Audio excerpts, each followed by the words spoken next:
Can do it, Callie. With the grand finals right around the corner, today we crown a champion. Hello and welcome to Garena Call of Duty Mobile Master Season 2. It's Championship Sunday. Blacklist International, the undisputed kings of Garena, still ever dominant in the competition. But later on today, they face the uprising of the former kings of kings, Smart Omega. On the flip side, the journey of ALMGHTY, MAMBA Lowkings, Huntsmen, C8 United is far from over. They still have a chance. The question is, will they be able to throw away their shot in this competition? I'm Cali Gaming down here with Fasha Bunny to bring you guys the opening of the show for you all.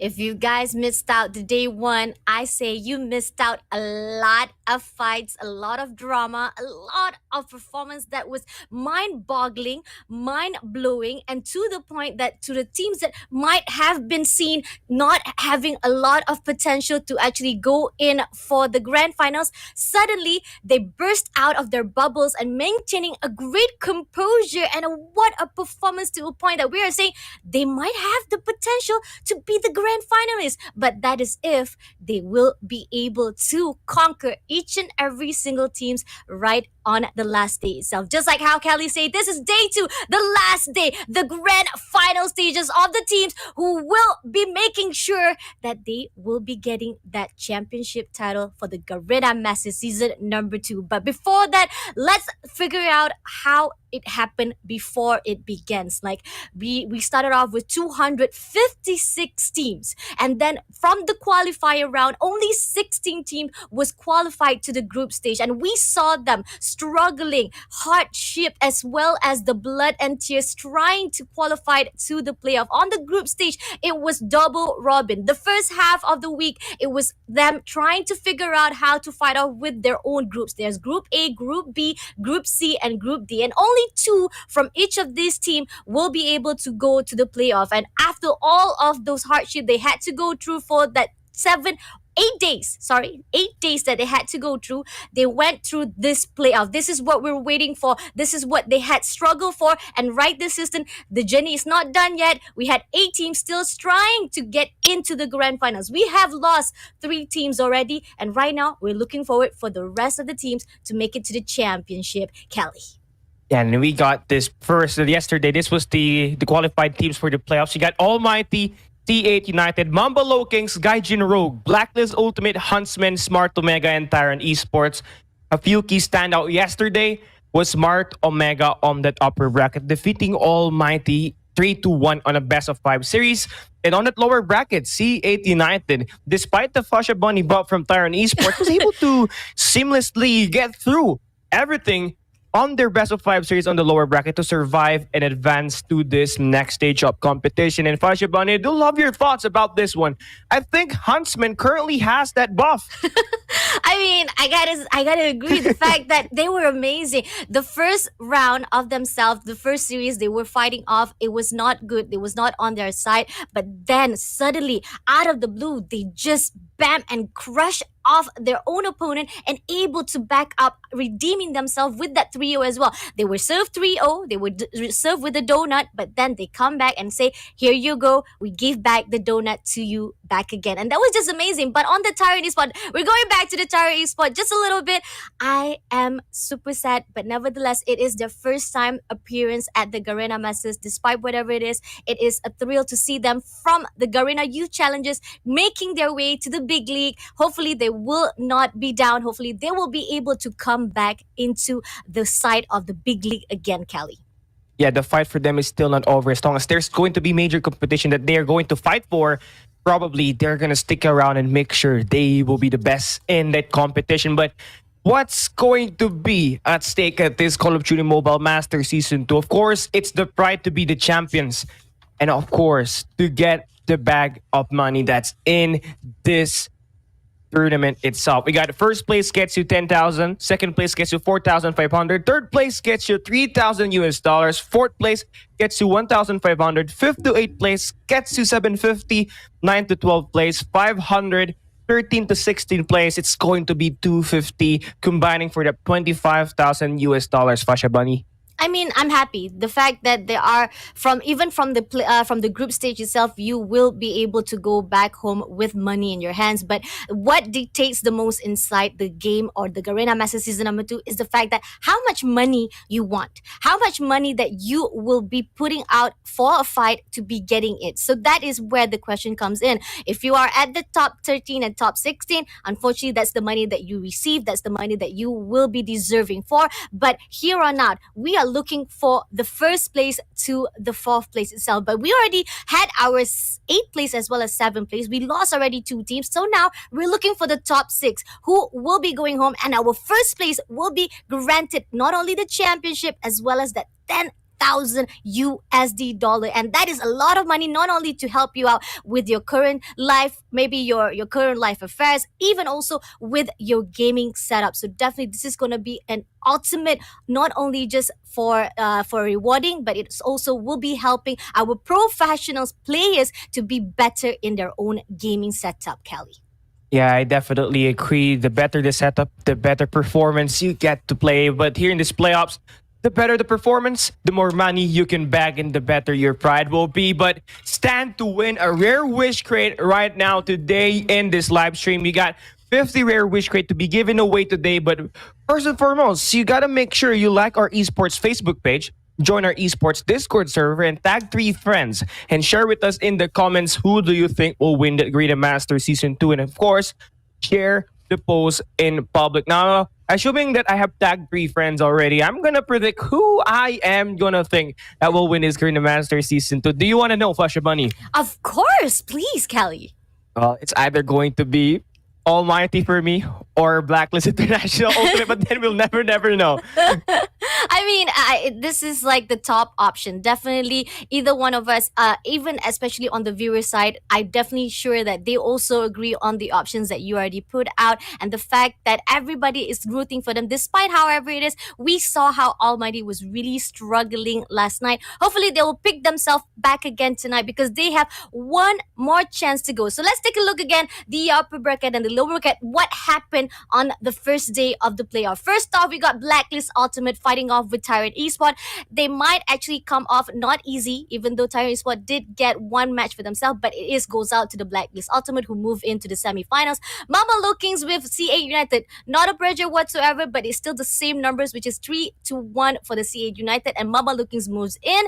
And then we had Smart Omega Huntsmen. It was a tough mission for Huntsmen. They could not even get any 1 point for themselves. Smart Moga goes in so smoothly. Almighty and Gaijin Road, which is a really sad situation if we must remind ourselves, Gaijin Road was down one player on last night, and it was really sad. They were the first series to play off, but what can you do when it comes to one player was on a medical leave reason? But despite whatever it is, even at that lower bracket, when they're able to get a full squad fighting with the Huntsmen, Huntsmen comes back and they didn't give any allowance to the Gaijin to even come back, and Huntsmen will be fighting off with MAMBA Lowkings for today. And Almighty, on the other hand, they lost to Smart Omega, will be fighting with the C8 United. And this is the schedule for today. We got Almighty fighting off with C8 United for the first series. MAMBA Lowkings, who lost to Blacklist last night, will be taking off their last chance to survive in the Garena Master Season number 2, who will be fighting off with Huntsmen. Hopefully, both of these two teams will be able to do a comeback. And we got these two winners who hasn't even got any loss so far, who will be fighting off at that semifinals, Omega versus Blacklist, Kelly. That match right there, that match number 3, going to be the marquee matchup for today's series, aside from the grand finals that we will have later on today. But then again, it's much better for you to stay in the upper bracket as much as possible because you're going to have that twice to beat advantage on that grand final. So if you decide, and of course somehow things went downhill on that first grand final and you happen to be in that upper bracket, you still got a chance to play. So again, that will be another topic of discussion. But right now, Almighty, they will be playing for a battle for survival. Heaven, Incendio, Irfan J, Shot Up, Jet Pro. These guys did an amazing job at group stage. And they did win their first series yesterday against Gaijin Rogue. But when they advanced to the upper bracket semifinal, that's where things turned in for the worst. They completely fell flat against Smart Omega. And honestly, I heard some news here, Fasha Bunny. Irfan J, the king of Chickum himself, he tweeted earlier on Twitter that he's going to use the CBR4 today. And I hope that he gets to use that. And I'm quite excited to see him actually do well in a gun that he hasn't even used in this group stage, let alone on his playoffs. No more Chicom? Yeah. Are you serious, Irfan J? Oh, but then again, I guess desperate measure comes to desperate takes at the moment right now. So I guess Irfan is on a niche spot where they gotta do whatever it takes to still maintain right here at the Garena Master Season number 2. And the fact that I feel like this is a great steps that Irfan J is doing, because the fact is, if you can't win to the teams or the opponents, you gotta join them. You gotta fight off with them. Despite, however, it is a great weapon, but you really gotta go with the meta, my friend. And on the other hand, Almighty meeting off with the C8 United, who surprises us so much. Despite I was really a little bit sad, even they actually took over and really damaged to the side of Tyrant Esport. It's okay, it's okay. But we got Aura, Joshua, Fluffy, Icy Pie, Ron, and Twy. And I gotta say, Icy Pie, right on time. Every time you put out that grenade, it kills somebody. And I gotta say, he's amazing. Not just with the nades, but with those snipers. I gotta say, one of the ultimates when it comes to CA United, when they fight off with the Almighty last night, it's pretty much them. They work together. They don't even step a beat at all. They don't skip a beat at all, making sure that they will, even though they have the lowest win rate when it comes to from this group stage to the playoff, yet they blow us mind and they they make us sure that CA United is not here on just technicality. It's because they deserve to be here. And I am looking forward to see how they will do even better tonight, Kelly.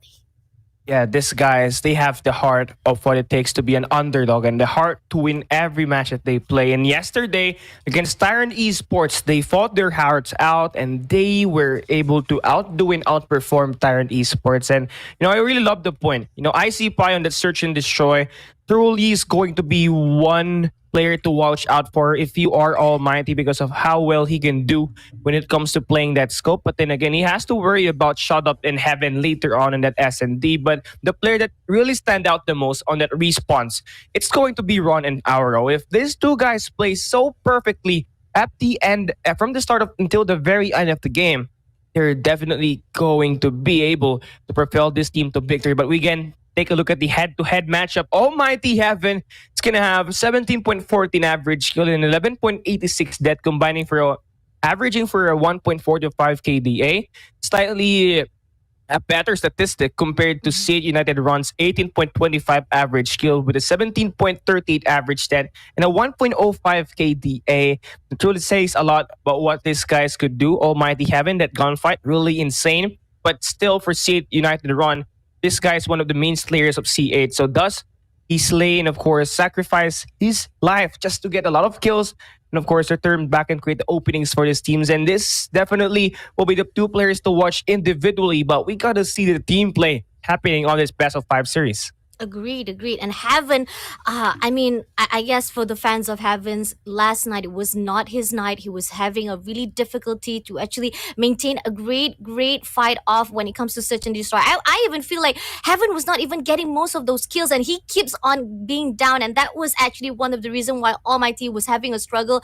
When they lost their key player, that's when they all scattered out. They couldn't even fight off with the team of Smart Omega. And in the end, that is the reason why Almighty got to pull it together. But who will be the one who gets to dictate the map? It is C8 United, the Lady Luck smiling on the C8 United, who will be taking off to the team of Almighty at the Raid Hard Point for the first match. They banned Hacienda. This is something that is very familiar to the side of CA United, even from the side of the group stage itself. CA United never wanted any games to put out to the Hacienda. On the other hand, Almighty banned Take Off.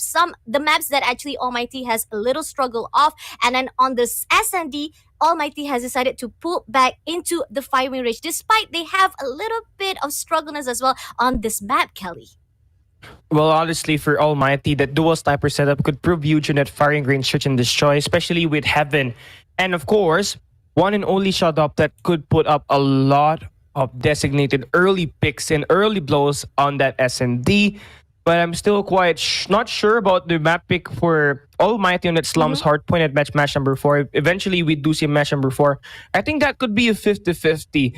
Now, since that the Takeoff has been banned and that Hacienda has been banned here by both these teams, they eventually open up that Slums map, and that's one of the maps I'm looking forward to today. But we're going into the first match of the series, Raid Hardpoint. And you obviously know that P1 is going to be very scrappy, that P2 has to be one-sided, that P3 going to be the monohill.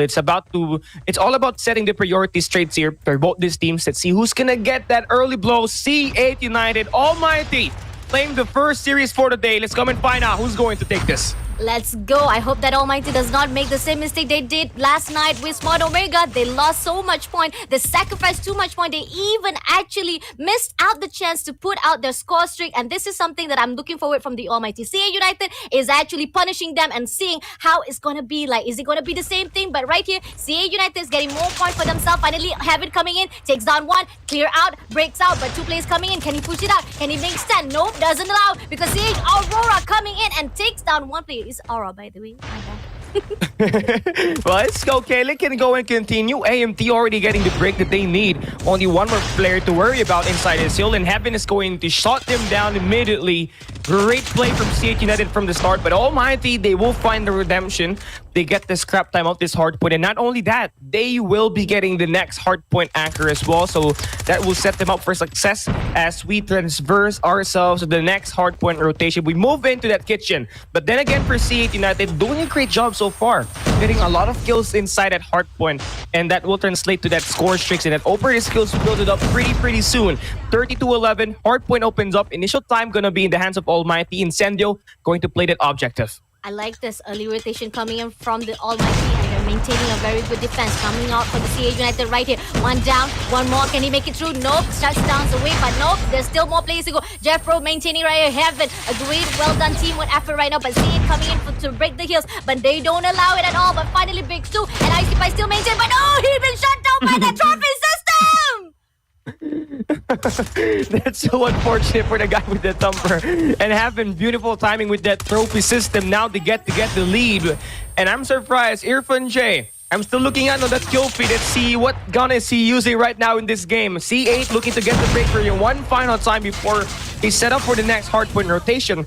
They get the break that they need, but it's only 5 seconds. And this is the interesting part. Almighty so set up perfectly for this garage. This is the money hill that we're talking about. Easy to defend, hard to break, and for C8 United, they need every will for them to get in this hard point. Shot up defending this perimeter. Is gonna spot one, takes and eliminates IC5. Two players moving in the bottom side of the minimap all the way to the generators here at the garage. And Irfan J, obviously, I think that's going to be at CBR4, man. 42-53 going to be the score, and C8 swarming this hill. Shot up gets taken down, and C8 on the break. Definitely nice. This is what we saw from MAMBA Lowkings and CA United last night. They were back and forth. They're able to break it up. Once MAMBA Lowkings able to break it off, CA United comes back and able to defend their own face of that P3. This is amazing. This is what I was always looking forward to CA United. They always know how to defend so well, despite, like we said, this is easy defend and it's not easy to break. But MAMBA Lowkings did actually portray that it can be. It is able. It's not like it's not possible to be break, but it is possible to be break. But somehow for the CA United, they will be able to come back to maintain a great composure. But right now, P4 will be open. Early rotation is already to the side of one of the players from the Almighty as well. But they will meet off with C8 Iran right here. But unfortunately, been shut down straight away. So right now, let's see if Almighty will be able to make a stand and come back at this instant. Yeah, this is what I'm talking about. If you're Almighty, if Arrow and Run will be stepping up huge for C8 United, you gotta shut them down. These guys have been playing a lot of playmaking for the team itself, for the fast hard points that we have played. But now Shut Up gets to get involved in this Annihilator gameplay that he has. He's trying to outrule his opponent that will be in this hard point itself, as they like to go for the break here. Shut Up will be missing one, gets the second, but Arrow on the flank backstab, and now looks like the rain down fire will be on IC by with the 2Ps. Holy streak, top C8 United coming here swinging, looking to get a home run here, Fasha Bunny. Amazing job. They're not giving any chance for this basketball to be taken over. They're doing such a wonderful job, but this is just enough time for them to do a little bit damage. But I can see it. Almighty is still preparing for the side of score streak. They gotta do something. They gotta go for that P5, or else this is gonna be the same mistake they've done with the side of Tyrant Esports last night. Yeah, and obviously for C8 United, they just have to continuously do what they're gonna have to execute.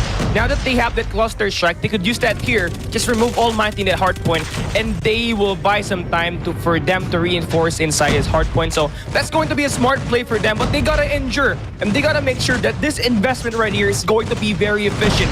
Now, they only need 25 more points, and Jeffro looking to get this break is going to be huge, that he gets these 2 kills and is going to deliver. Now, they are still standing strong. They still have a chance to win this game, and Jeffro standing up once again for the team, using this Predator missile to get and cancel 2 players. It's only going to delay 2, but that's going to be more than enough. Little things like that is going to win you games, but with Arrow pushing it along inside his hard point, gonna make things harder. But again, Almighty, they still are in the game. They are in the game, but we got the Goliath coming in with IC Pile. Look at that, Jeffro trying to maintain it up. Nope, not even a chance right now. Let's see if they can able to explode that Goliath, not making sure that they will give more damage to this side, because right now P1 will be open soon, and Almighty still struggling with 10 more points left. If they can able to break it off, once it's done, Irfan is out of the game. It's gonna be enough for the time of CA United to already win for the tape. This is it. This is the end. Almighty, they gotta stand strong or CH United is going to pull away. Looks like that X's1 Gulat is going to get taken down. Heaven with the huge kills. Huge two-piece. Make that three. This guy's about to go and eliminate a little bit more, but Aura with the shot down with the Annihilator takes two players down inside the hill. 3 points for the win. AMD desperation goal. They will be inside, but will they be able to mid and of course win this gunfight? Huge play right here for Joshua, but he's going to get taken down. The distance from C8 United to this next hard point, quite impossible for them to take now. They only need 2 more points, but Almighty, they need to get a lot more compared to C8 United, and they got to double down their effort. 8 seconds left. Irfan J wins that gunfight. Very, very huge, and we get to continue moving in along to the next hard point rotation.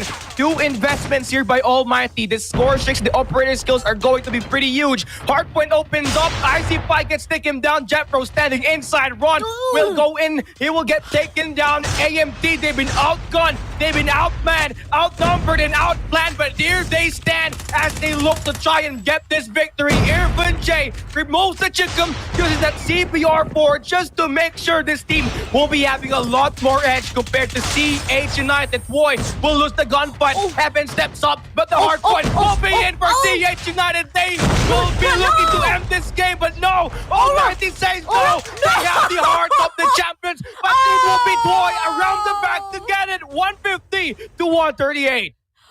Woo! I almost thought there was gonna be a great comeback from the Almighty. They were so amazing. Irfan J shut up. Heaven was just maintaining for that P2. If only there was one more play left, CA United could not even stand a chance. But why? As the savior for that 2 more points left, finishing off for the closure was just what we needed for the winning of CA United. But despite whatever it is, Almighty again and again, I keep on saying, such a late game, but it was such a beautiful late game. We are intense, and you could hear from the sound the voice of Kelly himself, and I was breathing to the core, my friend. I salute you, Kelly. That was amazing, hyped out. You know, I'm kind of sweating right now. Well, that match was just really intense, but you know, C8 United, that start was huge for them because AMT, they were doing a lot of catching up, and of course at the end of the day that will be giving a physical toll on you, right, Fascia Bunny? So at the end, C8 only needs 2 more points, and they were able to get that because AMT was not able to really reinforce a lot faster inside that last hard point. But that was a really great fight. That was. I mean, what I tell you guys from last night, Almighty with Smart Omega, they keep on thinking they can make an epic comeback. But this is the thing, when it comes, you want to do an epic comeback, it will backfire you. There's a 50-50 chance it might not work out, but at the same time, if it does work out, it will surprise us. It will blow us all over the place to figure out that how Almighty could actually pull it through. But when it comes to the numbers, the stats already been done. Say United just need 2 more points. If there's any mistake from the Almighty, despite it was amazing because that P1 and P2 control was just so beautiful from the side of Almighty. But then again, they didn't expect it. Toy will be able to do that backdoor alley that was just amazing from the side of CA United, to know for a fact that it's not going to be easy from the front. It's not going to be easy from the side. So they gotta go from the backside. But right here for the search and destroy, we are moving in to the 5-ring range, which Almighty might have that 100% shot. But that is if they'll be able to fight off with CA United, who has done a wonderful job. And I gotta say, this is gonna be sniper versus sniper again, Kelly. Yeah, sniper versus sniper. IC5 versus the boys, the dual sniper setup, the classic from Almighty, the shot up and the heaven combination. But for C8, they also have Toy with that SVD, so that's going to be a fairly very good choice for them. But let's see though, if how are they going to pair up against Almighty's dual sniper in a map that has a lot of wall banks. Incendio already in for a very hot start. Is going to find the boy named IC5 on the top floor, going in for the shot, but Arrow takes him down. So the early aggressive delivery for Almighty is not going to get sent. We got an early 4v5. I like this. This is the thing about Aura. He has his placement on. His position is to maintain. Oh, but Shut Up takes down two.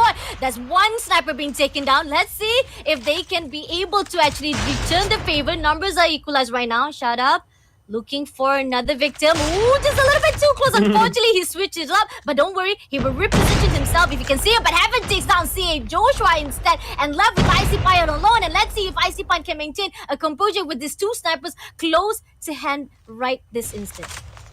Yo, I see Pine jumping, Shut Up. Okay, but Heaven from the back end gets it done. We got this good trades with this scope, and as you can see, and as you did said earlier, you did mention, Fasha Bonnie, that it's all about the snipers in this game, and we're seeing it right now here at this first round itself. God Nade coming through. Let me see if that's going to be perfectly cooked. Nope, not indeed, no connection, but that bomb is ended a bomb site. Heaven looking to time this one perfectly. Pick. And you'll be dead. But Arrow, this play right here would be very, very huge. Jetro spots him though. And Arrow low on HP. Going to get challenged by two players. Irfan J with a CBR4 gets it done. Look at a 1v3 with Ron in as the last player. Bomb is already down, but he needs to fight with three players, meeting off with one play. Information will be given. He goes into the white warehouse, but right now he's... Oh! Great quick score from Heaven, and on that time, they will be able to defuse the bomb. The number stacks out to the side of the team of Almighty, definitely. But right now, CA United, I know for a fact, when it comes to Aura, I know they always put him as the backstabber. He knows where to position himself, but somehow that position himself put him between Irfan, and that was just really tied off. And I hope that Aura can learn from those mistakes. But right now, pushing two players right in front to the A side and just spread it out. But I see with that double kill with Irfan J, and instead of being shut down, they will be open to plant the bomb at A side. But Shut Up! Close range shuts down from that sniper, and in the end, left with three numbers from both teams. Okay, this game is interesting with the scopes. Icy Pie with the huge two-piece just to nail down two collateral there on the back trailer. Shot up with the nade. He's gonna spot the player pick and you'll be dead. Shot up with the two-piece. One with the scope, one with the nade, one more on the back trailer. The bomb is planted. Icy Pie looking to contest. There not to be when Shut Up will be there with the scope. This guy, that eye with that sniper, they get the round that they need 2-0. Shut up! Shut up! My friend, shut up! I'm just literally saying you shut up right now because Shut Up is just amazing with those kills. He got that three-piece, not only with just snipers, but with those nades. Who would have thought he got that RO? I don't even see where the nades comes from, but that was just amazing. But right now, CA United, they gotta step it up. They gotta double down their game at the moment right now. They were doing so well last night, but I feel like tonight is not their game, so they gotta push it, even though that hard point was just amazing. So let's see Search on this right now. Bomb will be planted. They're gonna go for the push straight away, but on the other hand, Shut Up right now, trying to figure out where can they actually get that kill. Right here, just waiting off from Shut Up to just speak a little bit, but Irfan shuts down with that thumper again. He throws those grenades, and let's see where it leads him out. But I am loving it. And right, this is it. Joy shuts down Shut Up. That is the composure that we need. The return of favor from the side of CA United. Two more plays, one more player to go. Heaven is the last man standing at the moment right now. Aura with the Mag 10, sniper in the hands, gonna defuse the bomb straight away. And Aura doesn't even go in. Okay, it's a diffuse back. It was just a fake diffuse. Don't worry, but he will diffuse. Okay, he comes out. He say, "Come here, come here. Just come a little bit, just pick a little bit." But Aura just say, no, you pick now. But with a few seconds to go, there's not gonna be enough time because the fact is Aura is just taking a sweet time to just maintain a great composure. You haven't just hesitated to defuse that bomb. If he had not been able to cancel that one out, that could have been a round win for them. And that could be a 3-0, but for Arrow, that discipline gave him the chance to wield his team that victory. Little things like that is going to win you games. He knows what's happening and he's very aware of the time. And if you use the time to your advantage, you're guaranteed to really have a really good time. But then we move into this round number 4. Shot Up with the scope is going to miss the first one. That bomb already across. Is going to be very aggressive, but Shot Up with the P's. Incendio at the back, backstabs. We got a 5v3 indeed. Goodness, he turns to the left side and wins it once again. Oh my lord almighty, they're here. They're not messing around. Arrow, last guy standing, gonna get tagged here. Pasha Bunny, looks like this is gonna be another round for Almighty. It is another round for the Almighty. Despite CA United did a wonderful job for that one match point for themselves, but in the end, Almighty just comes back with another step ahead of them, and I feel bad for the for the team of CA United right now. They were doing so well, but this snipers, you just can't mess up with the snipers and with the backstab, especially on the side of having just getting in right here. And right now, shut up, just trying to do a little bit of wall bang. He falls back. He maintained a great position right now. He's searched for another play, but he doesn't see it out. The bomb still maintain a great aggressiveness from the CA United, but is it gonna do anything for them? Because the fact is, they're being too aggressive to a point they actually cause their own life. But let's see, Twa still maintaining. Oh, unfortunately, the switch of the angle actually cost his own life. Oh, shut up once again with a tactical nade. But Ivan, they're gonna get stun check here. Could be an easy kill for Icy Pie on the other end, but now he's going to be the last player alive. Heaven will get taken down. 20 seconds left. Plenty of time. There's going to be a player that will be defusing. Beautiful tactical play for AMT. Incendio serve as the guy that will be defusing that bomb, and the other being that diverter. So now, 4-1 Almighty. Looking solid here to search and destroy. You have a chance to make this a match point, but if you're C8 United, we're going to switch the sides. This time, they're going to be defending. And Almighty, you know what they could do with this scope. And they've been very, very able to get all these first bloods. And right now, first blood is going to get exchanged. Nades coming through for IC5. Ron will be taking down one player. What will get two? And now, we're down to the final player. Incendio gets shot down, and it all ended in just 21 seconds. I didn't even see what's going on. I'm like, what? What just happened? That was just amazing. But then again, the side have been switched right this instant, and I'm feeling that there is a side where the team of CA will be actually shining a little bit, because when it comes to the attacker, they have not have done a wonderful job. This is what we saw when it comes to stand up. They're not a great when it comes to attacking, but they are great when it comes to defending. Maybe this is where they shine the most. So let's see how they'll be able to do a comeback with 2 points being left behind by the almighty Toy. He's trying to break it off, trying to just spray it off to see if there's anyone right there, but he doesn't spot it out. Shut up, just taking his sweet time, just scooping just a little bit and a bit, but he doesn't get anyone so far. But he goes into the mid side slowly, and yet he doesn't spot anyone. But if he can see from the auto repair at that, oh, he misses those shots, and in the end, right now, still taking a sweet time. I like it. Almighty is just not gonna put too much pressure, not gonna be too aggressive. And Toy, what are you doing, my friend?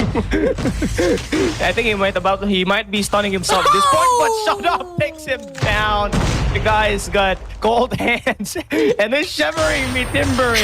Oh my god, the bomb now already pushed here at this A bomb site, but IC5 could land this blow. Shot up will be taken down by Joshua. So good play right here. We got a 4v3. The numbers are in favor for C8, and Joshua right here could be devastating these two players alive. The bomb is getting planted. Third to the right side, gets one and eliminates. Removes the bomb planter as well. Beautiful rotation for Joshua Heaven. Last guy standing. Ron takes him out. C8 United closing the gap down. 4-3. Only one more round. We get this game tied up and equal. I told you, this is where they shine the most. When it comes to defender, this is where they actually draw a line. They are better at it. I mean, not to say they're not a good attackers, but when it comes to defending, they have a great composure. But this is the thing about when it comes to the attacker. You don't know whether you want to be too aggressive or you want to go for the overextend. And that's what causes the side of CA United. But right here, Ron shuts down from the mid lane, but unfortunately been shut down by Jeffro as well, or traded off numbers right this instant. On the other hand, shut up. Still maintaining from the mid lane, looking forward. If there's a picking from the side of C8, he might be able to get it off, but he does not see it. He will throw those flashbang, those names, making sure it will really suffocate because the CA United. He goes in, Joshua will be shut down straight away. One more play to go, and right now Aura trying to do as much damage as he could, but he's the only one. He's the last man standing, and Shut Up takes him down straight away. Now we gotta call out Shut Up right now. This guy's mad with this scope. He's been able to score at least one kill every round that he plays, and this guy is ever reliable with this scope, getting the first blood, and of course ending rounds as well. If he continues to play like this in Search and Destroy, this team is going places. But as we move into this match point for them, they're looking to attack here this B bomb site. 4 in yellow. Gonna be the only player alive. Shut Up with the close range engagements. Jeffro though takes down Arrow, so they have opened up the B bomb site. We're gonna have a 4v4 retake. The bomb is going to get planted. Ron, not hesitating. No hesitation, but it's not going to convert. AMT looking to get this map itself. It's all down to IC5, who's going to miss all them shots. And now he not 3v1. 45 seconds. Plenty of time. But he has to be very efficient. Run! What a messy setup indeed from the side of CA United. They go in for the rush, didn't even think twice. And I mean, it is brave, and that was so confident. But right now, Icy Pie gotta do those damage. He gotta undo it, and he's the only one left. He spots it out. That's Laser, but somehow Japro comes in with a slide and takes him down instead, and making this a 1-win for the side of Almighty. And I'm surprised. I feel like CA United, they're not in their form for today, Callie. Well, I think this is just one of the better maps of Almighty overall when it comes to playing a Search and Destroy. I mean, that's a good reason why CH United had a little bit of an underperforming Search and Destroy gameplay. I mean, Almighty, this has been one of their best maps, and you did see it. They heavily rely on their sniper to create all displays in this match itself. Shot Up was one hell of a player. With the help of Heaven on that long range, they have been able to get all these first bloods.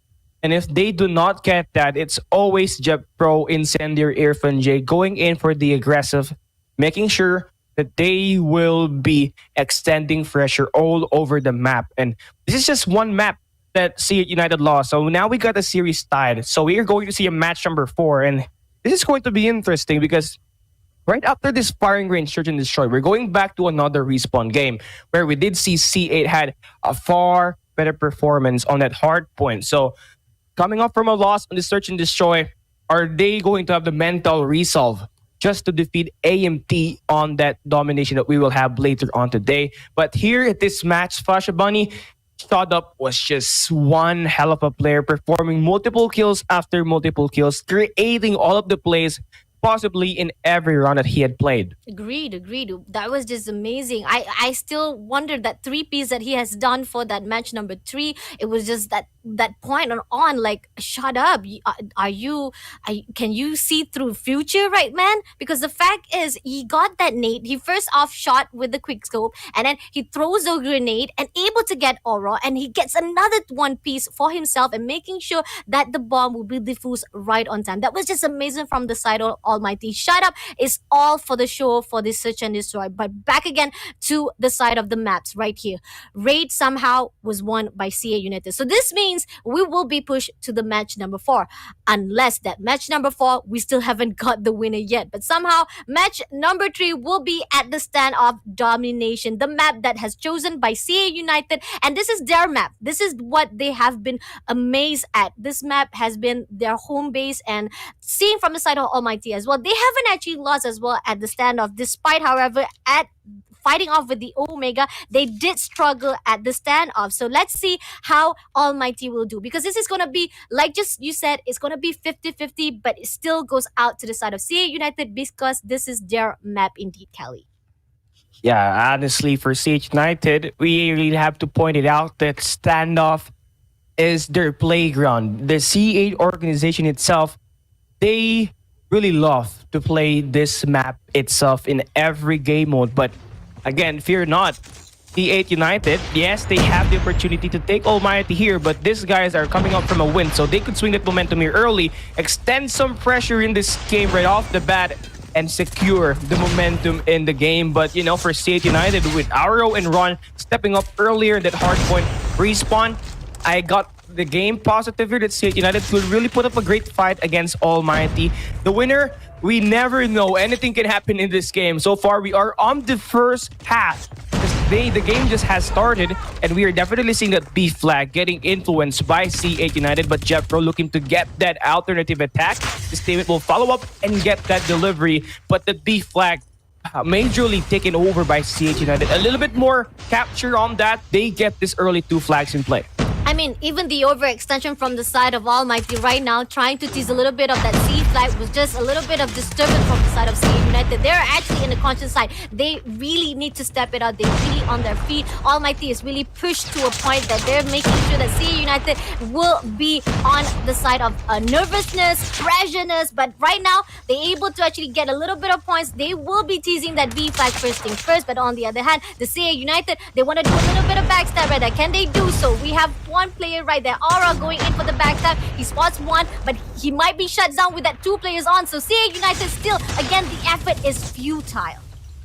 Yeah, it's the effort is futile. Damn, look at this game. CH United going back and forth, but Almighty still getting this control of this B flag, and that's all that matters here at this domination. It's not about all the triple capture, just to show dominance. The keys to victory is just getting 2 flags and waiting for the target score to be reached. And for Almighty so far, they're doing a great job delaying every sort of rotation that CH United hits. But now this time, C8 is starting to win more gunfights. Joshua here right now in this tank section will be giving this team a lot of control towards the tractors. As this guy is going to find one more in the cavi, there's going to be another player, and Ron will be able to deliver that. Okay, now CH United slowly advancing and getting this capture back to their side with the stun check. This could be huge for Almighty. They get the shot that they need. Shot up with the 3Ps once again. Is making sure that C8 United will have a run on their money on this domination. Like it. I like to see from the side of Almighty. They don't really overextend themselves. They're just making sure that at least for this first half, the pressure will be onto the side. But finally, able to complete the circle, the double flag goes out to the CA United. But it's a really slow patch indeed, because the pace itself really has been structured out by the Almighty himself. They don't need to worry, but they will be coming out to the side of B flag to take it back again. So CA United, they gotta be worried right now, because first half, Almighty is already with the 16 points on the clock at the moment right now. But CA United coming back, Almighty taking sweet time. We have one player coming in for the backstab. Let's see Irfan J can do a little bit of damage right now. He goes into the hotel, making sure that CA IC5 right now clearing out from every single one of the Almighty. But nope, Almighty does not allow it. CA United still needs to do something to back things up. Yeah, right now, Almighty has been continuously staggering the attacks of C8 United. And obviously, when you are 2 steps further and 2 steps ahead of your opponent, that's actually what's going to happen.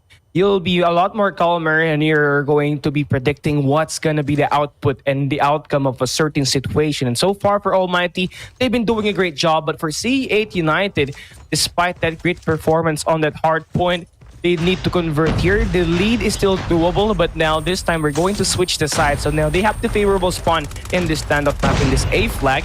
And all they just have to do is just kind of deliver and win these gunfights, because for AMT, starting off the second half, you win 3 in a row, and Incendio looking to spawn trap, gonna get one more swing to the left side, gonna get trapped, but his teammate picks him up, and now they're going to play for the favored flag. And a 2-man capture is going to work here at this A flag, and CH1 will get those 2 elimination, but the diversion has been created, and Almighty, that B flag is open for them to capture, but they're going to stay a little bit more on the perimeter of the enemy, and that's going to be quite a very smart play for them. But if only they could have gotten a 3-man capture in this B flag, it could have been theirs. And now CH United, great way to be resilient, and now they bounce back with the B flag on their capture.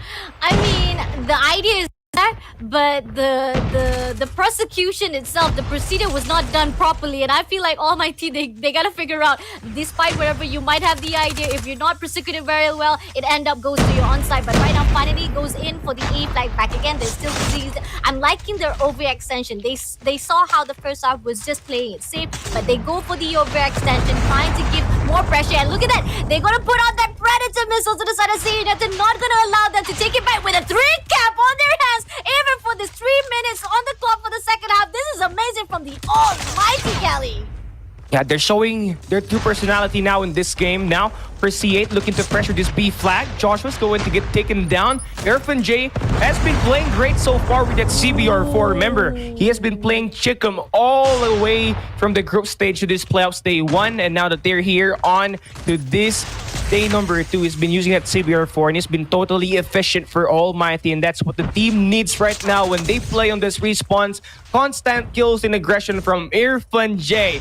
121-75. They are now on the verge of winning this game. You just have to do a little bit more and win this match. And for C8 United, they are not yet done with this game. They're looking to get the job done. The A flag has been opened up for them to capture. And number 4, Arrow is going to have no reinforcements, but his teammate Joshua is going to delay the players, but is going to get taken down. The B flag is open for them to capture, and they have the opportunity to get this one through. Toy with this A flag. Looks like we're going to see a triple capture here for CH United. No! Heaven says no, not today. And they get to save it at the last absolute second. 137 to 87. Anything can still happen. But for Heaven, the play to counter the A flag attack really will be huge for Almighty. That was crazy. Just a little bit left. Dwight will be able to do that trick out, but unfortunately, a great defense coming in from the Almighty. They don't need to worry anymore. Just one more flag to hold on to, and this is what he needed. Only 142 points left to go for the side of the Team Almighty to win it off for themselves for the 2 points of count. But somehow, CA coming in for the trick up. They're going to close it up, and they finally gates it up. They clear it out, and able to actually fade away and evade those Predator missile. That was just amazing. But right now, A will be coming in. One player coming in to get that A flag at the moment right now. Shut up. There's only one left right here. And the flag skills goes out to the team of Almighty. And they're going to get the C flag as well. So CA United, despite that triple cap, what amazing job definitely. But points still goes out to the Almighty. The damage has been done. Cali. Yeah, not only that, CH United, they got the push for the trolley flag where Irfan is going to have the power position on the second floor. 4 players guarding that gas station. This game is set and done. It's over. Almighty, they take map number 3, getting the lead on this best of 5 series, winning it 150 to 125. But, you know, that was really, really close, Fasha Bunny. If they did have one error at the end, C8 United could have scored a comeback there, but you know, Almighty is Almighty. They responded with great plays. Yup. They had the bag this win, and they did back this game already. yeah, definitely. The amazing job definitely goes out.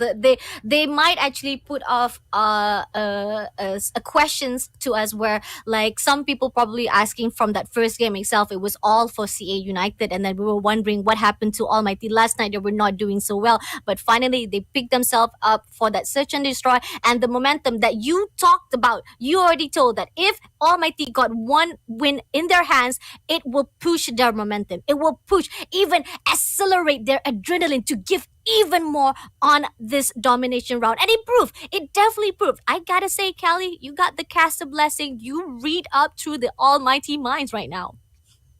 Yeah, you know, I've seen so much from all of these teams, and I just had I think I am lucky just to say that out loud, Fashion Bunny. But you know, for AMT, I guess that Irfan J's play truly made an impact, and Heaven did so play great, being the head-to-head player. But you know, for Jep Pro, right now, 31 and 21, this guy has stepped up and definitely is really badly needed by AMT. But the game's still not yet over for AMT as well for C8. You know, we still got this match number 4, and possibly we might have the first best of 5 push to the extent in this series, because the next game we are going to play, it's going to be Almighty picking the map. Slum's Hardpoint is where we go. C8 United, they're going to pick their sides, and I'm not entirely sure if Almighty has already played on this Slum's Hardpoint. Maybe you know something about that, Fasha Bunny. They did. They actually win on the slum previously on the group stage. This is where we talk about. Let's take it back again to the group stage itself. Remember back to how Almighty was. They were the only teams from the 16 teams to be able to get 18 wins. Not even one map was drop off. On the other hand, for the CA United, they did win another map right here. They did actually win on the slum as well. But that was actually a really tight fight, and it was actually with if I'm not mistaken, it was I can't remember the previous opponents that CA United was actually fighting off, but they had a really tough fight, but they did win as well at the slum as well. So this is gonna be the same situation that we saw already. It's gonna be 50-50. Both of these two teams already fought at the same map. They have a great potential to win, but let's see how both of these two teams will be able to kick it off for this first point indeed. Right now we can see Almighty getting a great one more shot for themselves. They're able to actually clear out the whole entire squad of CA United, despite CA United was the one who actually dropped on the spot first. Yo, the mid-map control right now looking so solid for Almighty, and they do have the eventual spawns for the next hardpoint itself. But for C8, they slow things down, go for the flood, and attack as a team. They make decisive decision, but it's not going to be enough. Almighty going in for the punish. 25-1, 24 seconds left inside the game. In this hardpoint number 1, and for C8, They're looking to get the break that they need. The dual push should be here and they will be successful. But 10 seconds left and AMT, they're going to be first at the next hardpoint. But number 5 in Ron will get 1 kill at the back and they will be winning all of it. Ron will be first in this hardpoint number 2. This is huge, but he's going to get ganged up. But no, never mind. He's going to win one more. Heaven is going to get taken down. Incendio, though, will shut him out. 40-5. We move into the next hardpoint. Almighty, they will be here first to get the initial time. I mean, the early rotation was good from the CA United. I mean, Aura was just doing great, wonderful job. But then again, the only one player with being stacked up by the team of Almighty definitely goes out to the Almighty. But right now, trying to break the heel a little by little. But can they do so? Right now, the defense-wise is amazing. On the other hand, we got Almighty already surrounded to the side of the spawn flip as well. So definitely, CA United got to break it off. They need to figure out if they can't go from the front, they go for the back. But nope, not even a chance. Almighty does not even allow it. Right here, defense-wise, they are all around. The power position from each of the players from the side of Almighty is just superb. Yeah, superb. That's the word of the day for Almighty. The priorities that they had in this first 2 hardpoints truly gave them the opportunity just to give C8 United a good beating. But the game's still not yet done. We're moving into the next hardpoint rotation. ICPI is going to have the anchor spawn for C8 United. Therefore, they will be reinforcing a lot faster. Almighty late on the break, and they're looking to slow things down here. E8 Arrow will be defending inside his hardpoint, being the only player alive. Heaven with the huge kill there, but Arrow spray transfers to get these 2 players done. Heaven and Irfan J get shot down. Here comes the Annihilator. He takes one more. That's the second. Nope, never mind. Shot up with the shot down. 72-36. Again, only 1 hardpoint, and they will be back in this game. And I'm talking about C8 United. A great anchor. I gotta see ICPI. He was the game changer. If it wasn't for him making sure that the spawn flip will be given out to the CA United, to be given out that first hand of the CA United to be able to get to the P3 first thing first, it was definitely not going to be easy for them to back things up. But right now, Almighty is able to actually break the heels again, and this is just a few seconds ahead, but it still will leave CA United far behind, and they need to get double down on this garage side. And Irfan coming in from the side, he spot Ron, he's trying to spray it out. He will definitely shut down Ron. One more play to go, and the break will be done. They will clear out the CA United, despite it was amazing for that P3. It was supposed to be the money hill, but nope, this is gonna be the end if CA United doesn't do something right now. Yeah, definitely. And for C8, double down is what they need. Shot up now, about to contest this hardpoint. Arrow on the right corner, right wall indeed. This hardpoint is going to be contested, but Shot up now picks on the wrong angle, but still he wins the gunfight. But Arrow now able to get the reinforcements that they need, but nope, that's not going to be enough. Almighty beating around the bush. They take all the kills that they get. They will be cleaning the perimeter. And Incendio gonna lock more players down, lighting up the show with the Annihilator this time. Building up this score streak. It's been so good for Almighty, and they're getting too comfortable. C8 United, they need to cut down the fire, and they do extinguish. They get this 15 seconds before we move to the next hardpoint. I mean, this is just the scrap times, but it's still gonna be enough at least for themselves. But this reset, they gotta do even better at the moment right now. But when it comes to P1, we saw how the Almighty position themselves. They make sure each and every single angle for the side of that mid lane will not be contested at all. And right now, look at that. Incendio is making through, and okay, big mistake right there, but it's okay. Not gonna do anything. Don't worry about that. Incendio still maintained at this broken house. He will make sure that CA United will not go in there. And on the other hand, contestants are coming in. 3 players going in from the side of the Memorial, but somehow will they be able to break it? They did break it off, but somehow the team of Almighty learns from those mistakes, and coming in with that Predator missile will give even more pressure for the CA United. They will definitely clear out those players and get that back from P1 points. Yeah, Almighty is looking to attack from the bricks, and at the top side of the minimap is where you want to be in, and that's going to be the advantageous spot for you to take over this mid map, and they are going to be successful. Irfan J leading the show in this hardpoint. 1 minute tallied up already and growing even more. C8 United, though, they had a great time in this hardpoint. Almighty is very close to the end goal, and now therefore they need to shut every player down that will dare to contest inside this hill. And right now, 130-97. The fight is not yet done for both this team. AMT, they need to convert one more C8, they need to get that one big push. Joshua Oh, with the oh, turn oh. takes one down. And they will be early in this next hard point. This 56 seconds right here could be huge for them. They just have to defend the mind of Almighty. Oh, wow, this early rotation would definitely benefit for the side of CA United, but they gotta make it through. They gotta actually go in, but Shut Up shuts him down, that one player, and breaks through easily from the side of the Almighty. I gotta say, despite they might be able to get that spawn play, and with that Predator missile, clearing out one player from the Almighty. Let's see if Tor can make it through. No, he does not allow it. Almighty comes in. They will definitely get that finisher for the side of this P2. If this does not do something from the CA United, it will be the end right here, right this instant, with 10 more points to go. Joshua coming in. They will definitely try to break it up, but nope, that's not gonna be allowed. Jeffro right here will maintain as the defender right now. He clears out Rod. He clears out every one of them. Not even a chance to break through. It is a win again to the side of the Almighty. And that play right there is going to let them advance to the next stage. And they're probably going to be delighted to win this match after suffering a loss against Smart Omega. But for C8 United, this is where their journey ends. They dropped the series against Almighty. They dropped the ball. Everything is going to be the end for them. Yes, it was a great fight. They did show a lot of potential. But in a best of 5 series, there can only be one winner in a competition. And of course, for AMT, they are the winners of the show. But C8, it's just GG's, well played. They will be the first team to get eliminated here today.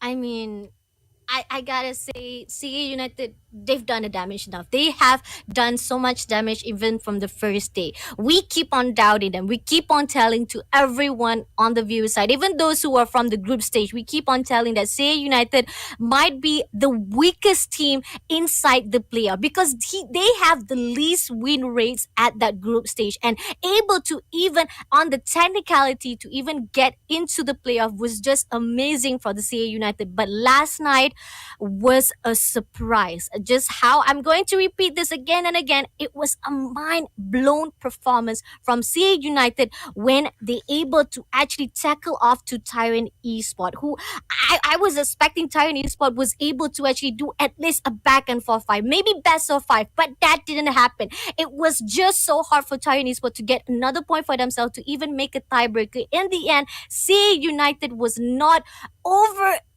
like they were just on point. They were just amazing at this stage, to a point that I feel like despite however it is, they are at the top 6 for this playoff was just phenomenal, and I'm really looking forward for them to push even further for the next season. Yeah, definitely. And you know what? C8 United, on the Garena Masters Season 1, they placed top 8 in the playoffs. And here this time, they've been able to advance a little bit more further compared to their first Garena Masters Season 1 run. And do get this, though they have been eliminated, they expose where Almighty is going to be struggling. And I'm talking about that raid hardpoint. These guys from Almighty, they lost this match 2 in a row now. So C8 United just did a little bit more help for the standing teams that will be in this competition right now. That raid hardpoint seems to be a plague for Almighty, and if they do not find any answer to that, teams are going to continue finding on that map itself. But you know, this game is GG's. Props to C8 United. They did a great job fighting these kings of Almighty, but this is where their journey ends. And for Almighty, they get to advance to the next stage. They wait whoever is going to win against Huntsmen and MAMBA Lowkings, winning firing range, search and destroy 3-6, winning stand of domination 125 to 150, and winning the slums hardpoint with their total defense 150 to 117. I mean, MAMBA Lowkings, they were phenomenal last night as well. It was a little bit of struggle, and for them right this instant to be still maintaining at this Garena playoff was just amazing. But I gotta go back to the Almighty. We remember how it was. There was not even one map that were able to drop off. We were wondering, where is the weakness of Almighty? Where is a map that any team can be able to tackle off? And just like how you say, Kelly, finally there's something that CA United is actually pointed out to those who are already inside the Garena playoff. This is something that everyone, those are the teams who are right now who will be facing off with the Almighty, they definitely gonna use it against the Almighty on that raid hard point. And Almighty gotta step it up. And I saw the same mistake over and over again. Who knows? From the side of this, right now we saw how domination is as well as the hard point slime. They don't take any more measure, they don't take any more sweet time. They actually go all. Yeah, they're going to probably consider banning that raid map, especially just to take it away for that raid hardpoint, which could be used against them on that map number one, and possibly use it as a momentum spark plug for the team, whoever is going to play with them later on in this competition. But despite losing the first map, I love what I saw from the boys of Almighty. They're back for blood indeed. And honestly speaking, as we look at this highlight, we're going to definitely see C8 United putting a really great fight against Almighty. Right from the start of this game, C8 United, they've been running away, and Almighty's doing all of the catching. And we did see that right from the first hard point until the very end of this game. But he'd not, because Almighty, they were almost able to come back and win the game. But Mhm. Toy was able to shut them down at the end, scoring the final time, the final point for this hard point. I mean, it was tough. Despite, however, it was a great performance. It was a great comeback from the side of the Almighty, but the damage was already done. The fact that CA United was able to get that 148, even from that P5, it was already a struggle. That's what I was questioning. Almighty cannot make it up. This is where the fight is, and the moment where they try to struggle to maintain that 148 till the end to even get more points for themselves. But then, search and destroy. Something just flipped off the switch.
Assalamualaikum and welcome back to the Garena Masters season number 2, brought to you by the one and only Garena Call of Duty Mobile, where we from the community itself sticks together to find out who will be the champions for season number 2. Who will be the one who is specialized for today's event? None other than Fasha Bunny's streaming page, Neptune, Kelly, as well as AJ. But for the second series, we got Neptune in the house, and he is hot as hell right here. Neptune, are you prepared for the second series?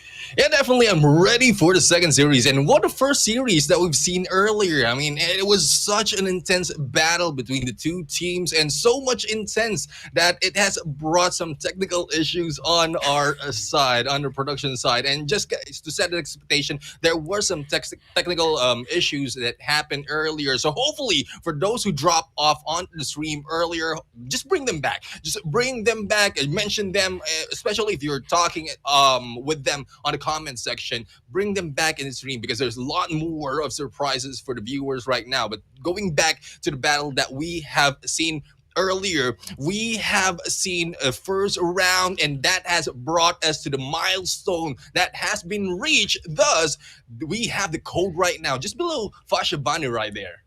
Come on, guys, screenshot already. Come on, if you guys want the avatar, you guys have to screenshot and make sure to redeem at the Call of Duty map itself, because the fact is, if you don't screenshot it, you will miss it out. And remember, this is the limited items already, because the fact is, Rare Wish Crate is actually a limited items. This is actually the unlimited one, so you can get it right here, right this instant, and you, the only one, will have the avatar. But on the other side, right here, I gotta give a little bit shout out, because Neptune, we remember our partners for the SMP. They're watching our live right now. Shout out to Bada, aka Economy SS, as well as Hidayat, which is Toastal. Thank you so much for support. And I gotta say, just how Neptune has already stated out, he said that there was such technical difficulty issues from the side of the graphics, especially of this live itself. So we truly appreciate that you guys will definitely boost up the live again. Like and share this stream, make it a hyped out. And I want to shout out to Toxic Boy.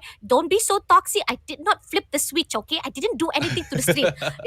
Oh my lord, how could you guys actually blame me for something that happened in the live? Anyway, back to the schedule again. The first series has already been watched out. We already saw how amazing Almighty was. They were able to pick themselves up from last night loss and able to give a great fight off with the CA United with 3-1 match point. But on the other hand, CA United, this is the end for their journey. They've done a wonderful job despite whatever it is. They have proven to us they didn't come here for the technicalities. They have a great performance when it comes to the first day of playoff, but on the day 2, today it ends it off. But for the next series, we got MAMBA Lowkings versus the Huntsmen. It is back again with the SGMY versus the Philippines, and I'm all for it because I am representing the SGMY region. And Neptune, we have none other than the perfect representation of the region of Philippines himself. Neptune, what are your calls? Yeah, I mean, MAMBA Lowkings has already shown us the potential that they have in here on to go for those engagement as well as for the fight. Huntsman, on the other hand, based on the numbers, there's a lot of losses and matching on the averages, there's a little bit low compared to MAMBA Lowkings. So I'm really hoping that they will be able to discredit the numbers that we have seen. But if we trust the numbers that much as well as the performance of the teams, well, this might be going in onto the team of MAMBA Lowkings, but we are not putting down the Huntsman just yet. But as we look into the lineup of MAMBA Lowkings, we have Kalo, Luffy, Olea, PJ, Raf, and Yopi, where we've seen PJ really like he popped off with their gameplay yesterday, and we need to find out if the friend buffs are still in there with him. And we saw PJ in there with all his friends right there on the background yesterday, and hopefully that will still give them the momentum to be able to take this game on the second round of the lower bracket. Yep, definitely. And I gotta say, also on the close side, he keeps on getting those MVPs. He is on the shining light of the Mamba Lowkings. And I gotta say, Mamba Lowking is at their finest performance to the point that despite how they even though they lost to Blacklist, it is phenomenal because we're talking about their performance when it comes to head on hand with the Blacklist, the Kings of the Kings. They are the champions. It is gonna be tough, but if they have that second chance to fight off for this next match, it's gonna be interesting to see Mamba looking back again to fight off with the Blacklist. But this is something they need to take in account to make sure to maintain inside the game itself. But on the other hand, the team that they will be fighting off, the team that they will be face off, is also on a really tight spot as well. They only have Hmm. one more shot in that lower bracket, and we always call it the loser bracket. But sometimes losers can be the winners, and who knows, it might be Yeah. the Huntsmen, Alfari, Aris, AFI, Ozma, Derp, Raven, and Speed. And we're talking about the king of SBD right there, Ozma. Hopefully, he will maintain a great composure to fight off for this next match indeed. And on the other hand, I mean, people keep telling me that Tyrant might actually, I might actually took off the Fasha buff from Tyrant Esport and given it to Huntsman as well. I don't know, man. I don't know. I mean, can I actually call out to that? Can I actually comment on those mistakes that I've done? It's not my fault. Somebody just took away my buff. But on the other hand, Huntsman, you have to make us proud. I am super honored to see that there's one Malaysia team was able to qualify from the group stage to the playoff, despite it might have been a little bit struggle on their side for that first series of last night. Hopefully they will be able to do a wonderful job and maintain that 3-0. But then again, this is Mamba looking, so I don't think it's gonna be a 3-0. It's gonna be a hard fought game indeed, Neptune.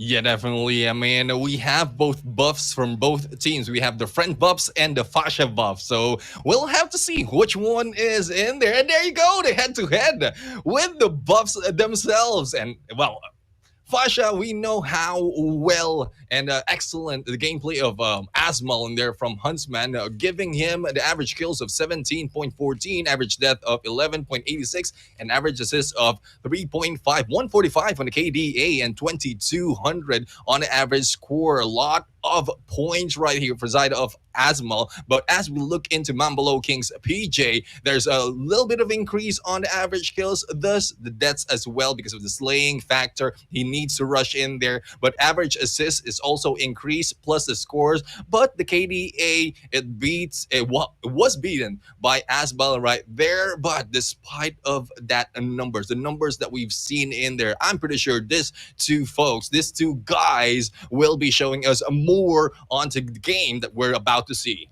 It's very very, how do I say, such different stats that we are seeing. We can see that PJ, when it comes to OBJ, he gets it Hmm. done, but also what cost, at what Yeah. cost he was getting those OBJ, at what cost he getting those slays for himself, with the cost of him dying on his own. But on Yeah. the Asma side, he goes for the slays, despite it might has a low as just a little bit low odds when it comes to PJ to get it done for those slays. In the end, he survived the longest. He gets it done and making sure that those kills will not give more points to the side of the enemy to maintain a grade of those score streaks. So this is what we need from the teams to maintain, not only to the slay side, the balance between getting those kills and maintaining, not giving more points for the teams to even get as much of those score streaks. But the map has already been called out. The Mamba Lowkings wins the coin toss, and they will be taking off at the takeoff hard point for the first match. And I'm loving it. This is the map. Both of them has an equalized number of stacks, but I gotta say, it stacks Hmm. up to the Mamba Lookings. They are taking the team of Huntsmen to give even more pressure, because Huntsman has done a very very hard shot, especially when it comes to takeoff. They really struggled the most, and then when it comes to search and destroy, Huntsman decided to go in for raid search and destroy. And I'm actually surprised. I'm wondering why on earth you want to go to raid when you know for a fact this is actually not your most strength, or should I say the most hardest place for you to play off, Neptune. Yeah, I mean, it's very difficult to tell really which map MAMBA Lowkings will be failing, especially in the search and destroy, because the data really doesn't show that much, especially on the raid. They took out firing range because that is where the high percentage of win as MAMBA Lowkings already have. But as we go in there, we have raid and search and destroy, as well as standoff on domination and much more. We're about to see more of the maps later on, but we're going to start this hard point right now and take off, as Fasha mentioned right here, will be a balanced playing field for both teams. So the Huntsmen and MAMBA Lowkings will be starting it off on this hard point, and we'll about to see who will be taking the first score from the series. Yup, E1 is open up and we can see most of the players already going in for the launch center first. This is the thing that you gotta do. You gotta make sure to maintain from the launch center. The P2 will be open up. The closure for the side of not only maintaining a P1 point open and defended wise, not only that, you will have that 10-second steps ahead to maintain a great early rotation to the side of that P2. But nevertheless, points goes out to MAMBA Lowkings, even though a great early beginning points to these Huntsmen. But right now, MAMBA Lowkings is coming back. They're playing off with the kills right now. They're playing off with those guns to make sure to get as much as 4 kills for themselves. And let's see how it will tackle off between those P1s and P2s, especially on the P3 mid team. Yeah, definitely. I mean, most of the time when we look at an open B1, it's essential to really get those scores first, but it's also essential to be able to get the power position. Thus, some of the teams are delaying stepping onto the hill and getting the power positions first before going in on that B1. And thus, earlier we saw Huntsman get the first few points, and then MAMBA Lowkings followed up. It just so happened that Huntsman was able to clear that off early as well, thus increasing their chance to go in and prepare as well for P2. And speaking of P2, this is where the battle is really going in, as we are seeing back-to-back in there on the trade-offs when stepping into the charge point. So we still have Huntsman in there taking the lead. Well, it's about half to the scores of MAMBA Lowkings, but I believe MAMBA Lowkings is just getting their momentum right now. Otherwise, they might be going down there with a low score before they'll be able to catch up. So far, so good on the Huntsman side, but let's see if the team of MAMBA Lowkings will do a little bit of respawn right here. PJ trying to get in, but nope, not going to be allowing right there. Aris just maintaining right here at the spawn side. He will make sure the team of MAMBA Lowkings will not do a backstep. On the other hand, that first 2 points has already been done. P3 will be open up soon, and MAMBA Lowkings are doing the early rotation. On the other hand, Huntsman does not allow that breadcrumbs, that scrap times for themselves, just making sure that any points given out to them will be enough to maintain a great left out numbers from the side of MAMBA Lowkings. But right now, Lowkings is already prepared to maintain a great points for themselves, making sure that early rotation will not be given out. Right now, Aris coming in from the front side. He has that purifier. Can he spray it out? He sprays one. He sprays two, but he will be shut down. But it's okay. It's going to be enough for the side of the team of Huntsmen to actually break this hill. And on the other hand, Grab right here with the topper, he takes down one. But somehow, even so, with Aris coming in for that break, and in the end, MAMBA Lowkings will be able to chase this up if the team of Huntsmen does not break this hill right this instant. Yeah, definitely. I mean, they need to break this hill. Otherwise, the momentum will be going in for the side of MAMBA Lowkings. And this is where we are seeing their points starting to move up and not really letting Huntsman get and step into that plate. But Luffy right now will be taken down in there with Purifier when Kalo will be going down as well from the hands of Alfari. Now here is the takeover of Huntsman right now, reaching the halfway point of the scores, but not too far behind is MAMBA Lowkings. And we are switching over to next hard point, and we'll have to see how the position will be in there. But the Goliath has already been released, and they are now prepared to let it go to their side. But no, they're right now challenging the Goliath, and there goes the Goliath. Even before was able to step onto that plate, will be taken down.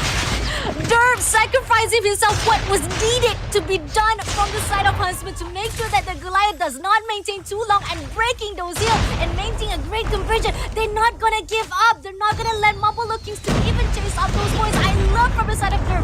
We keep on talking about Asmal, but let's talk about the captain of Huntsman himself. They have done a wonderful job. Derb, no matter what it is, no matter how much pressure it goes out when it comes to pulling the weights of the team of Huntsman, Derb will get it done. And at this moment, moment right now. Points goes out 110 points to the Huntsman, 66 points. But on the other hand, Lowkings right here, they have to be pushed out for that P1 rotation. It's going to be that reset. Let's see if the team of Huntsman will be able to respond well right this instant. Yeah, definitely. I mean, I think the tactics of MAMBA Lowkings to be able to catch up halfway through into the game has already been read by Huntsman. Thus, they have prevented the takeover by MAMBA Lowkings, and going in and reset on a hard point right now is they will be able to maintain their lead as well as the scores that they will be taking up on their side. There goes a cluster being laid off for the side of MAMBA Lowkings, but will they be able to maintain it going into P1 and P2? But the Slays is in there coming from Huntsman, really preventing everyone from stepping into the blade, thus increasing the chance of Huntsman really taking this round for their team.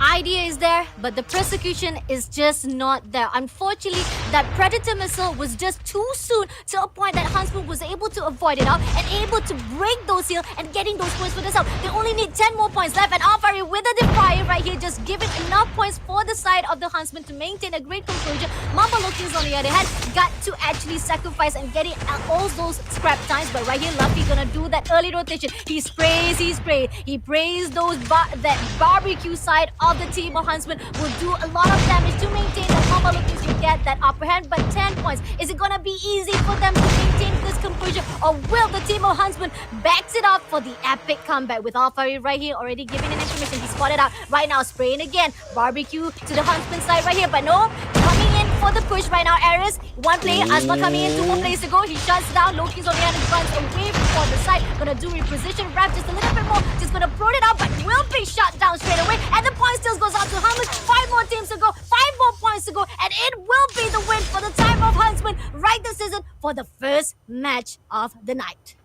That was a good stretch for the side of Huntsman right there, especially the final moment where they prevent everyone from coming in from the stairs, thus securing the remaining 10 points that they need to be able to take that round. That is just the first round for the side of Huntsman. There are 2 or more rounds actually they have to play against MAMBA Lowkings, and I think the MAMBA Lowkings will not be going down that easily. That will depend on the performance as well as the motivation that they have after taking that loss on the hard point. But congratulations already for the side of Huntsman for taking that 1 point closer to be able to step onto the next level of this tournament. Amazing job. I gotta say, the highlights in my head is Derp actually contesting to the Goliath. That's what was needed. And Goliath was just right there, didn't even realize it. The backstab, he pushed on despite even sacrificing himself. That was needed when it comes to a pressure captain. That's what we needed from the IGL. In-game leader gotta do what they gotta do, even though it cost them their life. And it was just amazing. It was amazing from the side of Huntsman. But MAMBA Lowkings, a little bit too slow on their pace. And even those score streaks, even though I was hoping those score streaks they were stacking up will definitely benefit them on those gunfights. But then sometimes there's certain times when you push on the wrong buttons, you push on the wrong times, and in the end it costs you your own life and it costs you your own points, and the team of Huntsman just comes back and throw them off their feet. And look at that Dope with 1 minute 12 seconds on the clock. He is just phenomenal for this first game. But just like how you said, Neptune, this is just the first game. You need to maintain a great momentum for the next 2 match. And this is despite whatever it is, this is the map that MAMBA Lowkings thought might be able to throw Huntsman off their feet, because this is the map that Huntsman got 50-50 chance. They lost sometimes, they also win sometimes here at the takeoff hardpoint. But then again, Huntsman probably has already learned from their lesson. Those losses makes them the winner for today. And on the other hand, for the search and destroy, the Huntsman, again and again, I keep on asking them the same question. Every time they make the map choices, the map picks, they always throw me off my feet. They always pick the map that doesn't really stands out to them. Like they could have picked Slum, because Slum is the best map for them for this raid search and destroy, for the search and destroy. But then they took us off and go to the raid side. And I'm like, if AJ was right here, he would definitely say, saya tak tahu apa yang Huntsman tengah fikir sekarang. Which means I don't know what Huntsman is thinking about, but let's see how it goes for the search and destroy at the raid side, Neptune. Yeah, I guess this is a chance for them to really challenge MAMBA Lowkings right now on the raid. But yeah, I mean, I would agree with you. If you know that you have a great potential on a specific map and that is what you choose, comparing to where you're not doing well. But I think the aggressiveness is being shown right now before they get their position. Luffy in there taking down Aris, and Raven will try to go in against Luffy, but Luffy taking down Raven in there in spite of the smoke. And Yopi right now with a follow-up. It is now 2 left for the side of Huntsman, and I think this is a comeback coming from MAMBA Lowkings as they lost a hard point, and this is where the aggressiveness is coming from. There goes Luffy for another hit, and Asmal will be taken down. It is now left to Derp right here, going solo against 5 members, but despite of going in for that kill, another kill from Luffy, making it 1-0 for the side of MAMBA Lowkings. Ay, ay, ay. Huntsman, while you are testing my patience, my friend. I am all out for the Malaysian teams, but sometimes it's like you sabotage your own self for the success. I don't know what's wrong with you. But Luffy takes on Asma. You are messing with the sniper. When it comes to Luffy, he gets it down dirty. And we got Ruff as well right here as a sniper as well. He spots one, he messes out, but don't worry, he will wait it out. He will wait for those peekings motion. But on the other hand, Yopi will maintain at that garden, at that Rody garden. Ooh. And Luffy shots down. Derp, what a shot right there with that jump. And on the other hand, one player right in front of him, he switches up, but PJ will definitely back him up for the assist. And on the end, with 2 more players to go, not gonna overestimate it. He's gonna maintain right here, but on the end, Rev is gonna melee right here, but Raven does not allow it. And on the end, numbers still stacks up. They are equalized. And on the end, Luffy right here, trying to do an overextension, trying to spot it out, gonna give that right motion. They were thinking that maybe the team of Huntsman will do a rotation to the side of A, but nope. Figuring out that there's no motion, there's no steps ahead, they will do a rotation to the B side. Right here, Clue gonna do a backstab. He spotted out Aris. Aris was spotted out as well. And Thumper right there, just a little bit damage. He will definitely fish off Aris, but Aris slaying away, flying around, and able to evade it out. But Clue able to finish this up. 1 more player to go. From the side of nope, not at a chance because Luffy has already shut down Raven, and they will be able to defuse the bomb straight away. And it's a good thing that MAMBA Lowkings was able to take that win. Otherwise, like, there would be a lot of blaming. That was a 2-man advantage on that game before it was bounced off on a 2v2. And the cockiness of using the fist in there to go in for the kill, thus losing 2 of their members. But the comeback really has been brought in by MAMBA Lowkings. They are going in here 2-0 onto the points, but not for long because Alfari taking down PJ in there, and the Slayer is already down. Asmal prepared with the SVT, is going in for a standoff, but Kalo will not be able to take down Asmal that easily as Asmal goes in for the thumper, and another elimination for the side of MAMBA Lowkings. We have the Huntsman right now on the roll to be able to pick up another point or 1 point for their team right here.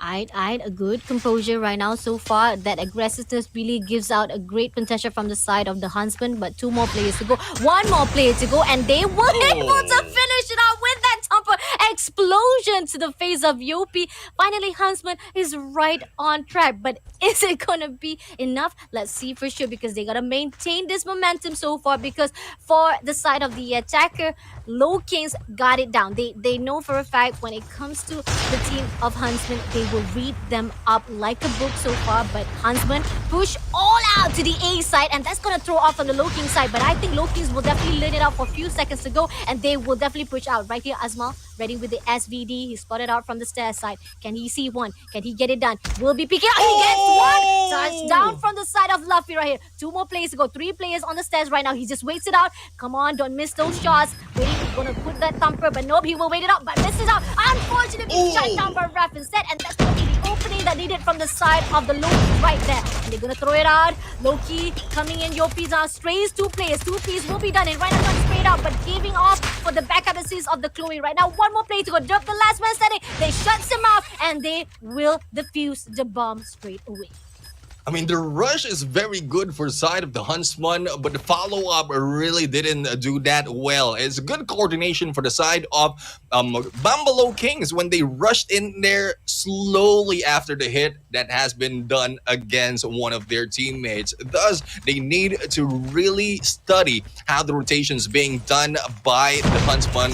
Otherwise, they might be taking another point and get themselves or get the MAMBA Lowkings closer to that match point. But we'll see how MAMBA Lowkings will be able to increase their chances to for the win. We have Luffy right now missing the opportunity, but no! Miss opportunity, no. Asmal will be going down in there with Snipe and Luffy for that hit. It is now a 4v4 situation and Luffy is not still backing down, but Derp in there taking him down, and Derp for another hit on a close encounter, and will be taken down by Raph. It is now a 2v3 in favor of the Huntsman right now, but Yobi taking down Raven, and they're bouncing off on the 2v2. Raph is just taking his time, waiting for the opportunity. Aris from afar, and one member from below, and there goes Alfari for the kill against Yopi. It's a 1v2 where Raph might be in trouble as he is being rushed in as the time is also ticking, Pasha. Yup. Time is ticking. 20 seconds on the clock. Right now, Raph not only got to do the worst, they got to fight off. But nope, Alfari does not allow it. Finally, Huntsman backs up and do a comeback for the match point for themselves, which is 2 points. Still one match behind. Still a long way to go when it comes to. And look at that. The numbers are stacked out to Luffy with 8 kills in his hand. What can he not do? But on the other hand, Huntsman, I feel like this is balanced fight for them. They have a great conversion. But then again, kill points wise, they also had to suffer the cost together as well. This is Nakama feeling for the side of the Huntsman. But then Asma shots down Raph. A great conversion from the side of Asma. Let's see, can he get another one? If he can take down another one from the sniper side. This is 2v1 of the sniper. This is what Asma needs to do at the moment right now. And on the other hand, Chloe coming in from the muddy room. He spots one. Sprayed out from Asma. And in the end, Asma will be shut down instead. And Raven shuts down Chloe as well. Numbers are equalized by both of these teams. But Stones goes out to the side of Huntsman. Derp waiting for the side of the attacker to comes in. And it's hit out. Unfortunately, love using that jumper right on him. Even though it suffers a lot of damage, he still maintained a composure. A great well done job for our captain right here, Neptune.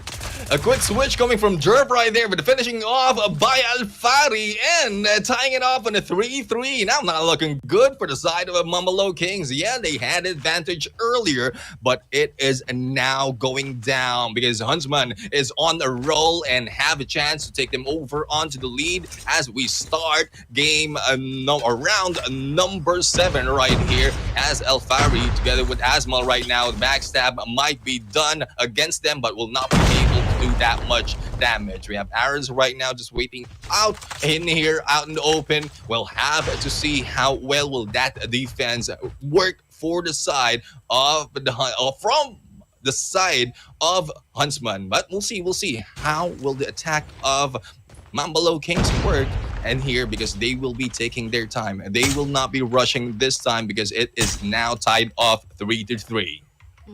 This is the timing for them to not actually overextend the side. They saw how it was. It actually disrupt their own patterns when it comes to fighting off, despite whatever it is. Just like you said, it was early great points for themselves, but Luffy shuts down Derp. On the end, trying to get Asmal right there, but Asmal will reposition himself. A great well done job. This is what we did from the Huntsman. A great reposition and a respawn straight away from the MAMBA Lowkings. But number stacks out for the MAMBA Lowkings right now. They're straight away going to the A the moment that the A will be open. But Asmal shots down with a 3-piece straight away. He shots down PJ Luffy, and right this is Alfie will do that wonderful job. Takes down Yopi. One more play to go from the side of Lowkings. Aris just taking his sweet time. Right behind him, Aris does not spot it out. We have Raph waiting, and as a lone side here, he didn't even shoot out. But he does not want to give the information. He knows for a fact that bomb needs to be collected, but it's gonna be tough with full player right there at the bomb site. How will he be able to get out? But he has to pick one player after another. Let's see. He goes in from the center. He goes into the kitchen side. He will be spotted out by Raven first, but then again, he goes to the money room. Aris is right in front of him. He goes out, and then he goes into the Garden of Roses. He threw that dumper, but Raven unfortunately shuts him down instead. I think it was Alfari instead, but Raven was right in front of me. I guess it was just too distant out when the confusion, when two players was already sticking together. And I just love that Huntsman is coming back 1 point from them again.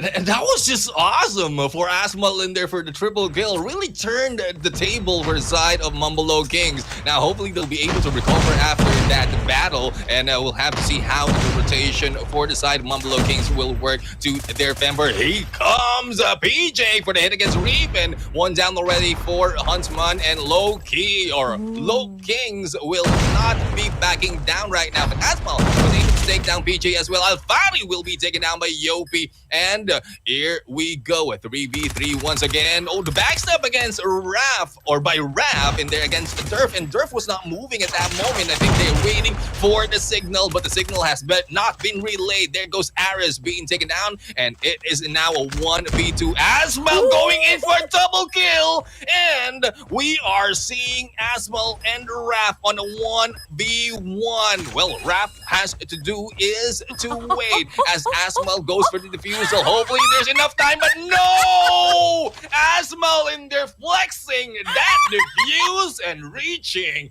that match point. Oh my god, Asma!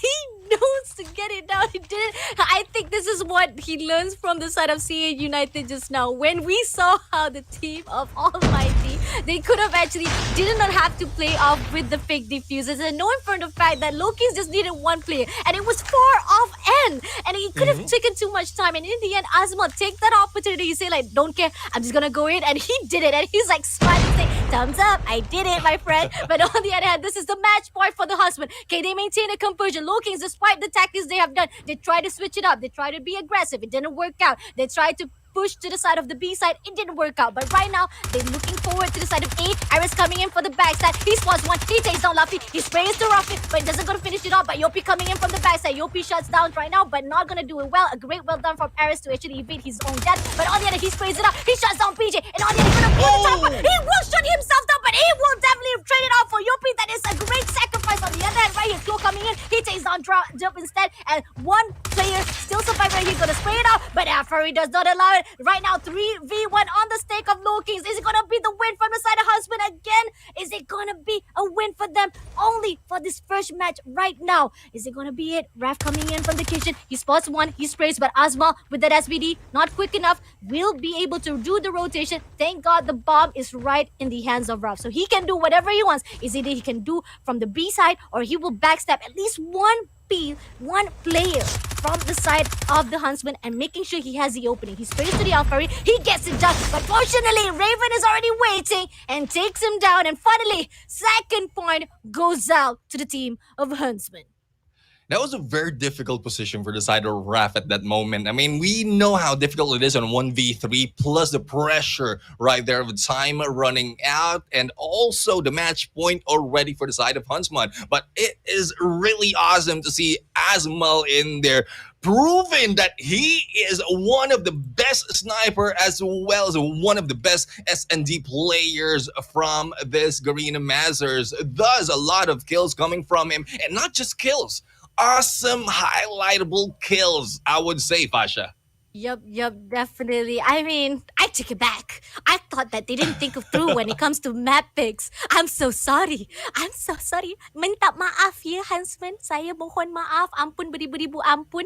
Because the fact is, they were phenomenal. Despite whatever it is, I didn't expect them to be such amazing job at this raid. And we were talking about Lowkings. The raids on win rate side, they have the higher odds. They got 80% win rate here at the rate match. When it comes to the side of Huntsman, they got 50%. So the win rate definitely goes out to the Lowkings. But I keep on telling you guys, I keep on telling everyone, when it comes to statistic, it doesn't matter anymore when it comes to playoff. We saw how CA United was last night. It wasn't the same. They might have the slowest or the weakest team at the group stage, but then they were phenomenal right there at that first day. But then again, maybe it's just not their day for today, because the fact is they could not continue and they got the 6th place. On the other hand, Huntsman, they had struggleness even from the group stage, and they did struggle also for the first day itself. But then today, Huntsman Huntsman, you're blowing off my mind, and I hope you will be able to keep this up for the next match indeed, because it's gonna be stand off domination, GG. Yeah, definitely a standoff domination.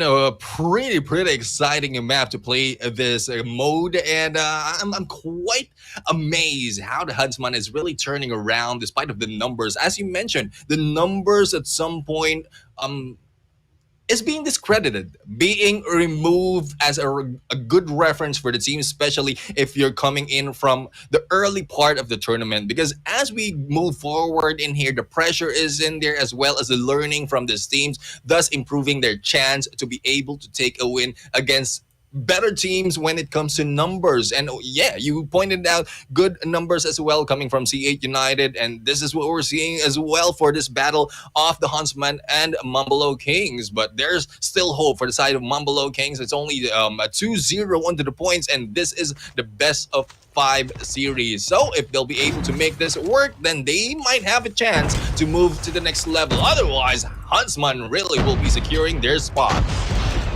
Standoff. This is actually a very sad when it comes to standoff domination for the side of Huntsmen. There are certain times they might able to win it. There are certain times they surprise us off, but there are certain times it was so hard to see how Huntsmen was throw off their own game at this map. So let's see if Huntsmen can do their damage. They're going straight to the A side. Derp is going to do those confusion. He takes down one. He takes down Luffy. Will be open up right this season. Will be able to test it out those waters to make sure that the A side will be given out to the side of Huntsman. And right now, unfortunately, Yopi shuts it down, but that's enough because Asma is right here for the backup right here. He takes down Yopi and it's gonna do that double fact straight away to the Huntsman side. It definitely, I mean, the overextension really is working for the side of the Huntsman, but will they be able to keep it up? We have the Bravo right now on their sights, and they are attempting for an Alpha Bravo capture. There goes the Bravo for the side of Huntsman, and Charlie will be retaken in as well as Alpha. Now it's this A and C dilemma right now for the side of Huntsman. Which one are they going to take next? I think they will be heading for Alpha and still securing Bravo right there. A very difficult position for them to really let go. If they'll be able to let go anything, it can be Alpha or Charlie, but Bravo is a no because we know how open it is in a lot of power positions to be able to control that point. Yep, they're trying to get the A side back, but the B is already open right now for the side of the team of MAMBA Lowkings, so they gotta contest it out. They gotta actually defend those flags at the moment right now because they are tight for the numbers right here. And only a PJ coming in to test the waters for the side of A flag. He shuts down, try to spray it out, will be able to finish off, but no. Raven comes in for the backup right here, will be able to maintain a great healing as well, especially defending from the side of those mid lane. Asma coming in, he will be shut down from Clove with those explosions. Again, this is back and forth fight between MAMBA Lowkings as well as Huntsman. Not gonna be easy, but I feel like it is very 50 for the side of Huntsman as well as Lowkings for this first half. Yeah, in the first half right now, the moment the Bravo will be captured right there, but the MAMBA Lowkings, there's an attempt for Huntsman to take it back, but this time it will be sticking for the side of the Lowkings, and they will be catching up on the scores. A triple cap, very close, but will not be happening. The follow-up is needed right now as Yopi goes in for the Purifier and the 3 kills, and there goes the triple cap after the 3K, and that is what I'm talking about. I think they are in here to come back into this game, and they will bring themselves back into rotation. And Alpha, Bravo, and Charlie is still on the side of MAMBA Lowkings, and no chance for them to really let them go easily. But attempt will be done on Bravo and Charlie, and Huntsman needs to take it back. Otherwise, the first half is already in the bag for the side of Lowkings. And there goes the Charlie takeover by the Huntsman, and Alpha and Bravo is still on the Lowkings side. And we'll see how the hold of PJ will work for this Lowkings. And there goes PJ, spray, will not be able to let anyone in as they take the first half of this match. I mean, it was amazing from the side of Huntsman. The overextension, the triple cap was just amazing for the first few rounds, the first beginning, the first few seconds, minutes of the Hmm. side of this first half. But then again, when Mamba Lowkings comes in, Huntsman was just all over the place to a point that they couldn't even come back. They couldn't even fight off. Even trying to get that C point, the team of Mamba Lowking was just doing an undestructible, unreversible, destructible to the side of the Huntsman. And right here, Lowkings already straight away to go to the B to tease a little bit, but Aris does not allow it. Goes in for the push. Right, this isn't going to overextend a little bit, but no, the Predator comes in. Will be able to stop Asma for those attempt to go in from the bakery side. And on the end, B will be open for the side of Lowkings. Again, they will get that double cap for their side. And either way, on that ocean as well, in that motion, they also able to tease a little bit of the A side. Right now, Huntsman is throw off their own game at this standoff. Man, they have been lured in there to go and take back Alpha. Thus, Bravo will be taken and the points will be pouring in for the side of the Low Kings. How will they be able to turn this around? We have Luffy right now just waiting for anyone who steps onto that plate, but no one will be out there, just out in the open. PJ in there just slaying himself or slaying the opponent teams in there by himself and just holding on. They just need to hold on as they reach the 100 mark already. And the rotations, it's grannies, needs to be protected by the Low Kings for them to be able to secure them. And there it goes. All the operator skills and the score streaks that needs to be laid down, needs to be put down. But we need to talk about timing as well. Otherwise, they might be missing the opportunity to really bring it down for the win. Yup, the sentry guns placed out at that bakery side second floor. It's gonna be even tougher for the side of the team of Huntsman. But right here, Alfred gonna do a little bit of undoing of those damage, but still not gonna able to do so. Somehow, no matter how they stick together, no matter what tactic they try to do it, the team of Lowkings are winning those gunfights, which Huntsman could not do somehow at this point. With damage has already been done with 123 points. The miracle that can be done is only if they got that 3 cap. So far right now, at the moment, they're trying to win those gunfight. Aris being shut down as well again and again, over and over again. This is gonna be tough for the Huntsmen if they keep this up. This is gonna be the match 4 if they don't able to get that 3-0 straight away. But here on out, at the moment, we go to the Mamba Lowkings, looking so composed, so amazing for those wins, those gunfights. PJ never stop at all for those killing machine. He is phenomenal. Even so, right as this Aris coming back from the mid lane, he will overextend himself. The same tactic over and over again. This is gonna cost them their life, and in the Aris will be shut down. He got 1 kill, and on the end, finally B will be open from the side of Hustle, but that's not gonna be enough. Right here, 145, only 5 more points to go for Mamba Lowkings. They will not take any more packs. Just need 1 more pack for Mamba Lowkings to defend. They will be the winner for this domination round.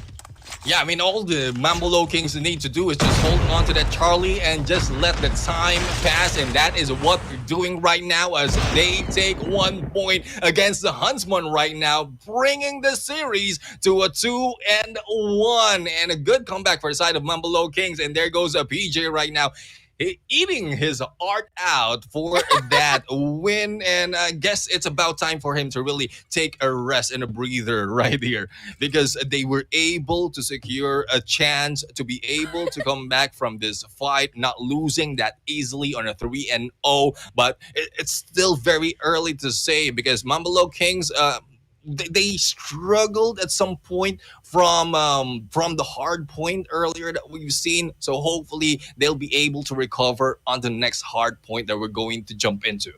Yep. PJ with the feast that he deserved because he was there. He was just surviving, getting those kills, making sure not even one flaps will be dropped off from the side of the Lowkings. That was what we were looking for from PJ. So far from that hot point, he struggled. He did have a really hard time trying to fight off with the team of Huntsman at that takeoff. But then here at the standoff, this is the standoff that we're talking about. The maps that Lowkings does not drop at all. They have been having no struggle whatsoever. But then when it comes to the team of Huntsman, MAMBA Lowkings knows for a fact this is their weakness, the map that probably might not be in the favor of the Huntsmen. So that's why they're Mm-hmm. punishing Huntsmen for actually doubting their own strength. And this is where Huntsmen dropped off, and the momentum from that 2-0 has become, just like you said, 2-1 right now. This is going to be pushed on to the match number 4, hardpoint match on for the next round. What's it going to be? Is it going to be to the Huntsman side,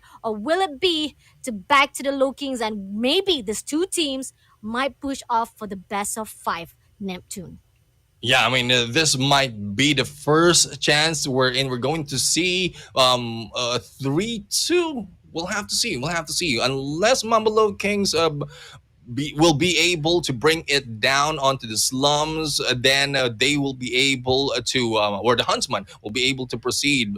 Well, we've seen how well the Low Kings has played all of the hard point as well as the domination, but with the if they will be able to take the hard point onto the slums against the Huntsman, will they be able to repeat or recover from the SND that they've lost on raid onto the summit? That is the biggest question that I have, because there's a great chance wherein the Mambalo Kings will be able to take a point against the Huntsman in here for the hard point.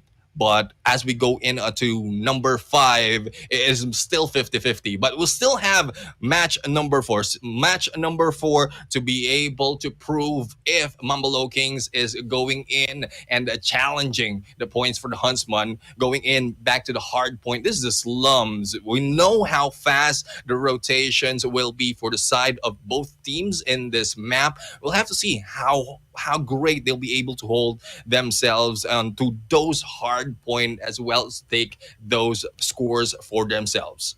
Yep, yep. Let's take back to what happened to CA United with Almighty. The maps that was actually been tested out by Almighty. Who would have thought that Almighty was able to back off those wins for themselves? But back again to the Huntsman Mamba. Looking win rate side goes out to the Huntsman because they have been doing such a wonderful job at this slum. This is their home base map. And right now, Asma tried to take down PJ, but somehow PJ is doing well with the win fight. Again, this is the player that they need to look out more, because the fact is, when PJ comes through with those battlefields, with that mag chan, it's gonna be tough. So let's see if Dirk will be able to actually switch it up. Hey, kamikaze sight right there, again and again, every single time. I keep on saying Husband, they try to do those kamikaze suicidal kills for themselves, just to make sure that they be able to take off not only their enemy, but this been done. It has to be. The self-sacrifice has to be done to maintain a great composure. But then again, points goes out to the team of MAMBA Lowkings. It's tied off so far right now with 21 points to MAMBA Lowkings, 11 points to Huntsman.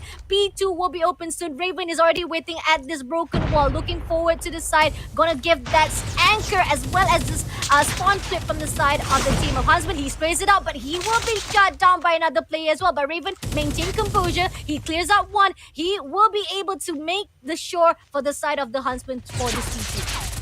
I mean, it's a good comeback for the side of Huntsman right now, bringing back the scores, getting close to MAMBA Kings. But the rotations right now in the P2 will be held by the Huntsman, and they will be able to increase their chance for the win. Now, Aris right now is taking a hold of this area, and a good hold indeed for them. All members right now is just trying to secure this area, just making sure that they will not be able to let go of this point, as well as to slay anyone who will be dropping in here. There are 3 points wherein anyone from MAMBA Kings will be entering, and I think that has been covered. Thus, increase of points coming in for the side of Huntsman. But Luffy right now cleaning up right here, but will not be able to do that much damage, because a lot of the members of the Huntsman is just coming back in here from respawn, as well as for the defend. We've seen how Derp has a good hold of this area, and with 3 seconds they need to rotate.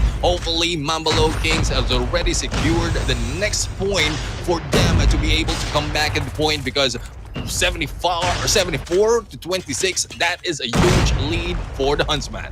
Early rotation from the MAMBA Lowkings. This is what we needed from. Let's see if they can maintain it off. They even try to get that spawn flip, but no, Husband does not allow it. Raven shuts them down, and straight away spawn goes out to them. A great well done on Husband so far. And right now trying to split it up, but no, Lowking takes back. They take them back, that spawn flip right now. Let's see if Dirk can maintain maintain this composure for this P4, right? This is the P3, my bad. My P3 right now is been doing well. Even those early rotation from MAMBA Lowkings is not gonna do any damage from the side of Huntsmen. They are on the hunt, right? The system for bloods, for victory, to make sure that this is the end for the MAMBA Lowkings. They're not gonna push into the best of 5. They're not gonna push into that map number 5. They're gonna end it off right here with 104 points on their hands. This P4 will give much more boost for themselves. Let's see if this Garage will give more chance for the MAMBA Lowkings, because they're gonna do that early rotation again and again. But Aris comes in from the backside, been shut down by PJ. Nevertheless, Chloe is already prepared right this instant with the purifier in the hands, gonna make sure that no one from the Huntsmen will be able to come back. Just 30 seconds, 30 minutes, 30 points to go for the team of Huntsmen to win this game. Yeah, the Huntsman right now is in here with a quite a huge lead right now. Yeah, we've seen MAMBA Lowkings started off for the hills, but it's very difficult for them to really finish off the points for that hill. So hopefully this will be able to be onto their favor, but it will be a little bit too close for comfort for the side of MAMBA Lowkings, unless they secure plenty or a lot of points at this on this area. On this P4, if I'm not mistaken, P5, we'll have to see how much more are they going in on to this game. But 123 to 59, that is a lot to wish for, as the Huntsman right here is going in for the slay. But there goes the finisher, and BJ right now is just stopping anyone inside. Will he be able to do this once more as we count off the time to this point and switch over to be number 1?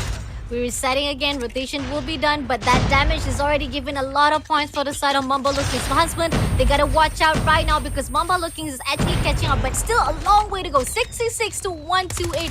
Huntsmen might be able to catch things up and able to finish off right here at P1, because when it comes to the mid lane, this is where they actually have the best momentum. But right this instant, MAMBA Lowkings shuts down those early rotation with Yopi right here with the purifier. He spots one, he tried to figure out, he's gonna maintain here, getting more points for themselves. MAMBA Lowkings is surprising out, flipping off those tables, making sure that Huntsmen will be thrown off their feet. And here PJ shuts down one. He maintains at the Pokewa, but he will be taken out by Aris. This is gonna be the opening they needed. On the other hand, Raven on the other, I'm not sure why he is still maintaining. He's trying to give those backup assists from the long range, but somehow it's not gonna do anything, because somehow they gotta push in together. Huntsmen gotta pull themselves all of their ways right here to maintain the conclusion. They got the break, but that's not gonna be enough, because there's only 5 seconds. The scrap times was given by the MAMBA Lowkings. P2, it was amazing for the first P2 from the side of MAMBA Lowkings. So let's see if Huntsmen can maintain a great, well done job like they did on that P2 for that first rotation.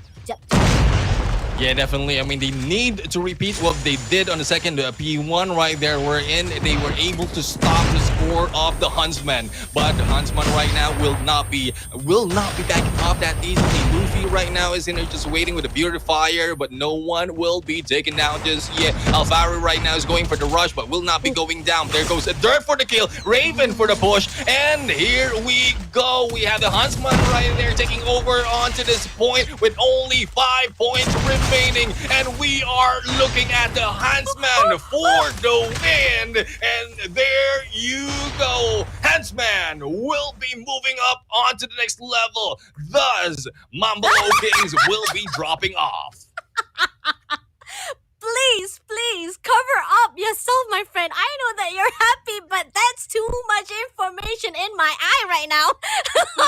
But on the other hand, oh my god, I'm crying. I'm tearing up, my friend, because I am so happy. I'm so proud of the Huntsmen. Malaysia, truly Asia. I mean, God, it was such a tough situation. We saw how it was when it comes to the group stage. Huntsmen did their best. They tried their best, but it wasn't. It was so hard for them. But they, despite those odds, they did able to qualify themselves at this playoff. And when they come in for those playoff, who would have thought that 3-0 that they would serve on that first series just open up their eyes, and just like how Toxic Boys say, I might flip the switch. I didn't flip the switch of the strip. I probably flipped the the switch of the Huntsman, my friend. I am all out for the Malaysia right here. Congratulations. But despite whatever it is, we got to take a look back to the post game right here. Look at that. Low Kings Yopi with 1 minute 14 on the clock. He did his best to get as much point over themselves. They did their best to do a comeback. And compared to them, it's almost sequel. It's almost equal. The numbers are equals for both of these MVP teams. But when it comes to Asma, he gets it down. It is what changes all around. When it comes, you have Derp, Asma sticking together. And on the other hand, we got backup from Aris, despite they have a hard fought game, especially when the fact that I see that Aris, despite it was very tough for him to win those gunfight, but he did his best and he tried to do those layers. But in the end, it all goes down to Huntsman, and Huntsman will be moving to the next stage, my friend. But on the other hand, for the Lowkings, unfortunately, this is the end for them. They will be going home with the 5th place on their hands.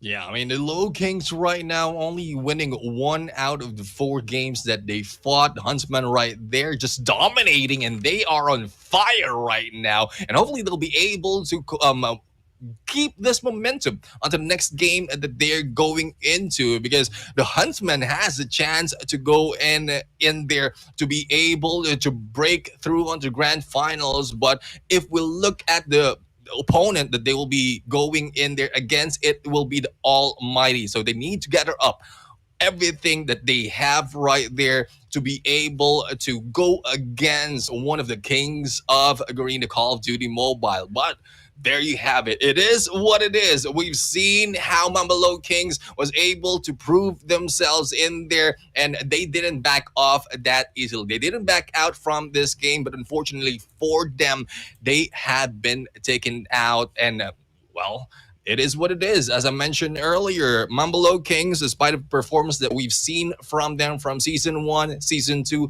really might not be their game, and there are plenty of chances for them in the future, probably in season 3, to be able to recover and take the throne for these games.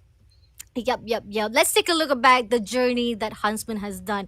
This is the map that was chosen by MAMBA Lowkings. Some think that maybe MAMBA Lowkings tried to actually punish Huntsman in the map. They have lost a lot of time so far, but there are win rates. There are certain times that Huntsman did win here. And again, I think this is pretty much what we were looking at the side of the Lowkings, whereby they did a little bit slow pace fight. There were times that it could have been for their side. They were able to defend it off, and there were times when Huntsman could even get those kills. But when it comes to search and destroy, Asma, my friend, those 3Ps will stuck in my brain forever. Last time I dream about Yanje, but tonight I think I will dream about you as well. I'm so sorry. My boyfriend will be mad at me. No. I don't know. I don't want. No. But on the other hand, I'm like so amazed by how powerful Huntsman is right here at the raid, because this is the map that they have a lot of losses inside of the group stage as well. And despite whatever it is, trying to challenge BAP at the same map that they have a little bit of odds of losing, despite they did able to switch things up, able to redeem themselves again.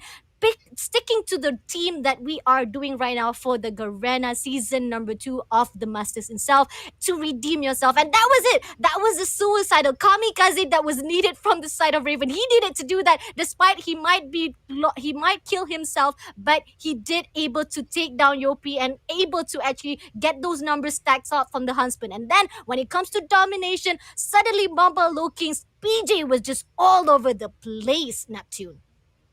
Yeah, definitely. I mean, domination really is where MAMBA Lowkings showed off and really came back from that game. But when we jumped into the next hard point, it was a very difficult play for the side of MAMBA Lowkings. They've lost a lot of points right there. And as we look right now, how long Huntsman has been stepping on that hill, on that plate, thus increasing the points from themselves. And if you look at the scores right here, this is where where we have seen that there's a low probability for the side of MAMBA Lowkings, but we jump in to ALMGHTY right here as our soldier of the game with an average kills of 16.25, KDA of 1.05, average scores of 2267 right there. And this is what I want to point out. Hardpoint capture would be 1 minute and 38 seconds. That is what you have to show, especially on the hardpoint. This is how well this team is well-rounded. Yes, you might have a lot of dominations. You might not have been that high in the KDA. Hardpoint of like objective gameplays that we've seen from ALMGHTY, as well as the some or all of the members of the Huntsmen right there. That is how you really evolve as a team. Spread out all those kills as well as the objective gameplays, thus will be able to improve further and eliminate who will be going against you on the upcoming matches. Yep, definitely. Huntsman. I mean, the statistic is not really impressive despite that we have seen a higher standard, but it is amazing from the side of Huntsman because this is something that we are looking forward, because when it comes to soldier of the game, I think from the side of the Huntsman there are a lot of players from the Huntsman that has done a wonderful job. And I remember from the side of the Asma side, KDA, when he was the soldier of the game, he got 2.0, and it was just amazing. The KDA was just amazing, and I'm proud. I'm just happy to say two matches that was MYSG region versus the Philippines. The first round, I was able to cast for the side of Almighty versus CA United. It goes down to the MYSG, main practically to the side of the SG, which is Singapore. And then we move on to the next series. We got MYSG mainly for the Malaysia team, Huntsmen, fighting off with the team of before I even continue with those answers, let's take a look on those code, my friend. You got a screenshot right this instant to make sure that you will redeem. This is the unlimited box. Only the first one who finish off for the redemption will get it. So first one first gets it. This is just the first of first get it, despite whatever it is. If you did not able to actually redeem it, if you say that it's already fully redeemed, unfortunately you are not the first one to able to get it, because it is rare. That's why it's called rare wish crate. But right now, right this isn't, come on, copy it off, redeem it straight away at your app, CODM Mobile, guys. And on the other hand, coming back to what I was saying again,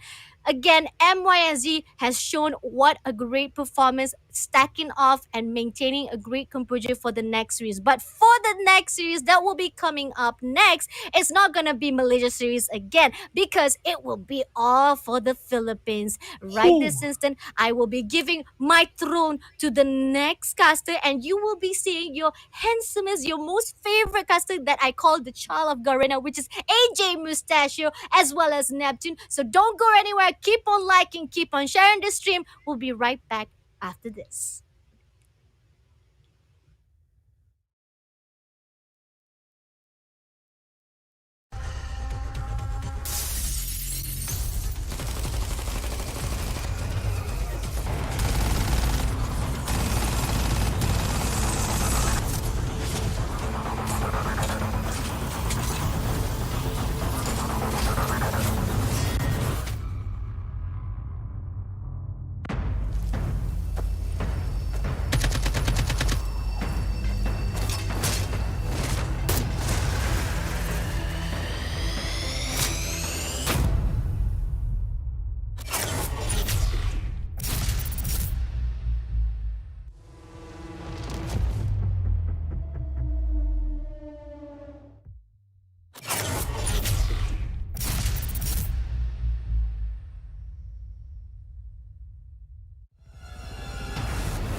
Mobile Garena Masters Season 2. This is playoffs day number 2, ladies and gentlemen, boys and girls. The theme of the season is the road to redemption. Many wondered exactly who would be redeeming themselves. Some thought it would be some of these new brands, some of these new teams that couldn't go the distance in Season 1 that would be redeeming themselves. But who would have thought that the titans of old would make this their uprising? They are paving their way to make this the comeback for two supreme brands, Smart Omega as well as Huntsmen. How far can they go to redeem their honor in this competition? Today is the day we find out. My name is AJ. I'm the Mustachio, alongside the one and only amazing partner of mine that I could ask for, the gentleman Garcia, in the name of Neptune Ferdinand. I just want to know, Neptune, exactly what are your expectations for this matchup? I don't want to know who's going to win, who's going to lose, but what do you expect out of this game, my friend?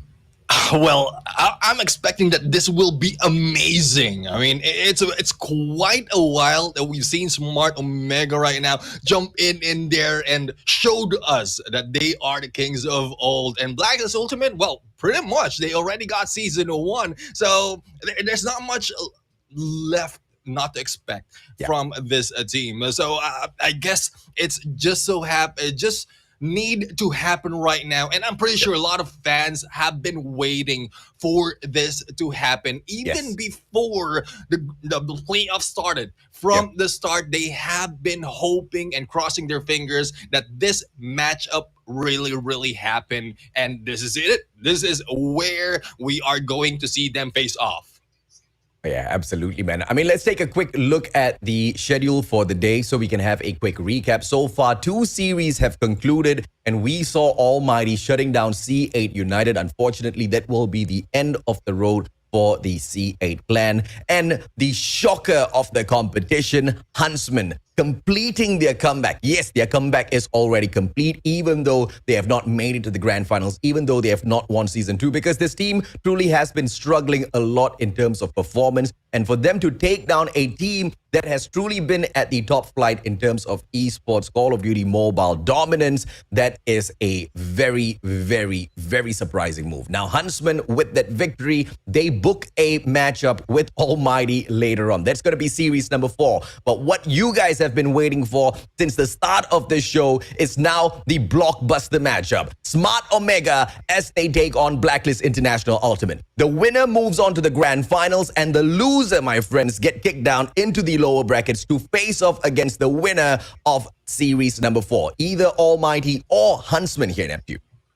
Yeah, definitely. I mean, we'll have to find out who are they going to face off right there. And as we can see in there on the third match, it's Smart Omega and Blacklist Ultimate, the final bout from those on the upper stage. And it's really something to look forward to as to who will be taking this, as well as for those on the grand finals. So for the 4 teams who will be battling on for this match as well as the next match later on, we wish them luck. But we have Smart Omega lineup right now. We have Rage, Idra, JC, Candy, Kevs, and Whoopi. And we've seen how well they have evolved as these teams, as well as this new rosters that they have for this Smart Omega team. Oh yeah, absolutely, man. And of course, We've talked at length as to how Rage, as well as the impact that he has brought into the Smart Omega lineup, but also about how Whoopi has just become that dominant player out there on the battlefield. Because in the past, it used to be about King Idra himself, man. He used to be the slayer. He used to be a flex player who could go out there and get the deed done. But these days, we don't even need to depend on Idra because Whoopi just settles everything up front. Even in those SNDs, the best sniper in the Philippines, as he used to be, can still go on and put on a lot of pressure on the players of Blacklist International Ultimate. So that's definitely going to be something to look out for. But of course, he goes up against the deadly duo of Yato as well as Yobabs. Even though Whoopi is going to be that ultimate sniper on the side of Smart Omega, he has got his work cut out for him in this series, Neptune. Yeah, definitely. But let's not count out Rage as well for the addition for this team. Rage has been a good combination for Whoopi as well as Idra right now, but we'll have to see. As you mentioned, it's still a good lineup for the side of Blacklist Ultimate because they have Yobabs, they have Iato, they have Tin as well. Not to count AG, Jabin, and Skurd in their completing lineup for this team. And we've seen how well they were able to move themselves up on Season 1 as well as their way onto this finals in Season 2. And there's a lot more that they can show as well as prove as they battle it on against Smart Omega later on. Oh, yeah, absolutely, man. And of course, to open up the matchup, as usual, every single series, you will have to come across a hardpoint game. And this is going to be one of the most anticipated hardpoint matches for myself personally, because you have got Blacklist International Ultimate going up against Smart Omega, two of the teams that have managed to maintain a 100% win rate at hardpoint. The loser is most definitely going to be super salty after this match. Yeah, I mean, losing their chance and they're losing that perfect score right now for the hard point is like a turn down. We've seen how that has been done for Almighty from yesterday, and well, we'll have to find out.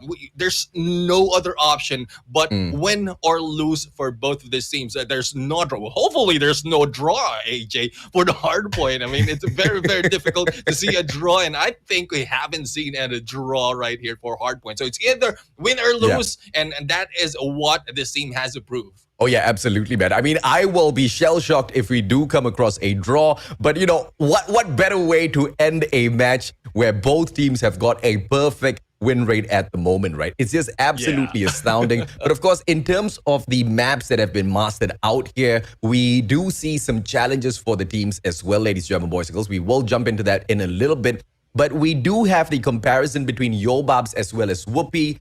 I'm surprised we do not see Yato. I wonder exactly how Yato's scoring would be in comparison to Whoopi.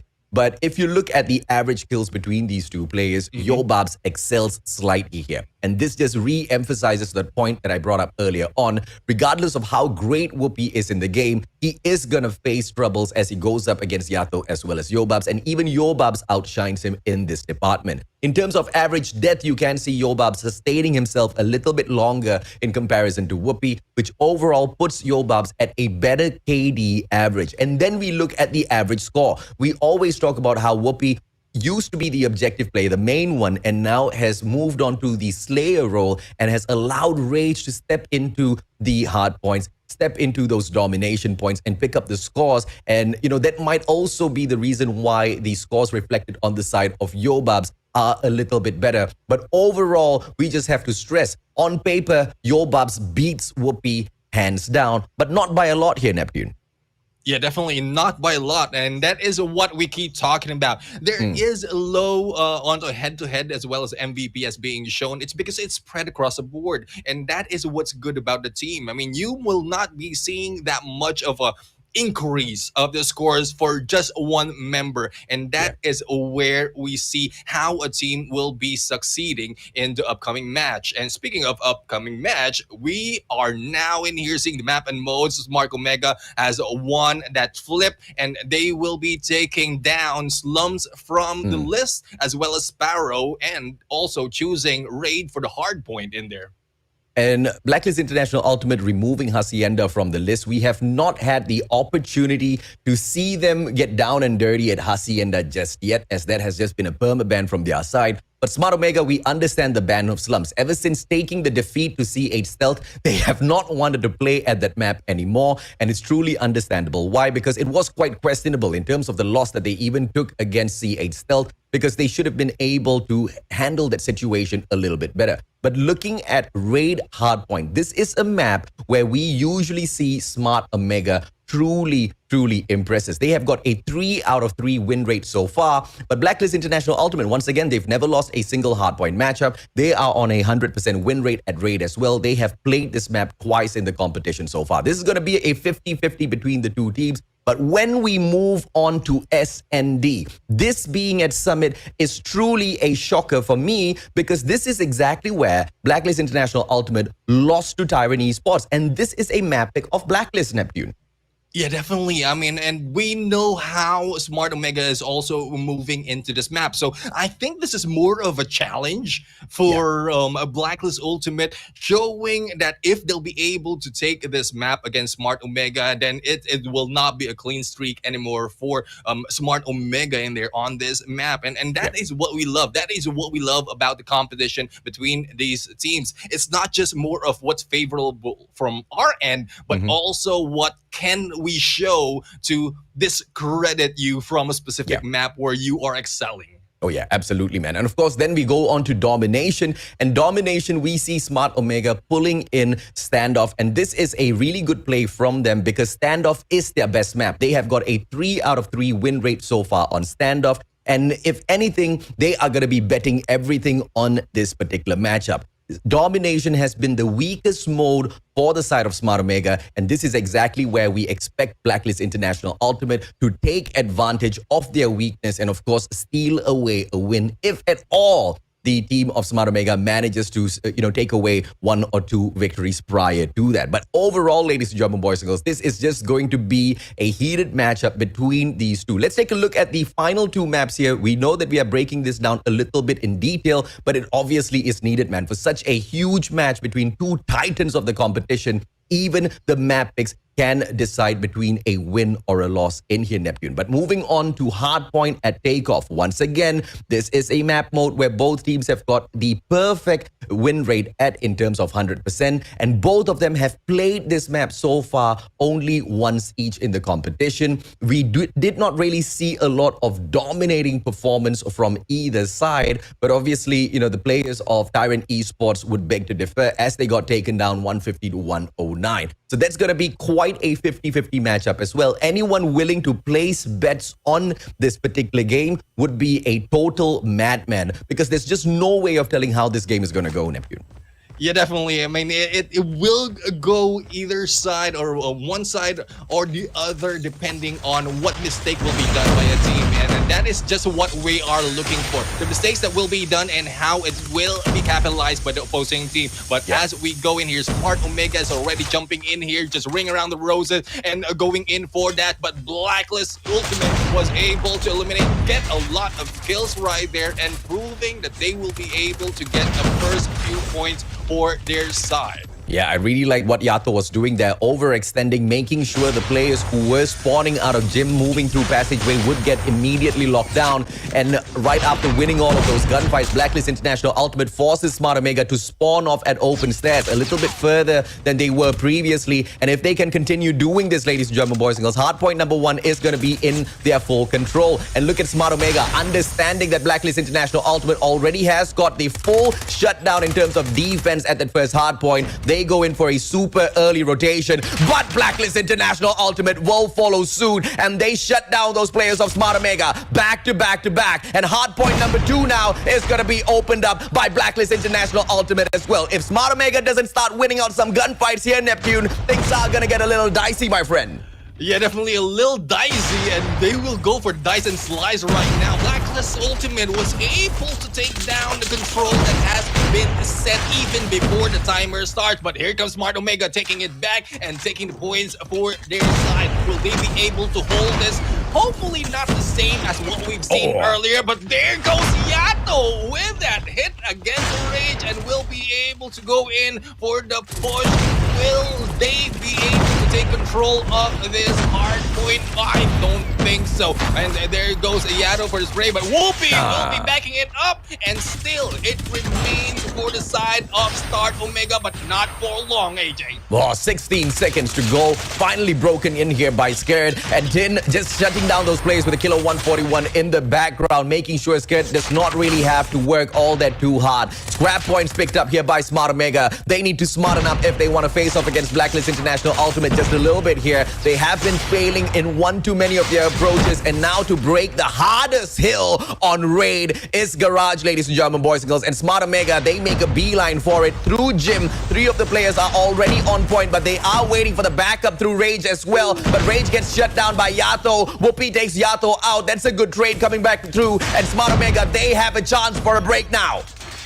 Here comes the break for the side of Smart Omega. They will be able to cover all the corners of this garage. And there goes Whoopi with a purifier, cleaning it up, but will be taken down by Tin. And here comes Yobabs right now, also cleaning, but will be taken down by Rage. And we know how Rage, with that Mac 10, will be able to clean up whoever will goes around this hill. But Blacklist Ultimate will not be backing down as easily as Tin, as well as the rest of the teams will try to get those corners and make sure that they will not be going down as they clean up these points, as well as reach almost halfway through the target. And once again, forcing Smart Omega to double back down for an early rotation towards the basketball court this time round. Candy teasing up whoever who's potentially inside, but he finds absolutely no one. A waste of a thumper shot potentially. We will have, oh my lord, Candy now taken out by the God Nade from the side of Tin. And Tin, Kilo 141. Can he go in for the slide? One final guy, no two on both corners, and that manages to catch out the approach of Blacklist International Ultimate. Smart Omega on their way back into this matchup, but it's not going to be as easy for a defensive lockdown here as it was back at Garage. And with that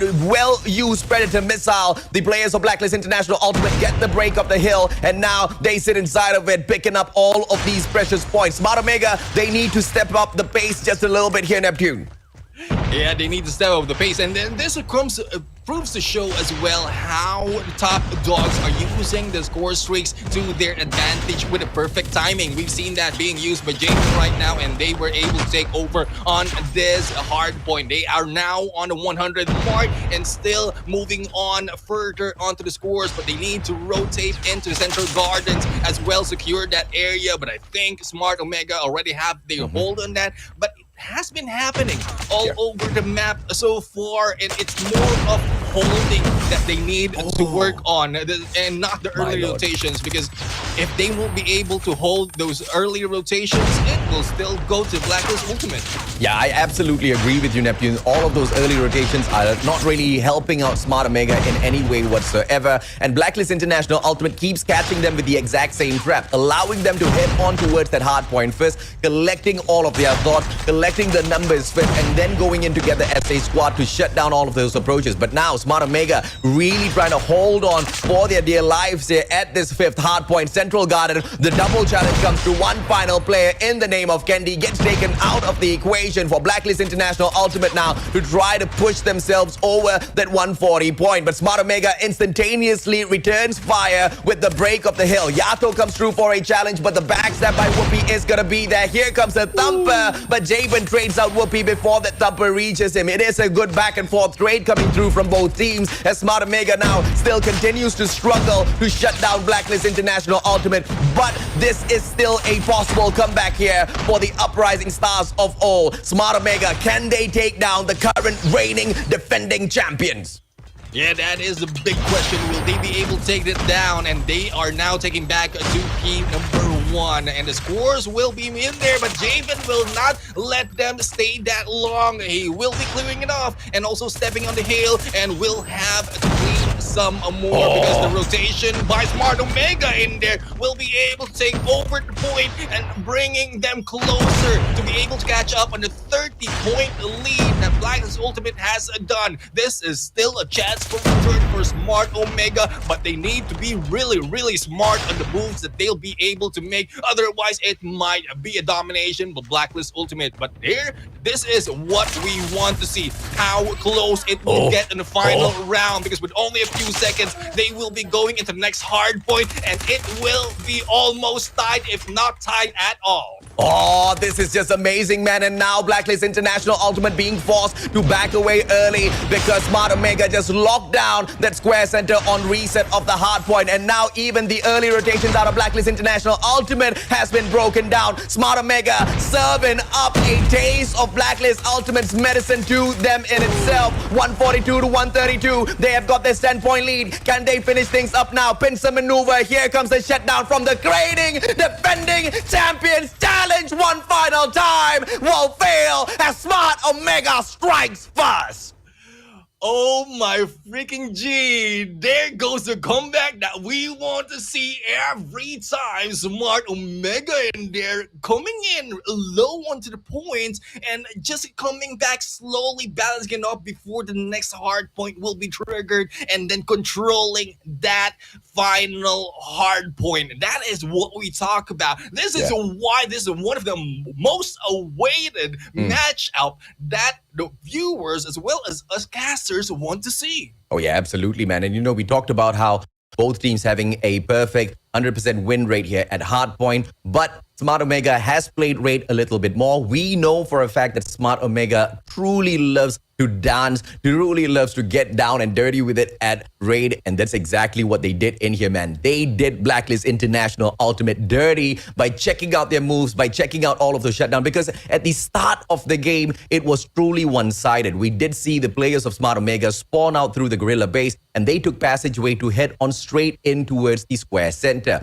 The weak point here of Smart Omega is we did not see their players move into gallery and play that power position. Instead, all the players wanted to rush straight on in. There was no flank from central. There was no flank. There was no overextension into its garden to take over laundry room. They just took a straightforward fight, and they were punished drastically by Blacklist International Ultimate. They killed them back to back to back, forcing them to spawn away so far off. And at the end of that failed play by Smart Omega, they decided to go in for an early rotation into P2. What happened at P2? Absolute waste, man. Blacklist International Ultimate knocked on their doors, shut them down, kicked them out of the kitchen because their food just tastes trashy at that point, and they took over the situation, continuing to run away with the matchup. Garage was a similar situation as well. You saw the players of Smart Omega move on in. But where did the game change? Where did the pace change? It was all down there at that final hard point where Smart Omega finally smartened up and told themselves, if we don't start stepping it up, if we don't start winning some of these gunfights, get rid of these first match jitters of the day, we're not going to be able to survive against the current reigning kings. And the kings of all, they found their momentum in this matchup, man. Amazing comeback out of nowhere once again for Smart Omega. But will they be able to double this performance? Can they pick up the SND as well at Summit? The map, the one map that Blacklist International Ultimate has lost SND on so far.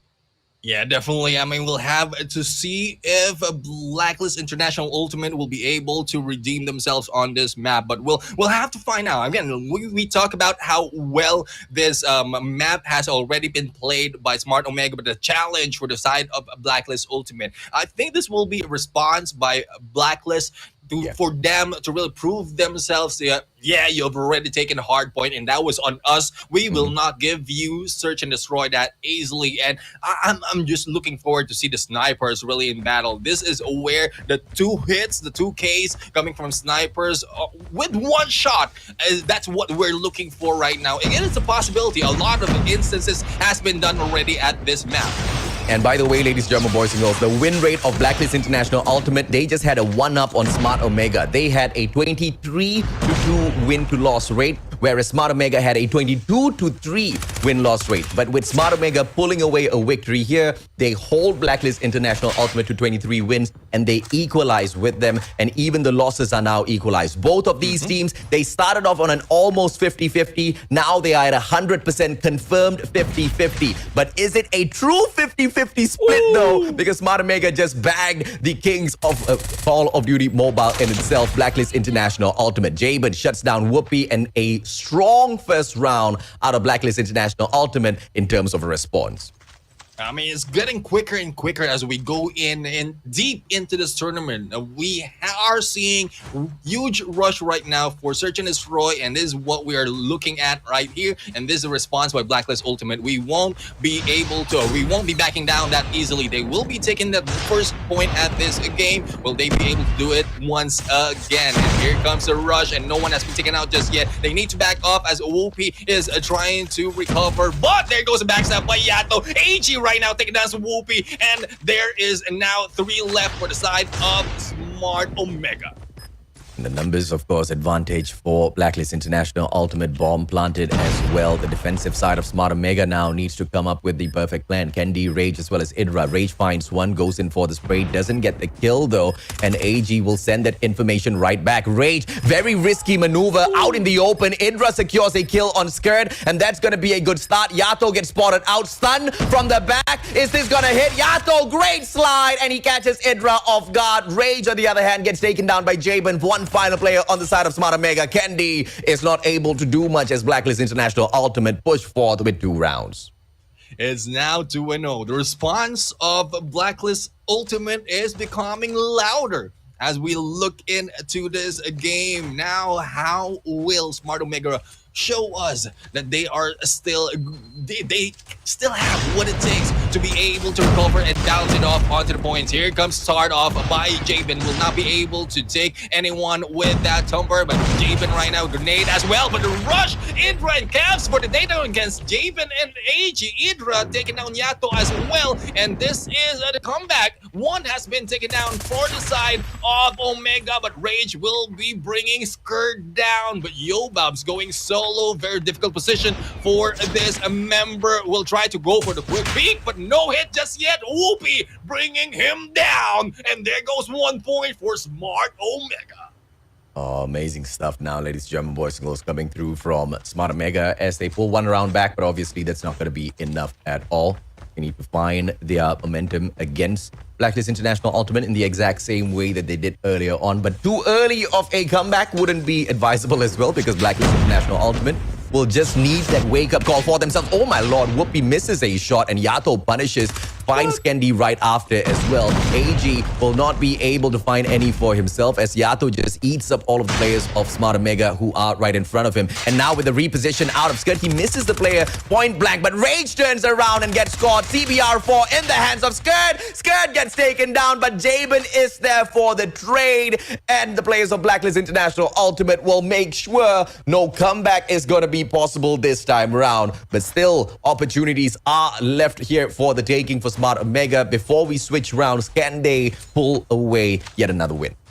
Yeah, they need to pull away 1 win for them to really increase the possibility. As the switch, the tactics will be different, and they will be able to control the pace of the game. Whoopi right now, the sniper that we know of, not seeing anyone just yet, but we'll have to find out how well will the rotations be. And there goes AG, missing the chance for that kill, and they both will be backing off as Yato is just waiting for any information that will be given on them. No one has been taken down just yet, and plan is on, and the chance for Smart Omega to go through for the rotations and for the hit 1 by 1.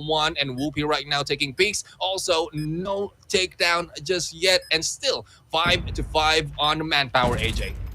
Let's see exactly what they can pull away here now. Yato as he finds Rage, the numbers not looking good at all, and there's no way Smart Omega will be able to win a round with those sort of numbers. Blacklist International Ultimate, not only have they been awakened, they also have been absolutely annoyed clearly from the previous loss that they took against Smart Omega, and they just want to shut this down quickly, move on with their day, get into domination and continue smashing. But will Smart Omega be able to stop them yet again, just like what we saw in Hardpoint earlier on? Yobab's great positioning, will not be able to look down, hit mark onto him, and he doesn't get taken out of the equation. Throws a grenade right back for any follow-ups coming through. Skirt finds a hit mark, has that information, goes in for the wild sprays, finds absolutely nothing. Kendi can catch a finishing player off. But the trade will be behind Candy. Double takedown as he finds the feet of AG as well as Yato. Kev's Whoopi, they all respond back this time round, only leaving Yobabs in the mix for the side of Blacklist International Ultimate. Now Yobabs, the ELQ in hand. Quick scope can go in for the strike. Candy towards the right, and he finds him, shuts him down instantaneously. No fake defusal is going to come through from him just yet as Whoopi peeks on through. Yobabs drops Idra. Quick scope will not be possible as he pulls out the CBR4 just to get shut down by a Mac 10. Oh my goodness, that a double foot shot, I would say. I mean, I can say a headshot in the foot, but that would be silly. A foot shot coming from Candy right there will be the highlight of that match. But that is comeback that we are seeing, that we want to see for this side. But let's see. Will that continue on for the side of Smart Omega, especially as they have already switched position? Now we'll have to find out if this is their chance. Skirt in there taking on Kevs right now and reducing the chances, but bouncing off as Yobabs will be taken out by Idra. It's now a 4v4 situation, and the rotations of Candy once again. Oh, Skirt and Javen in there taking out Idra in rage, and it is now left to one Candy with a spray and a takedown, and the bomb is in his hands, but needs to back off a little bit, needs to get a little bit of distance as well as to rotate, not to be caught off guard. AJ. Yeah, absolutely, man. And now Neptune situation is tense here as once again Smart Omega are reduced to just one player. Candy, CBR4 gets spotted out. Jabin doesn't find the kill, but Yato punishes with the little Mac 10. And 5-2 match point for the reigning champs, Blacklist International Ultimate. Yeah, match point right now for Blacklist International Ultimate. Will this be the final round of the Search and Destroy for the Summit map, or will there be a chance for Smart Omega to really come back off from this game? And we have a Yato right now starting off with a grenade. Well, everyone starting off with grenades right there, but no takedown just yet. Here comes Yato for the rush, but a little bit too slow in there and missing the opportunity. Here comes Candy, also missed that opportunity, and the backstab right now onto Whoopi. Still a lot of opportunity. GG, bro, Yato. Yato will be taking down. Oh my goodness, I don't know what happening to Yato anymore. No, sometimes, man. Sometimes stuff like that just happens, man. He's just having one bad round. Not a bad day, just that one bad round. And yeah, though, that was unfortunate for the guy. But Kevs tries to shut down Jabin, manages to pull that away. Yobab's final player, 1v3. Can he get spotted out? DLQ, he sits down inside of the cable car, and he will get taken on a ride as the players of Smart Omega find their way in here to still survive. 3-5 now. Can they continue to hold Blacklist International Ultimate to that match point as they make the comeback? Well, they are making their comeback right now. 2 points to be able to tie it off, but they need to really do those smart moves. Whoopi right now. Oh, starting it off with a takedown against Javen, and there we have it. Whoopi has a snipe. Another one against Yobabs, and this is what I'm talking about. Whoopi is back, and he is on fire. Oh, yeah, absolutely, man. It run out as he goes in for the final takedown, manages to get the quick one onto Scud. And 3-5 is the scoreline, leaving AG all alone. It only means that Blacklist International Ultimate will continue to be held back at this match point, while Smart Omega finds their way right back into this S&D matchup. Can they now keep themselves alive in towards that 11th round? Whoopi gets spotted out. CBR4 in the hands of AG manages to find it right quick. Thumper will not be able to pop off. Rage catches him off as well. Hit mark from both sides, and Rage with a reposition finds him easily. 4-5. One more round for Smart Omega to keep themselves alive for that round 11 showdown. I'm seeing a story right now in this games the Smart Omega has been playing. I mean, comeback is real. That is the story that we're seeing. Hopefully it will be the case. Hopefully that will be the chance for them. But we'll see. We'll see if this is it. Whoopi right now will try to start off this game once again. They are on attacker side, but no one is picking just yet. And I think these teams will start to stake it slow because no one wants to risk to lose one more point in this game, especially for the side of Smart Omega, AJ.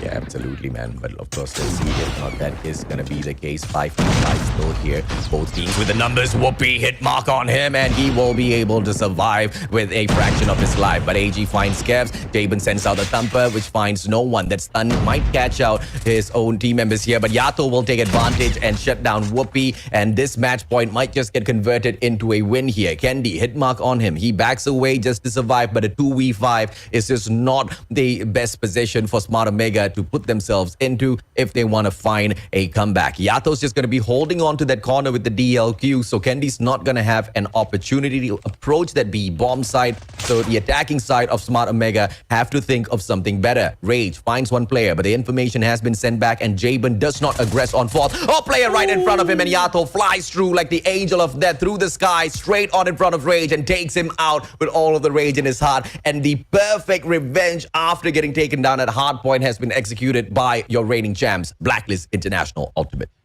And the response is on, and there goes the conversation.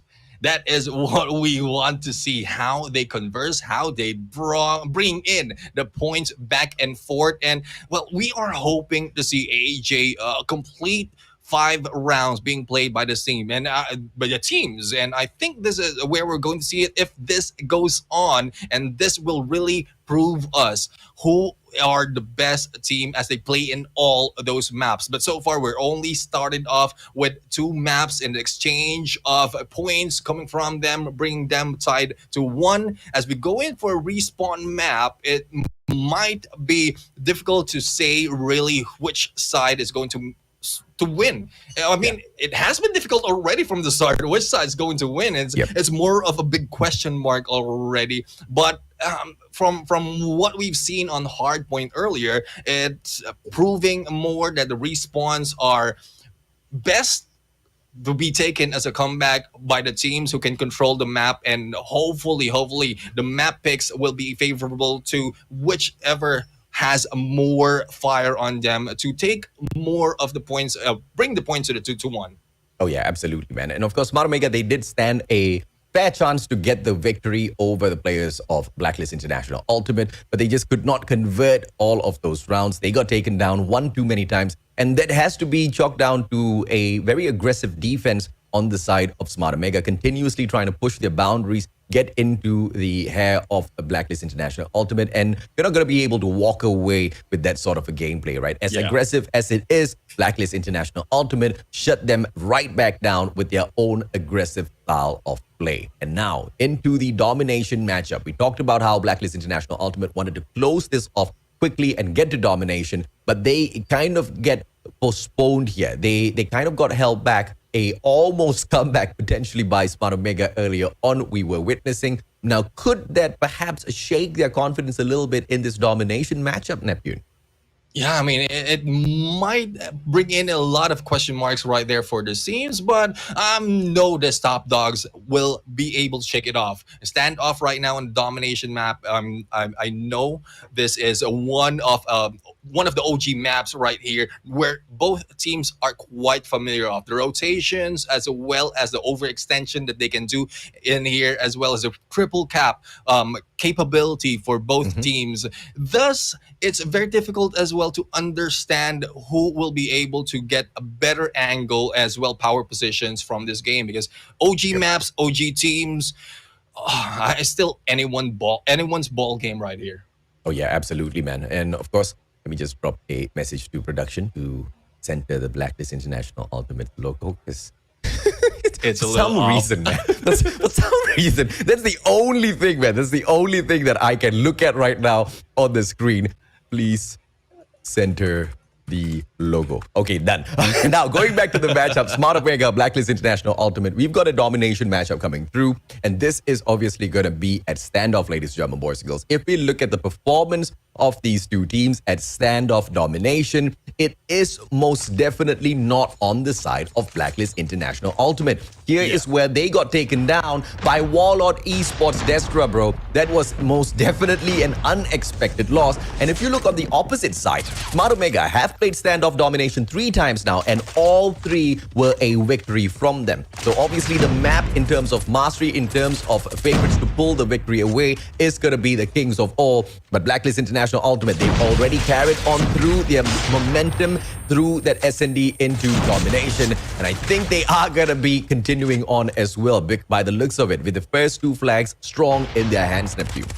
Yeah, definitely. I mean, 2 flags already for them. Is more of holding off and getting the positions to be able to block off anyone trying to contest those points. But here comes Jabin taking over one of the power position and also going in, attempting for the triple cap. Here comes Jabin clearing that off, and the triple cap early on to this game, increasing their potential for the win in this match. And despite of the loss that they already have, they know already how to complete the rotations as well to defend all these points. And that is one thing Jabin right now, who was able to control everyone rushing into Alpha.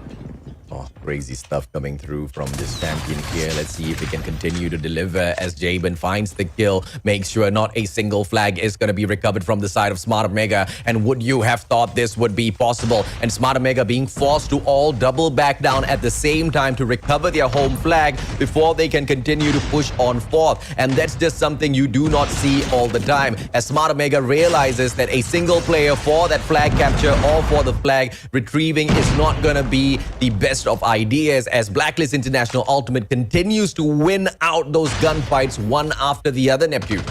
Yeah, definitely. I mean, power positions already been taken, especially for that Alpha side, and it's more of how they will be able to complete Bravo, the Bravo protection right here. Alpha is being pushed by Smart Omega, but with that one member, it will not be long. The cleanup will be done by Blacklist Ultimate, getting close with only a few points to the halfway mark, and it is proven evident that regardless if Bravo will be taken by Smart Omega, it will still move towards Blacklist Ultimate. And as we go closer to the end of the first half, there's a huge lead right there that Smart Omega need to catch on to. So it's more of the rotation, how they start this next half, that will really tell us if they'll be able to come back.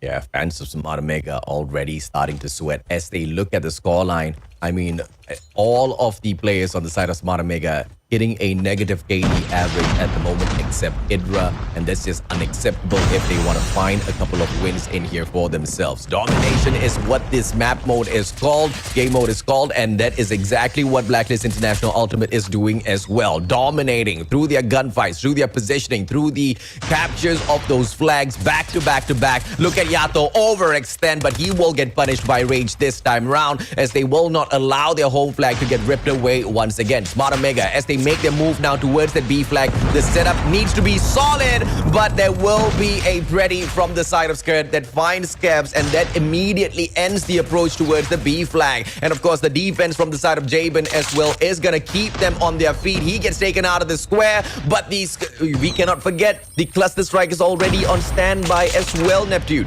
Yeah, definitely. I mean, the cluster strike will be proven effective, especially when they try to go in and take a Bravo. But there we have it, the take back of Bravo right now being done by Blacklist Ultimate, a chance for them to increase the chance of points for their side. I mean, Bravo has been reset. I would say reset to 0, and it is now being taken back by Blacklist Ultimate. But good timing for the side of Kevs right now, going to Alpha, but one will try to go and defend them. It's Yobabs clearing that off, and it is still Blacklist Ultimate getting those points. Oh yeah, absolutely, man. And Smart Omega really has got no standing in this matchup at all unless they find some miracle play to make a break through the defense of Blacklist International Ultimate. Yobab's just having the defense all sorted out by himself, and whenever he drops his duo, the deadly duo of Yobab's, Yato drops by to check out the competition, and he usually gets the job done as well. And as I say that, Yato takes Kendi out of the equation, and that A flag will not be taken away by Smart Omega. That B flag on the T's as well, but they're gonna just be way too far from it. Jabin still hasn't used that cluster strike just yet,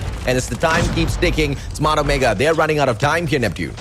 Yeah, definitely. They are running out of time. They need to catch up on the points. But the question is, how will they be able to do it? I mean, you mentioned about the duo combination of Blacklist Ultimate, and that has been done. Whoever is in the rotation, and I think it's the ultimate bonding experience from Blacklist Ultimate right here, as they will not let go of their partner. And that is the key to success for this game, as we are seeing an increase and going into the 130 mark, where we usually flag this as there's no turning back. Unless they go for the triple cap for the side of Smart Omega, they will not be able to catch up onto the points.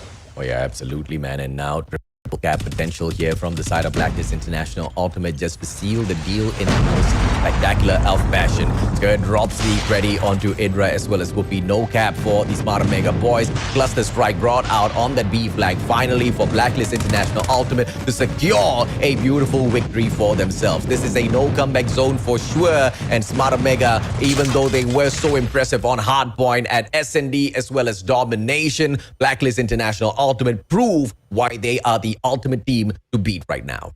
And yeah, they are also proving why they are the champs of Season 1. So we are just waiting how or what will be the response of Smart Omega at this point. I mean, we've already completed another set of 3 for the maps. Going up on the hard point, a potential for Smart Omega to go for...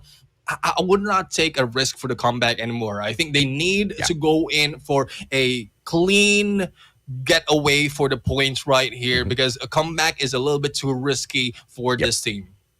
I absolutely agree, man. And, you know, nobody wants to be setting up those comeback gameplays at the moment. There were times where Smart Omega, they used to be in their prime and they could, you know, just drop a few points at the start of the game. Just make sure they always keep up with their branding, the comeback kings of Call of Duty Mobile, right? That's exactly what Smart Omega was very well known for in the past. But against a team like Blacklist International Ultimate, those cheeky moves are just a little bit too risky. Not a little bit, very, very, very risky. Because even as Smart Omega tries to take a aggressive stance and aggressive attack against Blacklist International Ultimate, they still get shut down. What alone, some cheeky moves. And now, as we head on into a domination, as we head on into it, that hard point match once again, this is exactly where we saw Blacklist International Ultimate get taken down. We did mention they had a 100% win rate prior to the start of this series, and Smart Omega has now tainted their record. Are they ready for a little bit of revenge? I think after 2 back-to-back victories, that's exactly what they're ready for here, Neptune.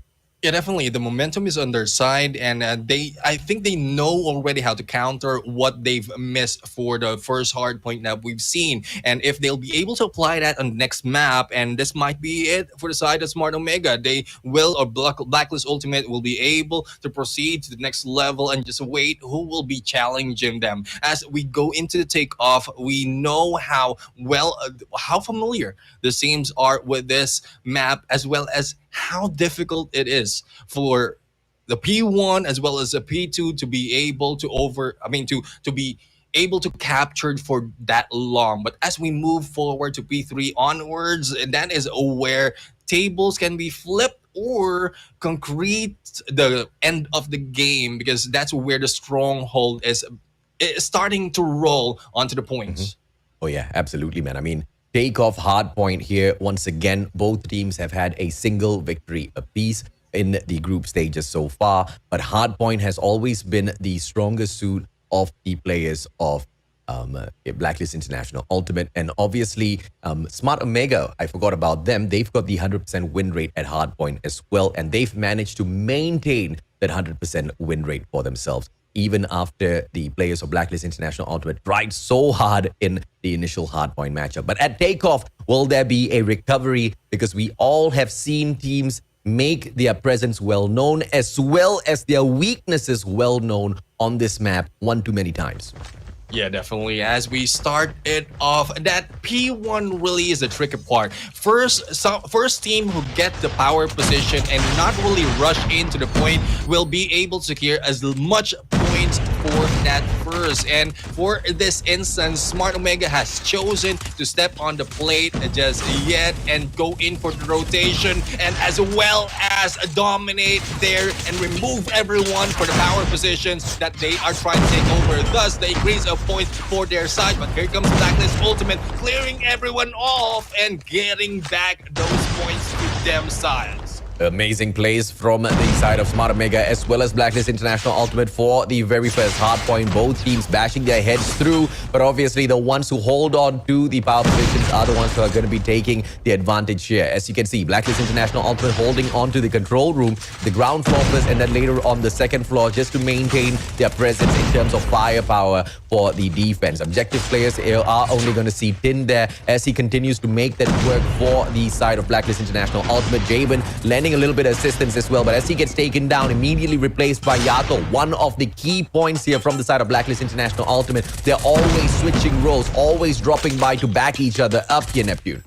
Definitely. I mean, as we see Yato right now remove the trophy system plus the follow-up grenade, is working well for the side of Blacklist Ultimate. Despite a balanced score, it is Blacklist Ultimate who is going in onto P2 right now into the hands of Yato. Here comes the rush and the cleanup is on, and all Yato needs to do is stop anyone from moving in onto the stairs. But that will not be very easy, as the rest of Smart Omega will be rotating and taking control of this hard point. Exchange of domination in this hard point really is still the same from B1 to B2, but it will change or might change as we move in onto the next point as we count it down in 10 seconds.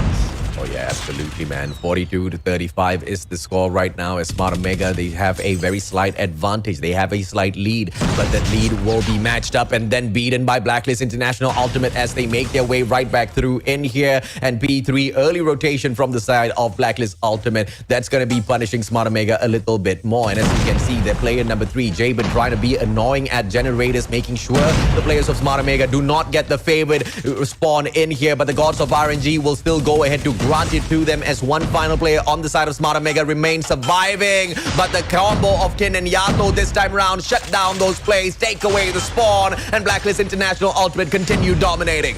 And this is where we start seeing the increase of points. Earlier, it's such an open area as well as only limited entries. But in this P3, this is where we increase, as we are seeing, looking at right now for the side of Blacklist Ultimate. All they had to do is stay inside and also cover all the spawn points that leads to this point. And they are increasing in there onto the points halfway through already in a 150 mark, and still at it with the remaining, the scrap points right now, and it's not too far as well for the next point, and that is why most of the teams that we've seen in here has already doubled down on to those scores, ending it a little bit too far from the losing team. And the pace is just picking up little by little, ladies and gentlemen, boys and girls, as the players of Blacklist International Ultimate try to continue running away with this. It is going to be one of the biggest back and forth hard points of this particular map. It is the control room fight at P4. If at all the players of Blacklist International Ultimate can come through in here swinging with their operators taking it, it's not going to be that big of a challenge because they have to face off against Rage as well as this tight corner and the Purifier. And the positioning held on by Rage, you're not going to be able to catch him in the acute angle outside of that control room. And through all of those angles, Smart Omega find themselves making their way right back through. Tin taken down by Idra right after Kevs gets taken down by him in that equation. And 89-78, Blacklist International Ultimate, they will take that hard point back for a couple of seconds, but pincer maneuver from Smart Omega gives them scrap points. And the scrap points is really a little bit that they will be able to utilize, because that increases the chance for them to complete the rotation.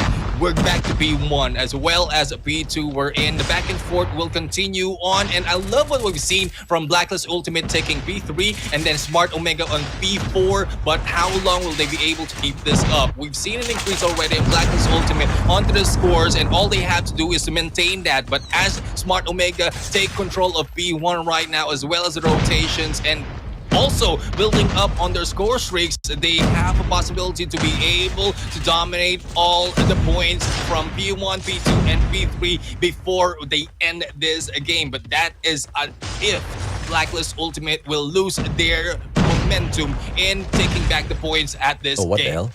No, I mean, all of a sudden, Smart Omega just became a little crazy in this matchup, man. Winning gunfight after gunfight after gunfight, but this is exactly where the pace will start building up. 118 to 94. Here comes the ending of this domination matchup, which will potentially tell us the difference between these two teams. Who's going to be able to snatch away the victory? Will Smart Omega still be able to survive the onslaught of the reigning champions, Blacklist International Ultimate? And now at P2 on rotation, Blacklist International Ultimate holding on to the point, but none of them are holding on to the anchor spawns. And the players of Smart Omega, somebody needs to move on in towards Cranes and get the spawn for the team before it is too late, as Blacklist International Ultimate are still behind, but they're on the way to make that comeback. And a cluster strike of beauty is brought out by Smart Omega to cut off the access from the back area. Cranes, but cluster strike not taking the player who is using the scaffolding as entrance, and that cluster strike will be absolutely useless in the faces of Blacklist International Ultimate. Could that be the biggest mistake of Smart Omega?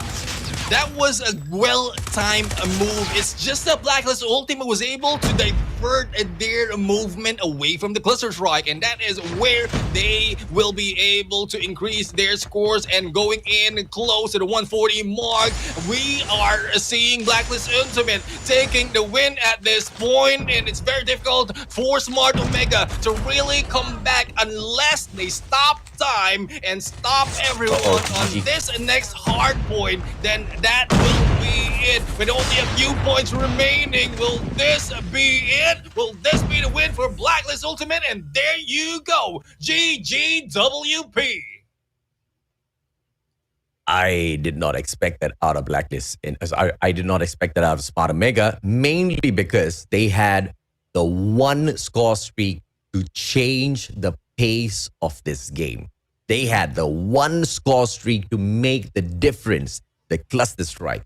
And the placement of this cluster strike in all of that chaos just undid whatever advantage that they were trying to take back for themselves. And Blacklist International Ultimate, when you make those mistakes against them, there's no way in hell they're not going to take that and use it against you. Look at Yato just flying through with the 31 kills, only dropping 15 times overall in this matchup. The only one to outdo his sustainability is his power combo, Yobabs. Yato and Yobabs, man. Once again, these two players are just absolutely stunning out there on the battlefield. And with Yato hitting a 2.07 KD average against a team like Smart Omega, that shows you exactly how dangerous he is. I wanted to see the comparison of Whoopi against Yato as well in their top flight gameplay, but in this hardpoint matchup, that just wasn't the case. The rotations were good from the side of Smart Omega. The comeback was good from the side of Smart Omega, but that one misplayed score streak caused them that loss. Definitely. I mean, it is well, I mean, it's well that they will be able to utilize that, but it was misplayed. It was a time, but plenty of time as well for Blacklist to be able to get away from that. And I guess that is where pros really come out and show up that, yes, you'll be able to time us with that cluster strike, but we as pros as well for the side of Blacklist Ultimate will be able to get away instantaneously to avoid that trick that you're trying to do to turn things around. Oh yeah, absolutely, man. Because it's all about which corner or which particular angle do you want to shut down. Because when you bring out that cluster strike, it's either you take out the spawns of the takeoff, exactly where you can use to hop on into that P2 quickly through cranes, or you block off the scaffolding. But obviously, nobody blocks the scaffolding with their cluster strike. It's always the spawns, right? But with the misplaced spawns, the players just take the longer way around cranes in through scaffolding and were still able to challenge for the P2, which was the overall failing point for the side of Smart Omega. They did have their players, but their players were rushing in straight from generators in towards the red area to take the right-hand access into launch center. And when that was happening, what I wanted to see instead was someone move in for the spawn takeover at cranes because none of the players from the side of Blacklist International Ultimate were holding on to that anchor spot. And if that was the case, if at all Smart Omega had gone in there for that play, they would have taken the favorable spawns. They could have brought out the cluster strike on the other entrance, on the opposite side of Launch Center. Yep. And P2 would have just been a point where they could have extended their survival a little bit more. I don't know what would have befallen them at P3 later on, but that P2 was just such a wasted opportunity that I know for sure the players of Smart Omega will be regretting. 150 to 132 was the only upset that they could bring onto the streak of Blacklist International Ultimate as the reigning defending champs strike back with a 3-1 victory. Yeah, and going into the hard point streak that they have, remember we started off with them on 100%. And then Blacklist International just balance it off. Yeah, we lost one, but we're going to give you that one loss as well. So they're all tied on that hard point stats. And I guess what we pointed out as well earlier is exchange of points from that takeoff map. I know we're looking at the highlights right now, but because of that previous game that we've seen for that hard point, there's a lot of points that needs to be discussed as well, whereas Smart Omega had a great potential really to come back from that game. But let's go back this time to Search and Destroy. As we look at them, we have a comeback possibility for the side of Smart Omega right here, but Blacklist Ultimate already with a match point. They just capitalize on that. The pressure as well as the positions that they can get right there will prove to their side. Thus, they were able to take that away from Smart Omega. Oh yeah, absolutely, man. And of course, the players of Smart Omega, they stood a chance of making a strong comeback at this domination game, but they were just literally being dominated, man. Gunfight after gunfight after gunfight. The rotations were so perfect from the side of Blacklist International Ultimate, and the map mastery was through and through onto the side of Blacklist International Ultimate. Smart Omega, on the other hand, just couldn't find their momentum, couldn't find any sort of footing, any sort of opening in this matchup, and nothing they did was working out. I mean, Jabin was a terrifying defender at these grannies, and when he went down, it was Yato. When it was not Yato, Yobab showed up. It was just a back and forth, fluid motion of defense from the side of Blacklist International Ultimate that the players of Smart Omega just could not keep up with in this domination matchup. And I wouldn't be surprised if they had already resorted to a loss even before attempting to find those flags, right? Because at one point, it just really looked one-sided here, Neptune. Yeah, definitely. It's more of, as you mentioned, the backup system that has been done by Blacklist Ultimate. They will not go in there solo, or if they are in there solo, they will put their backs in the corner or the wall, wherein they have a good chance to be able to defend them and wait for a chance for their teammates to cover them as they go in for the approach. And that what we've seen so far for Blacklist Ultimate, as well as the rush gameplay in there earlier on domination. But moving back to this next hard point, as we saw earlier, P1 and P2 is a chance for each team to catch up on the points. If they'll be lucky enough to get a hold of P1 and P2 that longer, then they will be able to increase their chance. But as we've seen, it's just an exchange at this point for P1 and P2. When we jump into P3, that's where Blacklist Ultimate was able to take back a lot of points for this team. And on the other hand, P4, Smart Omega takes back the points at this game. It just goes for that rotation, the exchange being done. And when the rotation, when the switch or the reset of the hard point, that's where everything is clearer. The rotation is already visible for the side of both teams. Thus, they can prevent anyone who's coming in, and also understanding that they will be able to take all those points. But soldier of the game, AJ, we have Yato right here with an average kill of whopping 21.5 right there, a KDA of 1.69, an average score of almost 2,500.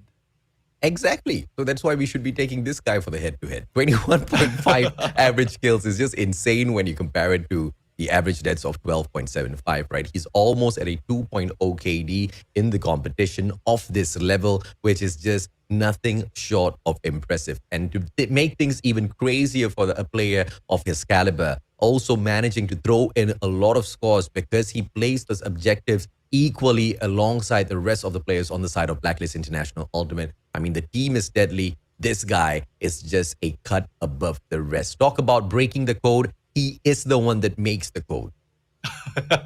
He codes that well, and no one is able to break it. And there you have it, guys. Soldier of the game, Yato. And we've seen great strides being done by this team. I mean, the rotations of who will be highlighted in this game, and they also know how to play the story from their end. They know when they'll be able, or they well, when they will be clutching up their gameplay to just to make sure that no one will be able to overtake them, as well as they are holding the crown for season 1. So it is still too early to say, but as we look at it, Blacklist Ultimate is really taking a strong hold for the chance for them to take season 2.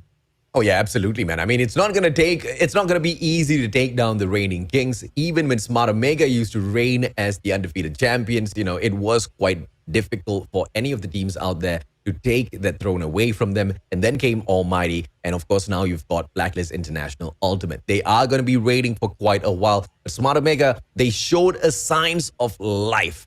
But is it going to be enough to take the win at the end of the day, as they now have to make their way through the competition at the lower brackets? We will have to wait and see. But for all of you guys, thank you so much for your support. Thank you so much for the shares. Thank you so much for calling all of your friends in here. As a thank you, the DRH airbrush, this is the code for you. Take that screenshot so that you can get it redeemed within the game itself. There are unlimited number of redemptions in here, but it doesn't mean you can get 10 of these airbrush DRHs. Nothing much you can do with 10 of them, bro.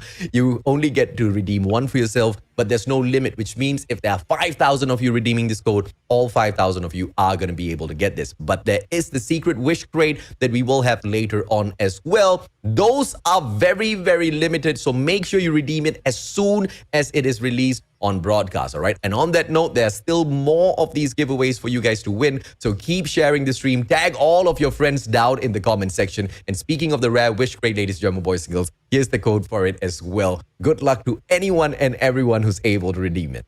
You mentioned about the 10 being used right now. If they put it in all the loadouts, all 10 slots, yeah, I mean, it will look like you used 10 of those codes. But don't forget to use them right now. Yeah, you have one skin right there, but you can use it all 10 times. If you love the DRH, but the rare wish crate is limited. So hopefully, once you get it, you type it already. I guess you can type it first before the DRH for you to be able to get a greater chance, AJ. Oh yeah, absolutely, man. Now, ladies and gentlemen, boys and girls, I know some of you are a little disappointed that Smart Omega has not been able to continue their run in here at the upper brackets, have not been able to book this spot at the grand finals, as in fact it would be the Blacklist International Ultimate, your reigning defending champs, booking their spot, their rightful place at the grand finals. They've got one extra life, so regardless of whoever it is that is able to complete the lower bracket run after this, they do not have to beat Blacklist International Ultimate once. No, sir. They have to beat them twice in 2 best of 5s back to back to call themselves champion. And beating them even once is already tough, Neptune. Beating them twice back to back, I think it's going to be impossible. But let's see, man. Anything can happen at the road to redemption at the Garena Masters Call of Duty Mobile Season 2. We're going to take a quick short break. When we come back, the action at the lower brackets continue.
And welcome back to the Garena Masters Season number 2, brought to you by the Garena Call of Duty Mobile. It has been a wonderful journey to see each and every single team struggle to get to the grand finals. But we got our grand finalists, the first grand finalist from the first previous series that AJ and Neptune has casted out. We have Blacklist rightfully at their spot, just how AJ has stated. But for the next series, we got the Almighty versus the team of Huntsmen, Malaysia versus Singapore, to see who will battle off for the top 4 and top 3. Who will be better to be casting out for this series? None other than Fasha Bunny streaming, as well as the one and only AJ Mustachio. Oh, yeah, absolutely right. This is the Battle of the Causeway here that's upcoming. Huntsman takes on their brothers in arms who are in Singapore, and Almighty are not going to be easy to take down. They are a team that has got a 86% win rate in the competition so far. I mean, they not only have got a better win rate, they outdo the win rate of Huntsman so badly that, you know, the chances of Huntsman pulling away a victory seems like it's non-existent. But at the same time, one would also say that a victory against M420 Lowkings by the Huntsmen would be non-existent as well. But look at them, man. 3-1 victory they have taken away to stand here now, Fasha. Agreed. They really surprised us through the roof to a point that we never thought it out. And I gotta say, I have to be very, very apologizing, as well as frankly be very, very genuine and honest to everyone, because I really put out saying that Huntsman, you did a wonderful job. It might be the end for the journey. But no, they actually put me off my throat. They say, like, how dare you say that? We can able to come back and make sure a great well done job. But here we are. This is the bracket that most of you guys who might already watch out from the first round, or should I say from the first day, this is it. But for those who missed it out, first off, for the quarterfinals, we had 8 teams, and right now we are left with 4 more teams who will conquer out for the journey. We had Huntsman and Hall, my team, meeting off for the lower bracket round 3. Blacklist is safely ready for the grand final stage. On the other hand, who will beat off between the Huntsman and Almighty? This is the question. Who will actually move on and fight off with the smart Omega AJ? Yeah, a lot of people were disappointed that I wasn't there to shoutcast the matchup between Almighty as well as Smart Omega, but there is a potential that there can be a rematch. But to disappoint you guys, I will not be shoutcasting the next match, regardless of who goes there, but I will be back for the grand finals, right? So, and once again, I'm sad because the Smart Omega Almighty clash is most definitely one that you should not miss. But a clash that is as delicious to lap up would be the fight between Almighty as well as Huntsman, that I am very, very humble to be able to shoutcast for you guys. And the Malaysians have proven that they can still overcome any challenge whatsoever that is thrown at them in the competition, even in the form of M420 Lowkings. The MAMBA Lowkings who have been such a promising team from season 1 into season 2, they got shut down by a all-new Huntsman. And there was a statement that I made yesterday, and that statement was a simple one, that by the end of this competition, I am damn sure Huntsman is going to find yet another sponsor to back their team up. Because if they could get a sponsorship in the previous team, I think they deserve it so much more now because they are better than they have ever been in the past. I mean, everybody was asking, where is the Malaysia scene? Where is the Malaysia scene? Well, right here, right now, right this instant, Huntsman is already proving out. But can they make it off with fighting off and facing off with an almighty who might have a little bit stumbled in the past, or should I say in the day 1 of the playoff, but they're coming back. We got Heaven, Incendio, Irfan J, who switched off from the king of Chicom, suddenly becoming a CBR queen, and right now with Shut Up and Jeffro with that amazing sniping. Who would have thought this double sniper is just phenomenal?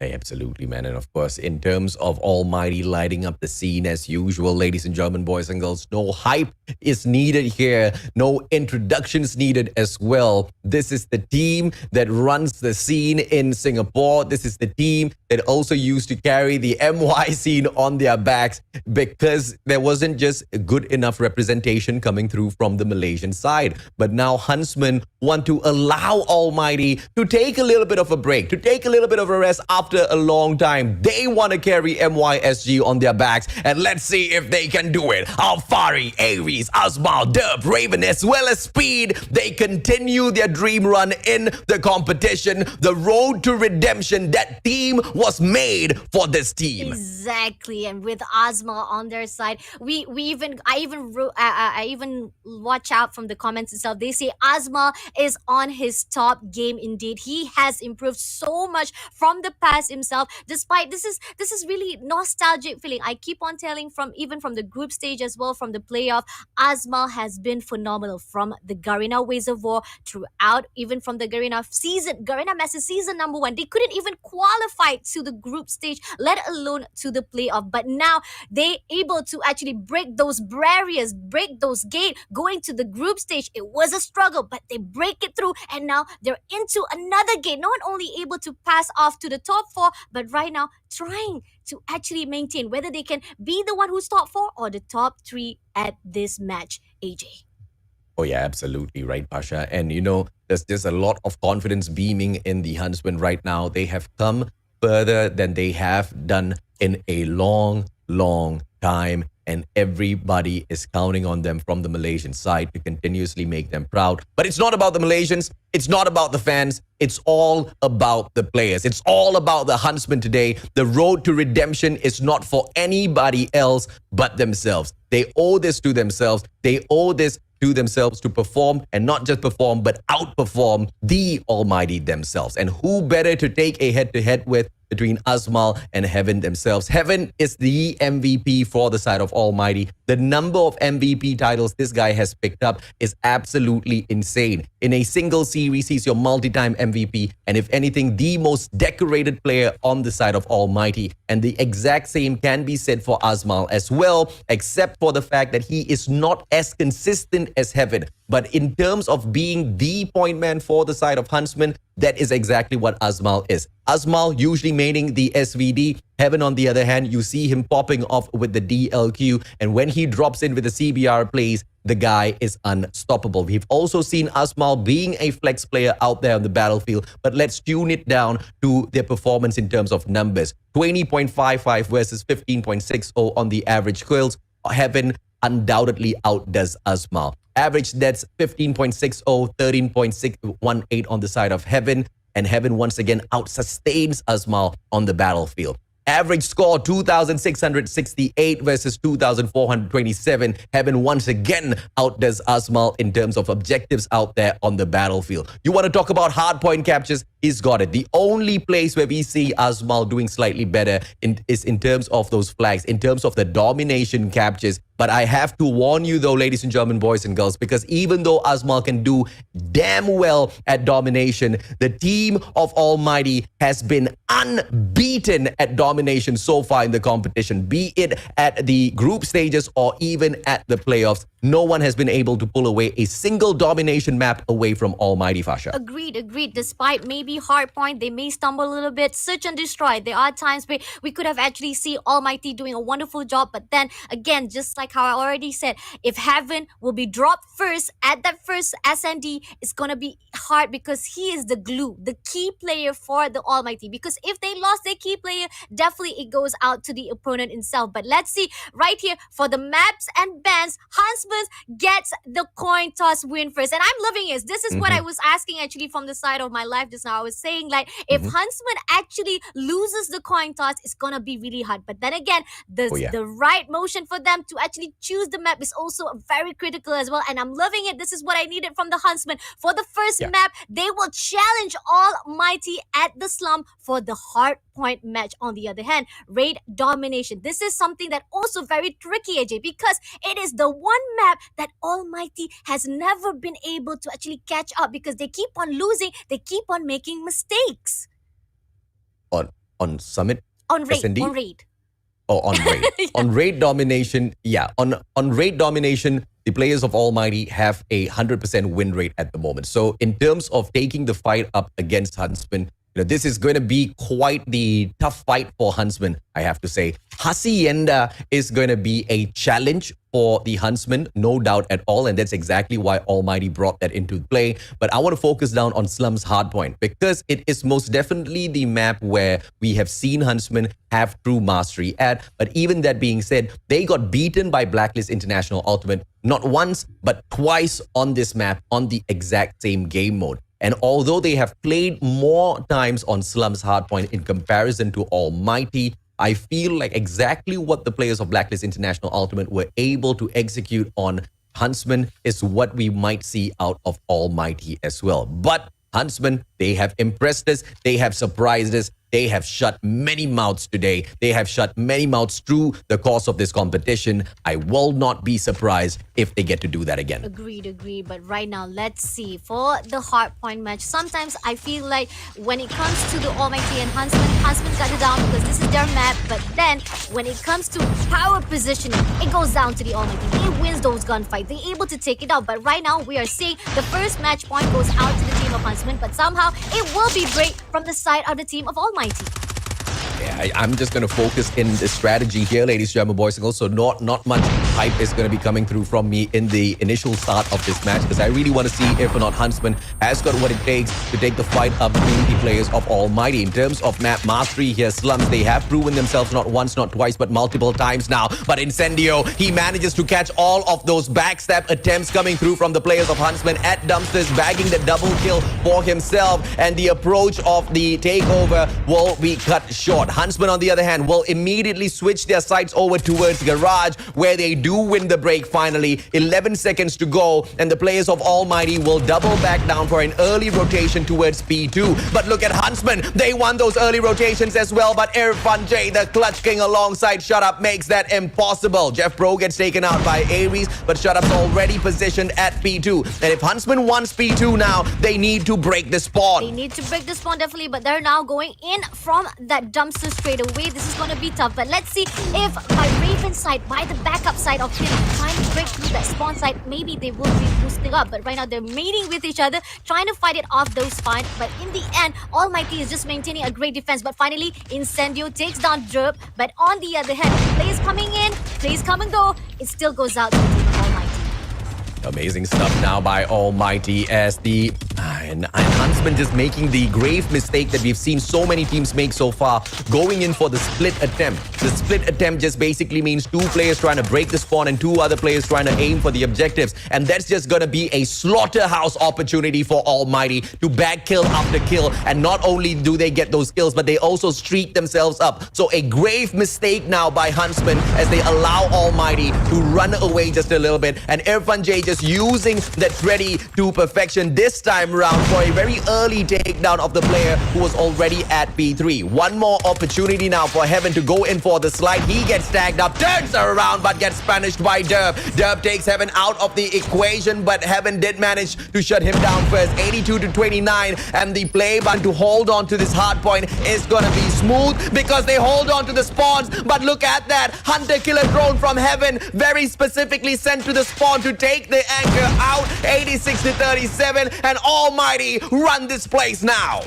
What amazing job from Almighty. Able to break this hill even despite that Huntsman able to get that early rotation with a knight in the hand. Right here, getting that 2-piece instead and trying to clear off from the side of Huntsman, not giving any chance even with the spawn side to the side of the team of Huntsman. It's still, the points goes out to the team of Almighty. On the other hand, P4 will be open a lot too long ago, and Huntsman again sacrificing each and every single points just to do that early rotation, which does not even suffice their points right now. Oh yeah, absolutely right. And of course, as these players continue to try, Huntsman will understand that it is not easy to take down Almighty. Early rotations once again comes through for the Almighty players, Singaporeans. All in here with the early plays, and Raven with the long range takedown through the Annihilator. Shut up, punished instantaneously. The very slow approach by Raven. It is going to be the combo alongside Azmal. Azmal with the initial approach first, and the Annihilator will continuously pop off as Huntsman now overtake this hard point. Their numbers all in there, and Almighty set up their approach.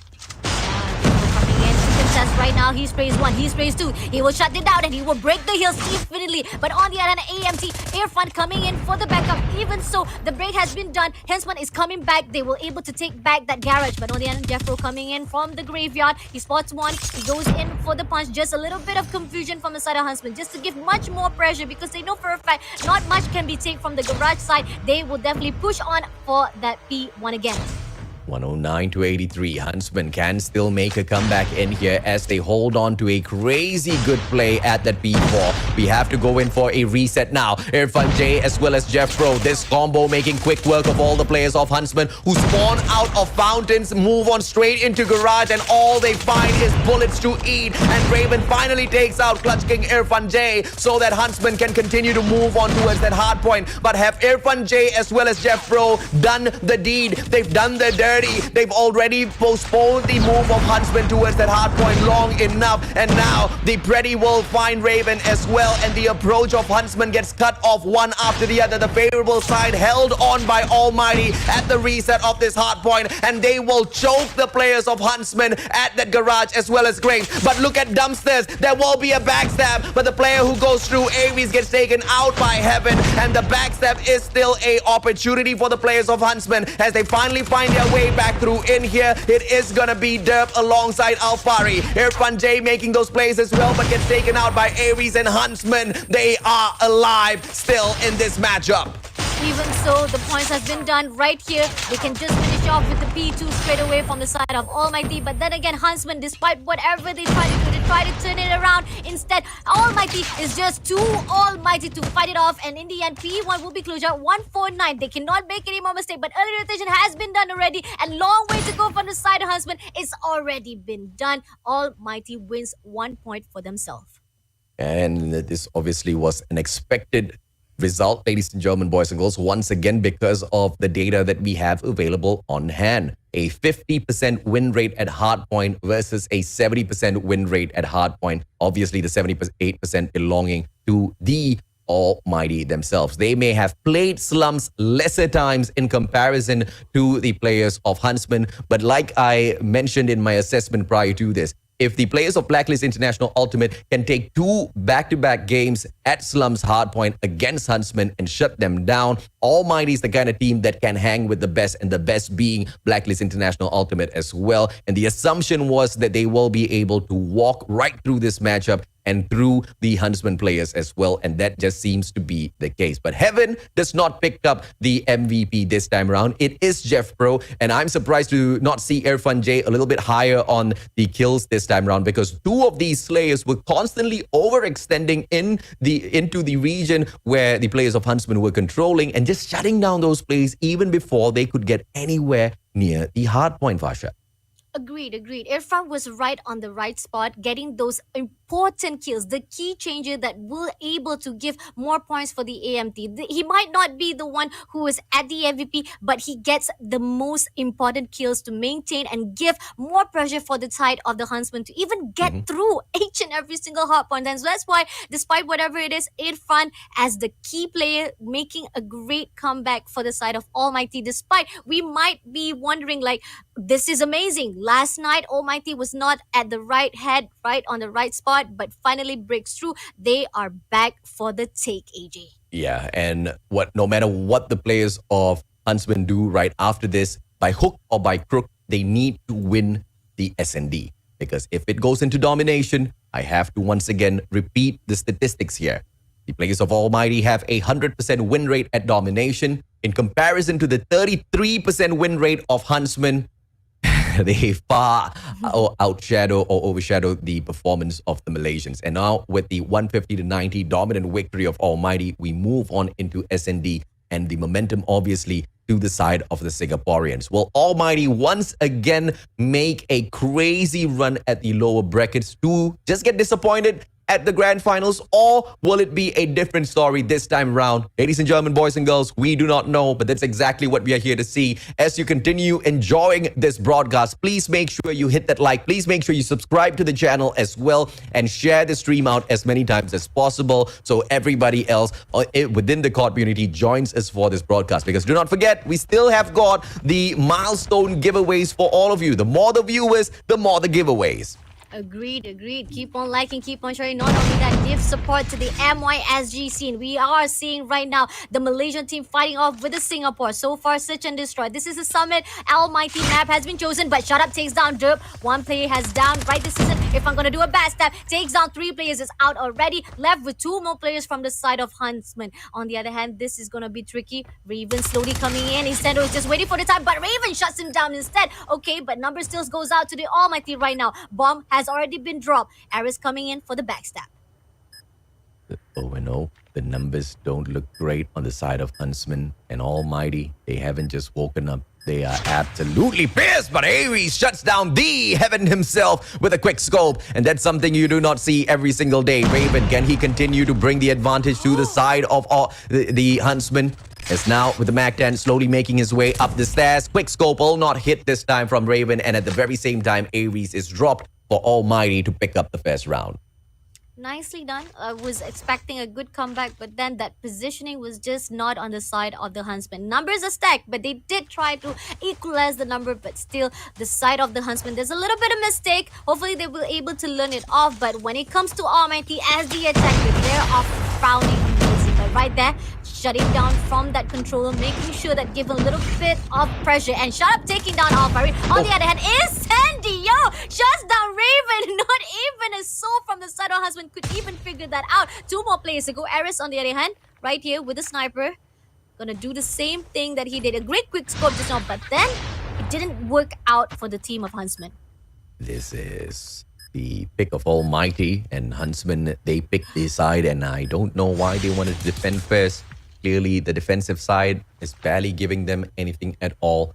But if they just want to prove me wrong, they can start stepping it up right now, because 2 rounds back to back, that has been quite the disappointing push coming through from the Malaysians. Derp, not a single kill on his side just yet, has dropped twice. Aries, on the other hand, is trying to carry the team. But as Huntsman once again going for the setup, this time they will play it a little bit more patiently, not aggressing on forward, and the player just taking a little too long to shut Heaven out of the equation. But I'm surprised Heaven did not take a quicker shot against him. 2-0, Almighty with the lead in this matchup. Derp finally shuts down Shut Up, and that's the kind of opener the Malaysians need. And Alfari, unable to take advantage of that flash, will get taken down by Irfan J. Irfan J bags a double, finds Derpy as well, and Huntsman, they will continue to hurt, but they do have the numbers advantage in this round though, Fasha.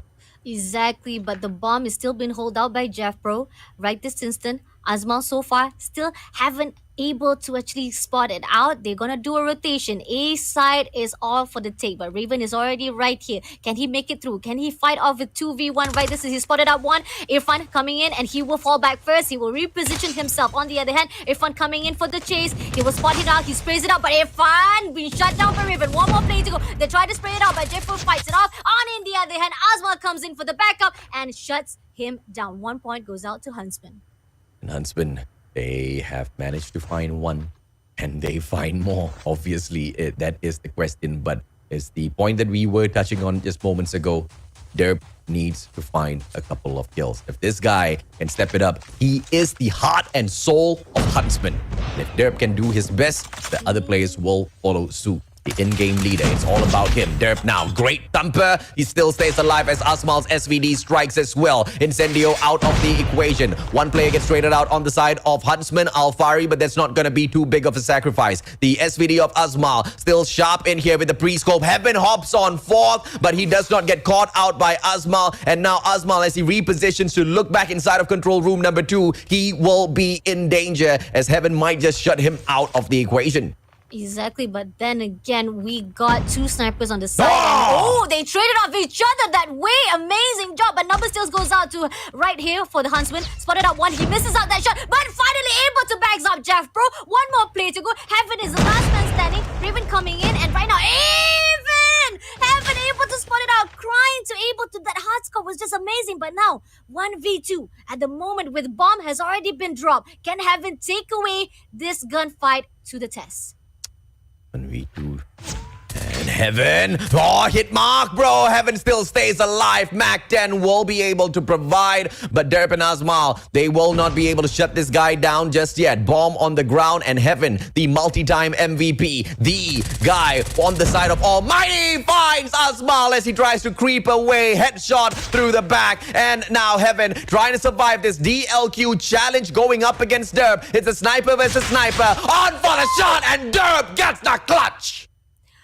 Just when you said Derp gotta step it up, gotta double down this game, he finally doubled down his game. It's like he's listening to you, AJ. He listens to you, and that is what we need from the side of Derp. He's a little bit struggle side, but he's doing well. But so far, points still equalized 2v2 at the moment right now. But let's see if Huntsman can make sure to maintain a great momentum fighting off. The side hasn't been switched off yet, but right here, they're going in for the rush straight away. Jeffro takes down Aris as well as Aris double kill straight away, and this is going to be tough for the Huntsman. Oh yeah, absolutely. As Jeff now just pops off Asmal, hit mark on him, but he survives that encounter. Jeff Pro as well, as both of them disengage. Asmal needs to be careful. 3 players down at the control room. Number 2 will be able to shut him out of this equation, but if he can stay alive, shut up with the backstab, takes him out of the equation. Alfari with a great kill onto Heaven, but he is the last player, and as he falls, Almighty picks up the final round before we switch sides. 3-2 is the score at the time being. Huntsmen behind, but they're not too far away from a comeback. That was tricky. That was definitely tricky, but a great switch of tactics from the side of Almighty. If they weren't aggressive enough, it could have given a point for the Huntsmen, but this is the great switch that we needed from the side of Almighty. Let's see how they do it. On the other hand, 4 players going straight to the B side. On the other hand, Almighty, they're not going to actually separate. They're just going to stick away at the mid lane, making sure they'll be able to spot it out. But right here, just going to throw a little bit of the side from the control room. Not gonna overextend themselves, but they spotted out already. The information will be given out. On the other hand, Alfari trying to go in, but somehow Derp does not spot it out. Incendio, but he shuts him down. A great quick score, but he needs to fall back first. That was a really pressure on him side. It could have been go the other way around, AJ. 3-2. Almighty now.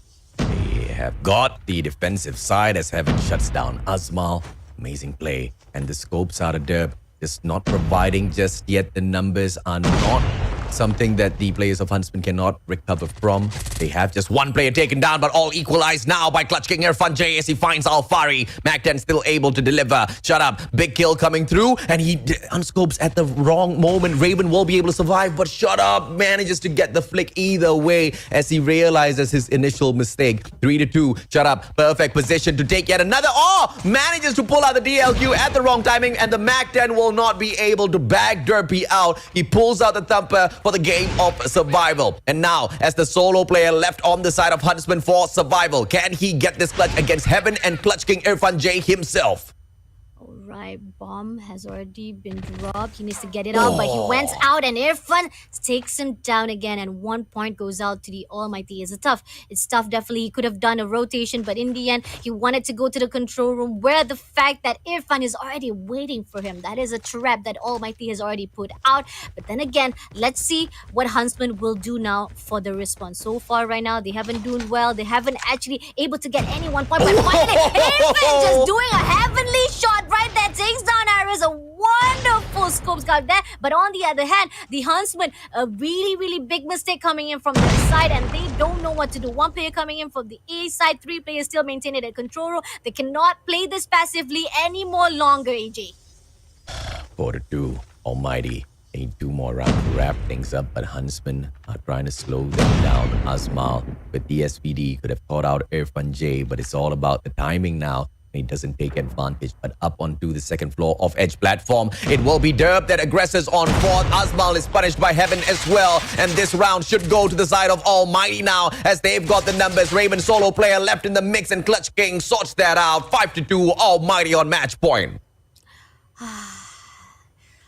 The Huntsman has done a wonderful job throughout the group stage to the playoff, but when it comes to fighting with the Kings of the Kings, it's just in a different league. And this is what Almighty has put out with, despite they have been stumbling. There were some things that we weren't able to see out, but Huntsman have done a wonderful job so far. If they will be shut down here, it's going to be another match point for the side of the Huntsman. But then again, right here, been shut down straight away. Derp and Raven has already been thrown off from the formula. And on the other, Insidio coming in from the control room. Aris chasing down instead. Asma trying to take down, but Shut Up takes him down first. And Alfari coming in for the steps. And in the end, the win goes out to the team of Almighty. 6-2, and Almighty will just continue to improve their win rate at Search and Destroy, ladies and gentlemen, boys and girls. They started off with an 88%, and now they just bumped themselves into the 90s range with that victory over the side of Huntsmen. And now, one more opportunity for Huntsmen to rip away a victory. Or, ladies and gentlemen, boys and girls, you know exactly what to expect. Yep, exactly. I mean, we were already surprised when it comes to Huntsman fighting off with the MAMBA Lowkings. It was amazing.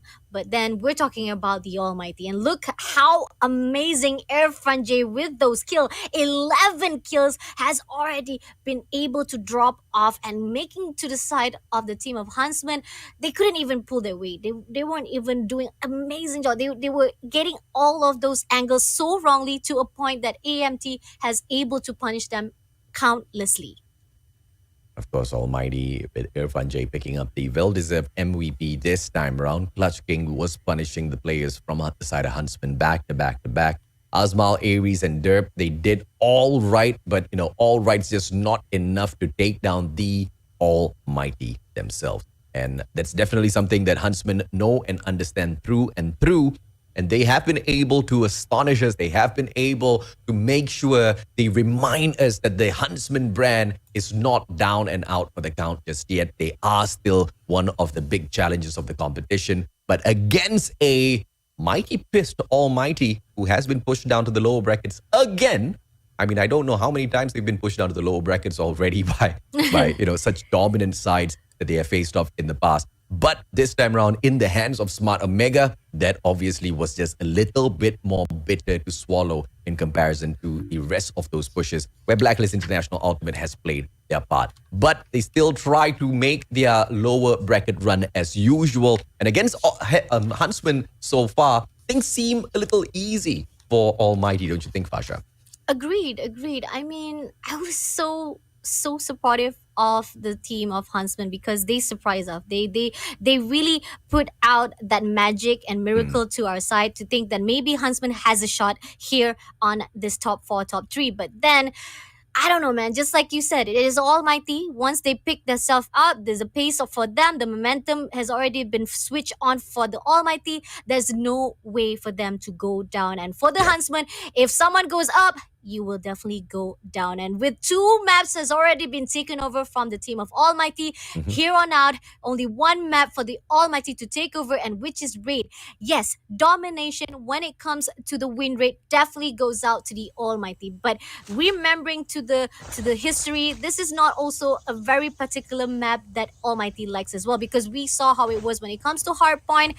It is such a difficult motion for the Almighty, but I think they learned their lesson. Every time they figure out to actually maintain a great epic comeback, or they want to actually save up all of those core streaks, it actually does not give them any benefit. But right now, Almighty does not take any more chances. If they see an opportunity, they will seize it, and they will definitely go all or strike to the enemy point. Oh yeah, absolutely right. The saving grace here, Pasha, is the fact that this is domination, just a little bit a variant in comparison to Hardpoint in terms of the strategy that the players of Almighty have to use to find that victory. And in raid domination, they most definitely have got the perfect solution already. We saw that proven against a couple of teams in the past, and against NB Doctors. I do agree, it got a little bit too close for comfort. 150 to 122 isn't the best match that Almighty has had so far, but they are able to find those solutions either way. And that with the C as well as B flag strong in their hands now, Almighty look like they want to run away with this 3-0 victory over Huntsmen. Huntsmen, on the other hand, they have played raid domination twice so far. They have lost raid domination twice so far. So this doesn't look good in terms of the data. This doesn't look good in terms of statistics. Huntsmen needs to dig deep to find a victory, especially after they have lost the first two matches. Agreed. This is not a really particular map for both of these two teams, but despite the win rate, this goes out to the team of Almighty. It favors to the team of Almighty. Even so, right here, trying to break into the A side, they're not going to be able to do so because Shut Up is shutting them down, maintaining, not going to overextend themselves, just going to maintain that 2 flags for themselves. This is what we needed. A V, safe, composure, not going to make it off too obvious to a point that it will definitely dispute to the side of the Huntsmen. But then again, Huntsmen, they keep on pressuring, trying to go to the B side and then leaving only one player to the A side. This is going to be tough on them. But on the other end, right now, they finally contest that B spot. Will they be able to take it off just a little bit more? Finally getting that double flag, but it's still a little bit too early on because Almighty has already been running away with the 46 points. Oh, spray and pray. Alfari manages to bag that, but on the further attack, he gets taken down by Jeff Pro, and the Kilo 141 just strikes a little bit harder. Azmal, on the other hand, SVD can continue to hold on to the pre-scope there, but changes his mind and allows 2 players on the side of Almighty to cross on over. Incendio gets tagged up, and Azmal does not find the kill. But now, Annihilator in hand. Can he shut down Irfan J, who comes in for the slide? But great Sun will come through, and Irfan J survives the first one, does not take that second one well, gets taken out of the equation. Backstab coming through. Annihilator, single kill from Azmal. He's going to continue struggling in this matchup. Agreed. That one kill is not going to be enough because the fact is Almighty still maintain a great fight off for this capture. But in the end, right now, Aris as the defender right here maintaining at that B flag, looking for their players, but Alfari been shut down. Does look at that, those kill points right now. We can see Almighty maintaining a great composure, will be able to get C flag straight away on their side, and the fight still on. The first half is still going strong. 67 Almighty now just losing a little bit of footing as the players of Huntsmen find their momentum just a little bit. But Garden, the undoing of the plays comes true, and a triple cap was unavoidable as that B flag gets pulled away. But Huntsmen here, they come through as they pull one right back. The second one gets stopped by the clock, 75 to 62. Huntsmen, they are trying their best to stay alive. They're trying their best to keep it close, but close is just not enough. They need to dig deep. They need to dig even deeper than they have already done and shut down the plays of Almighty. Now, I've been watching all of their rotations. They're just not overextending. They're not going in there for the distraction of the home flag takeover. They're just not using all of those plays against Almighty, but it's not like they're not trying, right? They're getting shut down in terms of those gunfights, one after the other. They need to start winning a few more of those battles here, Pasha. Agreed, agreed. Like just how I said, Almighty is just gonna take it slow, gonna keep it safe. Nice. They're not gonna overextend themselves. But Ozma able to get that Predator on low, Oh. shutting down. But Jeffro coming in for the revenge with the Annihilator and will be open for the B side to be taken off. And right here he looks for one. He doesn't spot it out. But on the other hand, we are seeing the team of Almighty maintaining composure to the side of the Oh, C flag. GG. And right Oh, here, GG. you can see the reach GG. action. And Ozma takes down Jeffro instead. That was amazing. That's hilarious. Asma managed to finally get that panic shot off. Jeff Pro panicking as well. And obviously all of those panic situations brings us to an opportunity of a triple cap, which is just not taken advantage of by the side of Huntsmen. And a prevention on that B flag by the one and only Almighty Shut Up through the power position play of Laundry was just a thing of perfection. And now Shut Up himself hopping on towards that objective to pull away that B flag. Can he get it done, or will Alfari undo this? Irfan J for that backup, and he will allow his own player. He will allow Shut Up to pick up that B flag for the team, but the challenge still keeps coming on through, and they take out the challenge. Ares falls as well. Jeff Pro now trying to pick up that B flag. This flag has been the most difficult flag in this matchup for either team to touch. Agreed. But Ozma coming in, he shuts down one. He will give that opening right now. Two players coming in for the B spot. The players of Almighty has already been spawned out with that sentry gun is already on the take. This is great from the side of Huntsman. They're coming back, but somehow Ozma gonna actually holds his ground. Not gonna take himself, but he shuts down two players. That is the opening that needed from the side of Huntsman. They will get that B flag, but on the other, Shudder coming in for the backstab. Yep, and the sentry's already there. Shut Up needs to take that out of the equation, but he also knows the backstab will be coming through. Raven slides on in, and he spots Shut Up, but Shut Up switches on to the CBR4 and continues to punish. Will be able to spray and pray, and his prayers are answered. Asma bagged up as well, as Shut Up still holds on to this corner. B flag taken over by the Almighty players now. 106 to 106 at the equalizer. The Singaporeans have the advantage with a two flag hole, but here comes Almighty. This is the B flag play. Three players will be able to move on in, but Asmal does not provide that backup as Heaven and Shut Up take out those two objective players on the Malaysian side, and Almighty will be able to prevent that B flag takeover.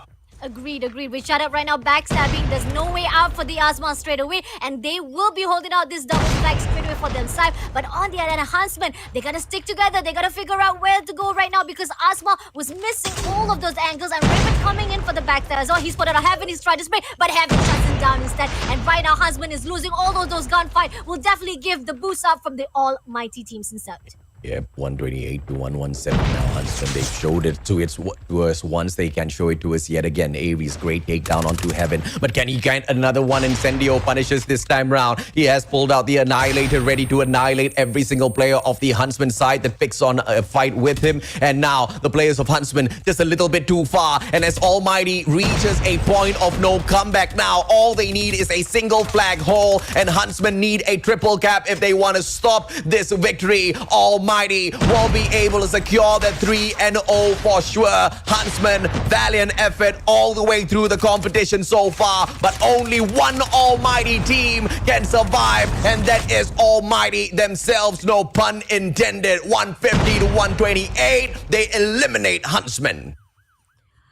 It was a great journey for the team of Huntsmen, but we gotta say Almighty is back on track, even though they were pushed down to the lower bracket, but they will get it on right here, right this instant and the moment right now. They will be repeating the same fight they already lost to the Smart Omega, but they gotta do it again to maintain, to be able to go to the grand finals. Can they maintain a great momentum they have done so far throughout this day, or will it be the end? It's going to be interesting because Almighty is back again in the game, my friend. Yeah, absolutely right. 150 to 128. The players of Huntsman got a little close, but Heaven once again will continue to shine. Heaven, oh Heaven, how many MVP titles are you going to be lapping up, my friend? I mean, I've shared with you guys a lot of numbers. I've shared with you guys a lot of data. But let me share a little bit more numbers with you even before we go on to our Soldier of the Game title and whatsoever, right? The players of Almighty have played multiple rounds of hardpoint so far. And out of the 10 hardpoint games that they have played, Heaven has picked up 9 out of 10 MVP titles. How insane is that? And it doesn't stop there. Heaven continues to strike at domination as well as SNDs as well. If you want to be a good player at Call of Duty Mobile, you need to emulate this guy, man. Heaven right now is the best player within this server, within this competition, hands down, no doubt at all. But later on, when they take on the players of Blacklist International Ultimate once again, if they get there, of course, it's in the hands of Smart Omega to make sure if or not that happens, we will be able to pull a direct comparison once again. But apart from that, apart from not shining against Blacklist International Ultimate, Heaven has truly been a stand-up champion on the side of Almighty all throughout this competition.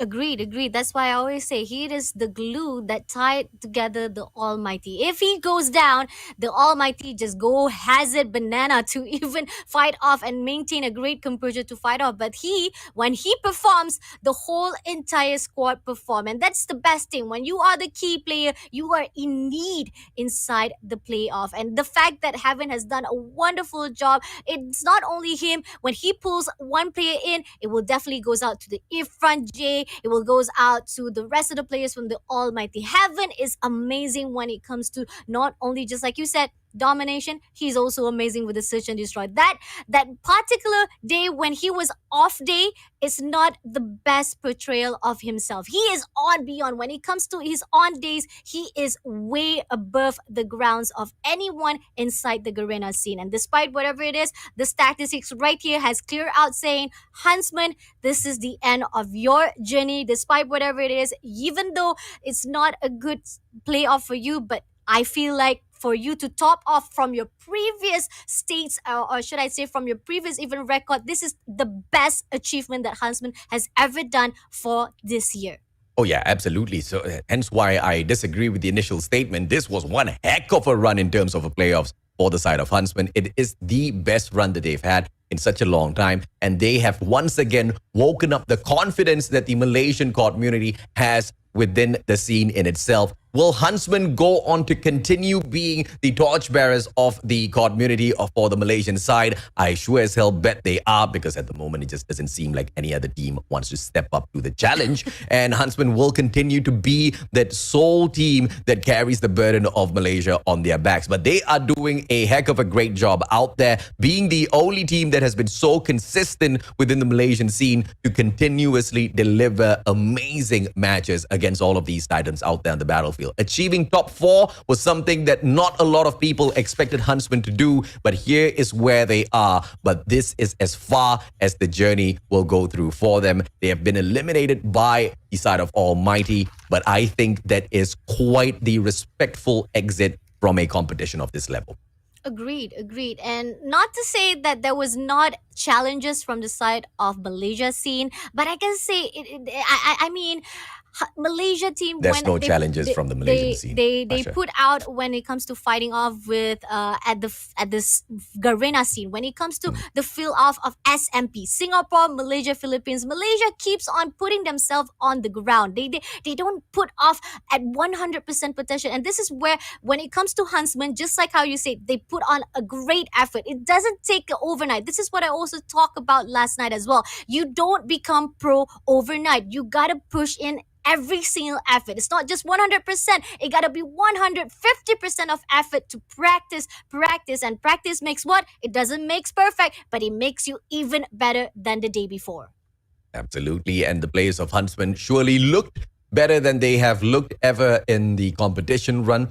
But against all of these titans of the competition, they obviously will only be able to go a certain length. Soldier of the game, who else but the one and only Almighty Heaven, still maintaining such an impressive run in the competition in terms of picking up the titles of MVP for himself. Average kills 21.33, average deaths 13.0, which gives him the KD average of 1.64. Also finding the time to play all of those objectives on his side, but mainly focusing on being the slayer of the team and always bagging that MVP title through those slays, Fasha. Yep, definitely. And I feel like Almighty, they got their work already been served up from the side of Huntsman, Yep. but then again, they still need to meet off with the team of Smart Omega. This is the Yep. second time they face off for the grand finals. Who is gonna be? It's gonna be interesting because this is gonna be the next series. So you guys better watch out. Don't go anywhere. Keep on liking, keep on sharing. I am already done. My job is already finished right here, but the journey is not over yet. So Oh, please yeah. stay tuned. Thank you so much. I'll see you guys right after the break.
Welcome back to the Garena Masters Season 2, brought to you by Garena Call of Duty Mobile. And we are in the final stretch of the tournament where we find out who will be taking the third place and their chance to battle it off on the championship. We are your casters for this series. I am Neptune the Gentleman Garcia. Together with me is amazing Cali Gaming, bringing the action for this series. How are you doing so far, Cali? And what are you expecting for this next matchup?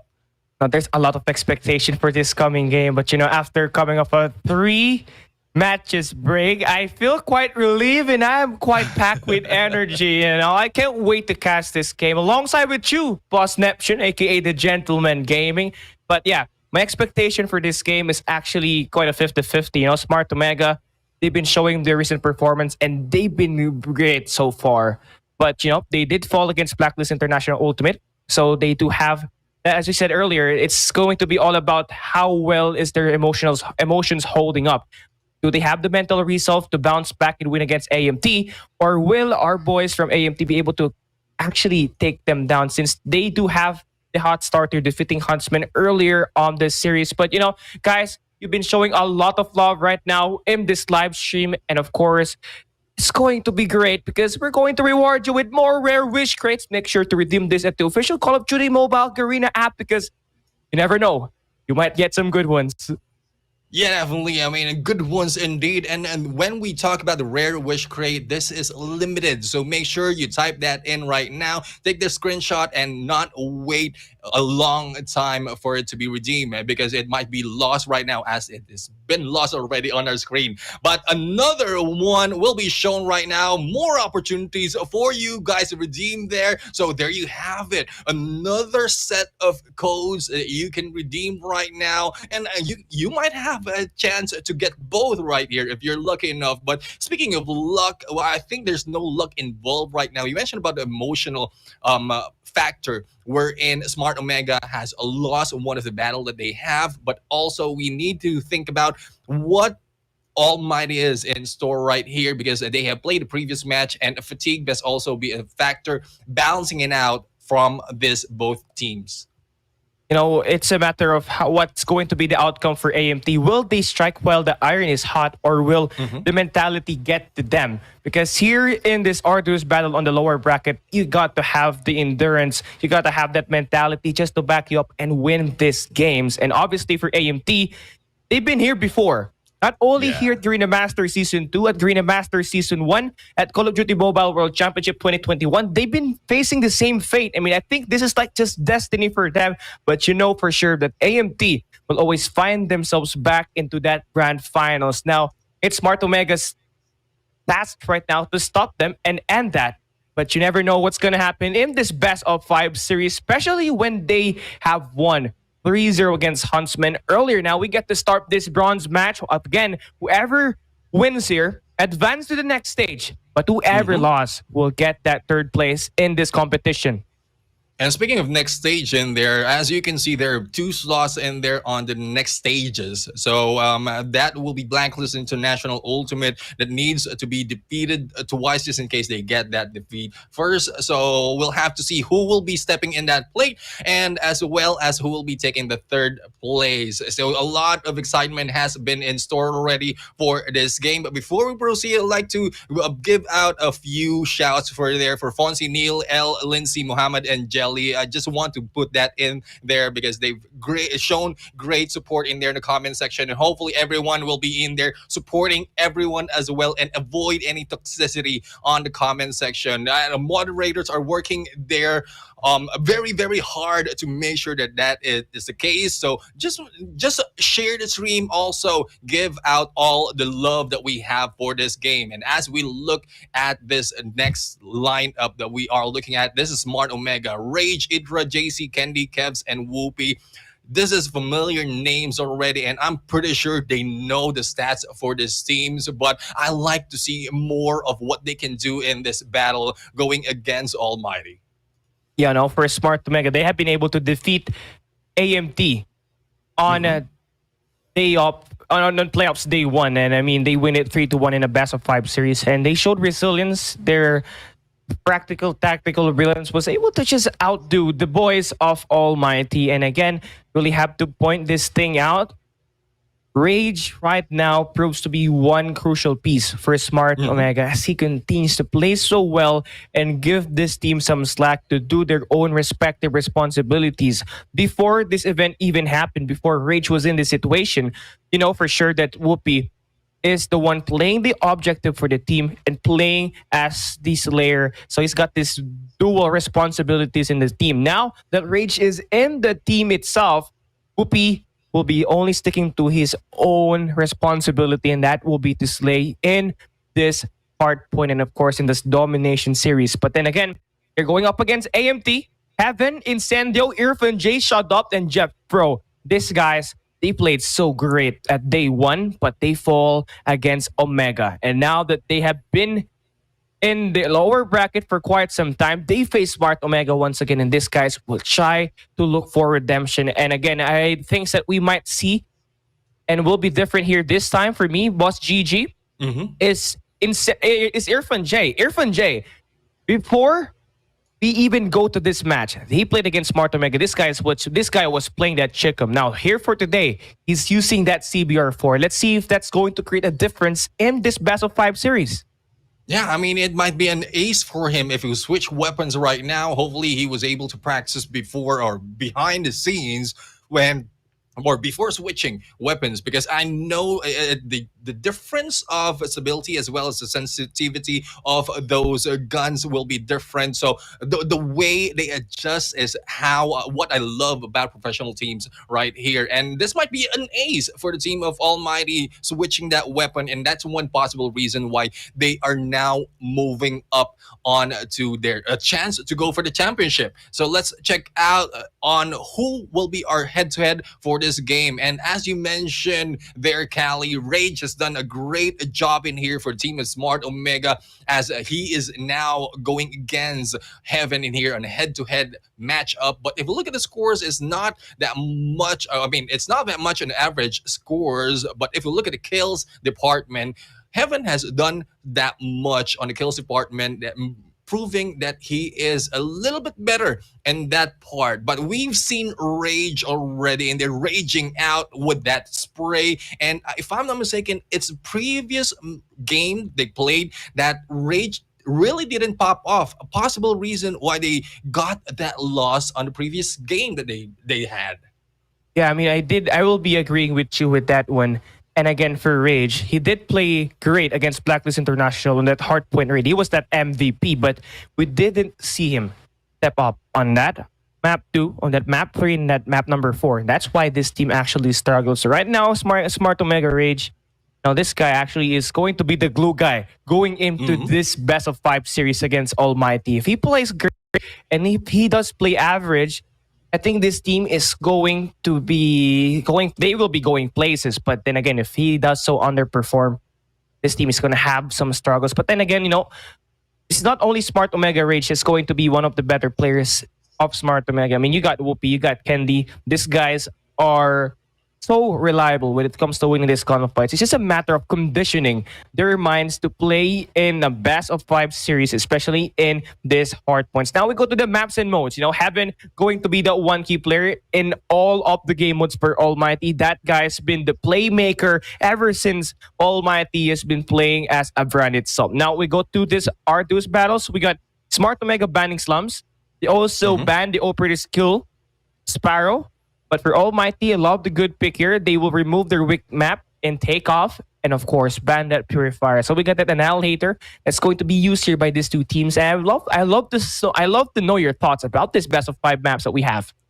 Yeah, I mean, with this maps right now, firing range, definitely it's one thing that to look forward to, because we know how well these teams are doing the rotations at the hard point, and as well as how they control each power positions here. But I am really looking into the Summit Search and Destroy, because we've seen these teams battle it off here, and this is one of the favorites that we like to see as the battle of the top dogs. Now, raid and domination, we've seen a lot of upsets right there, as well as upset for one team and then a victory for the other. But adding Hacienda into the mix right now on a second hard point, if we there will be a chance that they will be able to reach that fourth map. It will be crucial for us to study how these teams are doing those rotations, as well as the pinch maneuvers on this hard point match. And then ending it off on a standoff, Search and Destroy, another classic map wherein proficiency really is no question for the teams.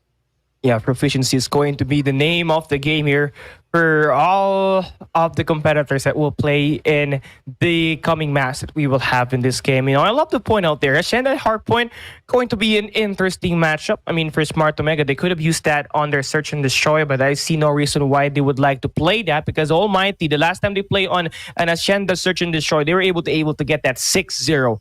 And now here this time, it's going to be a safe pick for them. But this is going to be a map pick by, of course, yours truly, Almighty, as they play in here after this first match on this bronze match that we have. Smart Omega, will they be able to advance to the grand finals, or will Almighty stop them? Let's come and go in through this first hard point. It seems like AMT, they will be starting early with that white warehouse in their control, that auto repair shop, and of course the hard point in their favor.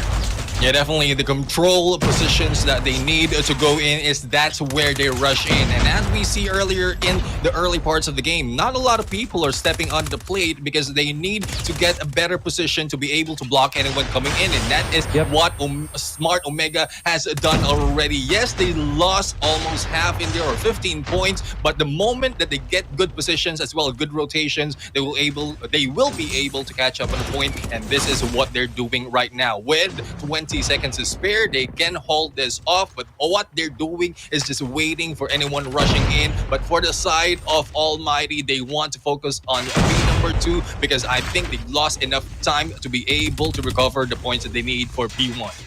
Yeah, they will be setting down early here with number 5 Incendio, scoring the shot there. Very, very huge all the way to these trailers. But you obviously see that Omega will be going in first. But this hard point, as it opens up, it's going to be contested 50-50 battle here right now. Shot up with the huge kill. About to enter inside. It's going to spot one, takes and eliminate Gabs, but that's not going to cut it. 2 players in for Smart Omega inside his hardpoint. They go in, they get this initial time. And not only that, they will try to defend in all entryway. And this is going to be important for them. The perimeter gameplay is not there yet. The zone defense now would soon be reinforced here for Smart Omega. So this is going to be slightly harder for Almighty to break. But let's see though, how are they going to pursue? And let's see what tactical brilliance are they going to do. Yeah, what are they going to do? Because Smart Omega has been smart enough to be able to overtake them despite of the initial push of Almighty on that P2. With only a few seconds to spare, they need to rotate the next point, but it is not happening. We're not seeing that for the side of from Almighty, because so far Smart Omega is stepping first onto the plate, or no, not real stepping first in the plate. They are stepping next after Almighty and then dominating it in a fashionable manner wherein they stick to it up until the end. Thus, the point right now is increasing almost halfway through into the target mark. Yeah, and of course, for Smart Omega, they just have to continue doing the same thing. The consistency is going to get them to places. As long as they will remain and will play this way, they will be pulling away against Almighty even further. If they're already got this full streak already up, 38 seconds in this white warehouse, and Omega Candy with the huge two-piece popping off right now. AMT cutting some slack, but they get flushed away inside this hard point. They get bullied out, and Smart Omega will be continuously put under pressure. 100-point mark about to get rich here, and things are going uphill for Almighty. Almighty right now is being pushed so low in this game, as they haven't even reached halfway point for what Smart Omega has already taken. 100 mark has been taken, and this time Almighty will be given the scrap points. Now they are preparing. Smart Omega is preparing to go in for the next hard point, but a lot of openings for Almighty to be able to contest this. Though it's more of how they will be able to rotate, as well as to finish off those who are crossing this area. And there goes Cavs right now, stopping them with a 2, and there goes the third. And I think Cavs will still be moving on, but Squad will be on the other side. Oh, that thumper has missed, as well as a takedown in there, and the opportunity for Almighty to go in for the rush, but it is still being stopped by Smart Omega right now. Yo, the score streak, the operator skills are so efficient right now for Smart Omega. They get in, they get the kills that they need. They can end this match here at this hard point, but they gotta do what they gotta do, and that's going to slay Candy with 6 in a row. Make that 7, building up the Pred, and his teammates is going to stop the players on the back trailer. Then here comes one more Pred coming through. Takes one more down, 10 points for the win. Almighty, this is the end, and the distance that they have to travel is so far back. But they're going to force a little bit more fight here. But Smart Omega looking to get one more point just to end this game. Ooh. And they will do it so smart. They win it. And that's just so dominant. Yeah, I mean, a very quick game in there. We've seen so far how well Smart Omega was able to take over all those hard points and then hold it, maintain their hold on those points. And that is how you win a game. And I'm not quite sure what's happening with Almighty. I mean, we've talked about how fatigue might be a factor for them, but I'm pretty sure that is not. It's probably something that must have been missed for the side of Almighty, because this is unusual for them to be seen with this much lead in the game, such as hardpoint, especially an OG map. Not even a 50-point club for AMT itself. And I think that's kind of alarming if you are AMT. But, you know, the difference here this time is Smart Omega, they're much more hungry to get this win. And obviously, looking at the gameplay that they did, Candy greatly played a huge impact. I mean, 20 kills with an 11 death with a 1.08 time in that hard point. I mean, Rage also did 1.010. 1.10. And of course, for Omega, that's actually very, very nice. You see the contrast here right now. Smart Omega, they play as a team compared to AMT, who struggled breaking the spawns. And not only the spawns, they struggle to win their gunfights. As you can see in that statistics, no player even getting a positive KD. And if you don't win gunfights in a hardpoint match, you're gonna you're guaranteed to have a struggle.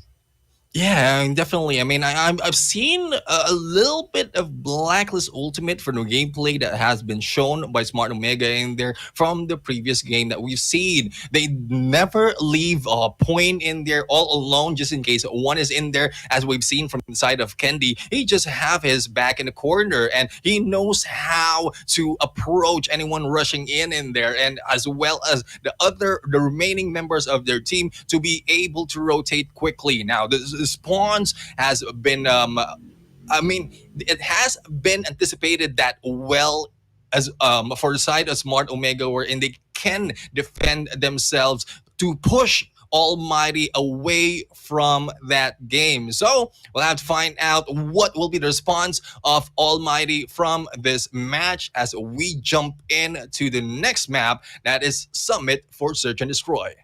Summit map, it's going to be where Smart Omega actually struggled earlier against Blacklist International Ultimate. So Almighty, I love this map pick right here. This is going to give Smart Omega some headache, but obviously see that it's going to be Heaven versus Whoopi with the sniper when it comes to opening up every round in this Search and Destroy. And I feel like they will be creating the most impact, especially when things get slowed down in this game where you really had to rely on the long range engagements to help you open up any bomb sites or any angle in this current vicinity that we have. But for Smart Omega, probably they're not going to repeat the same mistake twice. So for sure, they will be putting up a greater fight in this Summit Search and Destroy. Yeah, definitely. What I'm waiting for is how they initiate this game, because so far for Search and Destroy, there's a lot of teams who are going in for an aggressive approach at first and then holding it off once they get the lead in the points. It's more of the element of surprise right there for those teams who are getting it. But with these teams, they already have that, apart from the proficiency, but the history of those approaches failing as well as surviving those fights. So how well will they approach the first instance of Search and Destroy? Will it be aggressive, or will there be a lot of waiting from the usual S&Ds that we see? It's going to be decided here in this round as we play through. Candy's going to spot the early player all across this mid control, and they're going in aggressive here. But you take a look at the play from Almighty. Number 1 in blue in Heaven, going to wrap around the back with that sniper. That's going to be a huge play. Shot up, dealing the first blood, dropping Candy. And not only that, they're surrounded from the front, and they're going to get attacked from the back as well. Heaven is not going to have that sniper. He's going in for that Mac 10. And he's going to take one and eliminates one. So we got this 5v3 early. So now Almighty, they're going to surround Smart Omega from the front and from the back. This not entirely friendly, but for Smart, they're really trying to slow things down. And Whoopi gonna turn to the left side. 1v1 close range engagements. Heaven with the smoke, and now it's all down to Cavs. 1v5, going to be a miracle, but for him, he needs to isolate every player, takes down Heaven. Needs to worry about 4 more players. Here comes the trade. Jep Pro takes it down. Almighty takes round number 1. Yeah, I mean, I've seen a little bit of aggressiveness there, but these pro teams right now backed off just in time to be able to give that starting position for their snipers. And after that, it was kills after kills, thus going in on a 1v5. Now, let's see how well Smart Omega will be able to respond. And there goes the response. Whoopi, they shot up right now. And that is him saying his name right there. Candy, on the other hand, going in for the kill, and Rage as well, raging it on, but response by Jeffro and Irfan J right now. Jeffro for a double, and it is now a 2v2, and the roam is on. Irfan J right now will just be waiting for that chance, but the 2 members of Smart Omega, Whoopi right now, as well as Candy, needs to hold off. There goes the pistol gameplay, but it will not work, and it's now a 1v1 situation. Candy and Irfan J, the backstab in there, but Irfan J against Candy. Another point to the side of Almighty. For Smart Omega, they have the ideation to get the kills done. They had the early start. They take 2 players down immediately, but they were not able to successfully follow up on that mid game where AMT scored a lot of retribution, and that's where they find success and build up onto that. So now they're looking quite clean. Flawless so far. 2-0. Smart Omega looking to get an attack as they get this mid-map in control. They're looking to push that bomb at the A site, but we still got that numbers game in favor for Almighty. Shot up chopping Whoopi. We got this 5v3. Let's see, how will Smart Omega handle this? Yeah, it's very difficult to handle right now because they lost two of their members. They need to balance it off on a 3v3, but it will be very difficult, especially with the positioning as well as the manpower right now. Idra is trying to make his way in there, but I think the footsteps has been heard and need to back off a little bit. And the rotation will be done by Idra trying to look for someone in. And there goes the shots. Irfan J right now will be taken down by Idra and follow up by Jeff Pro, and Jeff Pro was able to clean that slate and is now a 2v4 situation. And raging on will be taken out by Thumper by Shut Up, and here comes a Jeff Pro 1-on-1 with a great one, but Kevs will be pinched on the backstab once again by Heaven, and there goes another point for the side of Almighty. Almighty coming in swinging after dropping the first map. 3 in a row already. They're looking to not stop. Though Incendio's having a rough time not getting any kills just yet.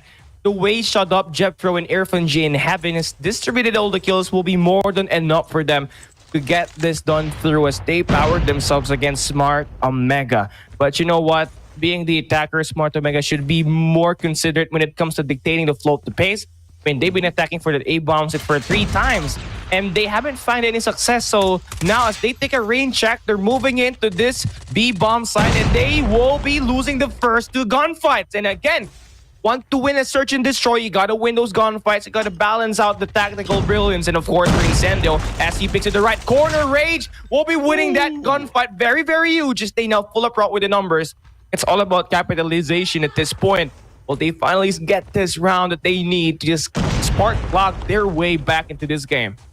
Yeah, they need to wait for that opportunity. I mean, a 2v3 is still in favor of Smart Omega, but it's too early to tell. Here comes Heaven right now in there, but the rush by Indra, and there you go.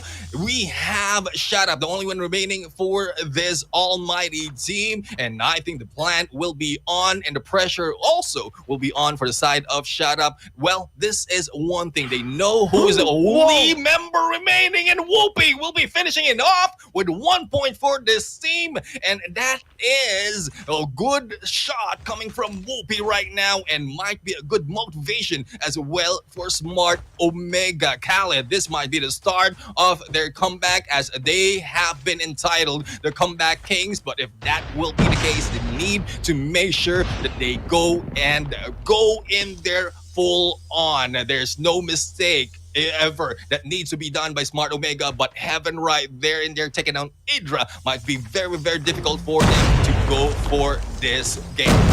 Yo, Whoopi once again connects, dropping Incendio. This guy's going to be huge when they would want to win in the opening rounds. And Whoopi with the switcheroo from the scope to the CBR4. What does this guy can't do? This guy's just so good right now. But Shut Up will take down Whoopi, turns him into ice cans, wraps around, takes Heaven down, spots him. 1v1, but Heaven smokes him down with the turn. Beautiful play. We got a 2v1. And it seems like Rage will be the last guy standing, needs to pick up that bomb. But he does have to worry about the 2 best players in Search and Destroy from Almighty, Heaven and Shut Up. 2 players that are great in holding the scope and could punish you down and can hold that lanes pretty dearly. And for him, he's got 50 seconds. Still plenty of time, but he has to isolate one just to make sure that this battle is going to be a 50-50. Yeah, definitely 50-50 indeed. And here comes Rage right now. How quickly that has been turned around for the side of Smart Omega. Here comes a push right here, taking that bomb, but the shots and they're being missed, and Rage right there being shot by the Thumper, but Shut Up will now be able to make that kill. A chance for Rage to regenerate and to push as well, but Rage didn't back off, and there goes the hit by Heaven, thus increasing their points right there. 4-1 onto the scores, Cali. And when we thought, Cali, that Smart Omega has an opportunity to really start off the recovery of the points right now, they are losing it. They're not giving it that much chance for this team. And Heaven once again for the initiation against Whoopi and losing one of their snipers. This will be a very difficult gameplay for the start of Smart Omega, but Rage bringing it back, balancing it off, but also taking lead for Almighty, Cali. You know what? For AMT, this map is so close, and Idra is going to go and take down Shut Up. So we expect that the SMGs are going to power every team here in this game. But it seems like when it comes to this search and destroy so far, it's been AMT's snipers that's been getting Smart Omega in this situation. And again, you shot down Whoopi, you're going to be able to end. And of course, increase your odds of winning this game because Whoopi has been that playmaker for Smart Omega itself. So he's going to have 5 kills here. Once he gets shot down early, you remove the chance of playmaking skills on that long range. So you don't have to worry about those long range engagements. But then you have to worry about this close range. But now for Idra, looking to spark things up, dropping Jet Pro. And now here this time, Irfan J gets shot down. Idra with the 3 Ps. Okay, now we're talking 2v5. Let's see though. Shot up in the Incendio. Can they turn things around? Incendio takes down one. Finds one more, but is going to hesitate. And when you hesitate, you get taken down. All down to shot up now. With 9 kills with the Mac 10. For sure, it's going to have that sniper as well. Candy. Close to proximity. On the left corner. He could get this guy. He's going to check. And now he's going to spot him. Wins that gunfight. Isolates one. Needs one more on their left end as well. Kev's waiting on the control center. He's going to spot it. And he's going to get taken down though. Shut up.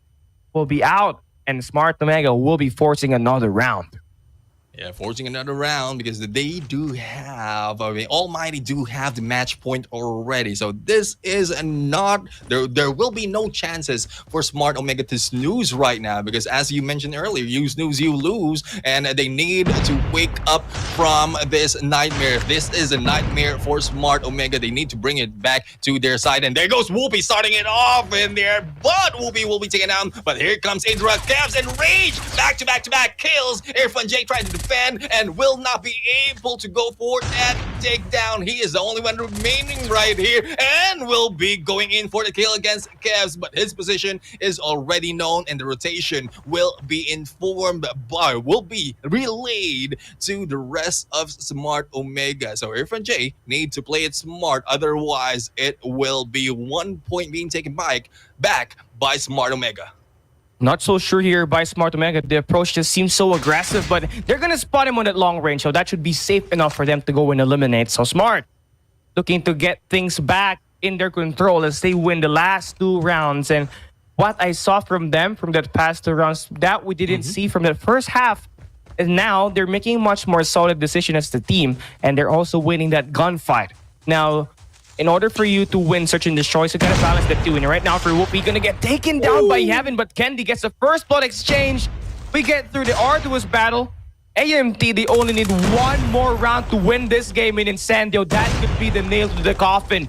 We got a 4v3 now. Irfan J, Clutch King gets 1, gets 2, and Indra will be able to supplant, but the damage has been done. Smart Omega, they lose 4 players in the process, but we got a 1v1 Heaven versus Indra, AK-117 versus that CVR4. All about the timing here at this point. The bomb going to get picked up here. But not yet. This game on thin ice. Indra has a chance to force another round for Smart Omega. Almighty Heaven could end this here right now in this round. It's all about conversion, about to exchange hand. They're close to proximity right now. Indra, don't why he decided to fire that, but Heaven, he knows the location. He's going in for the HUD, and he's angry. He's furious. He takes it down 6-3.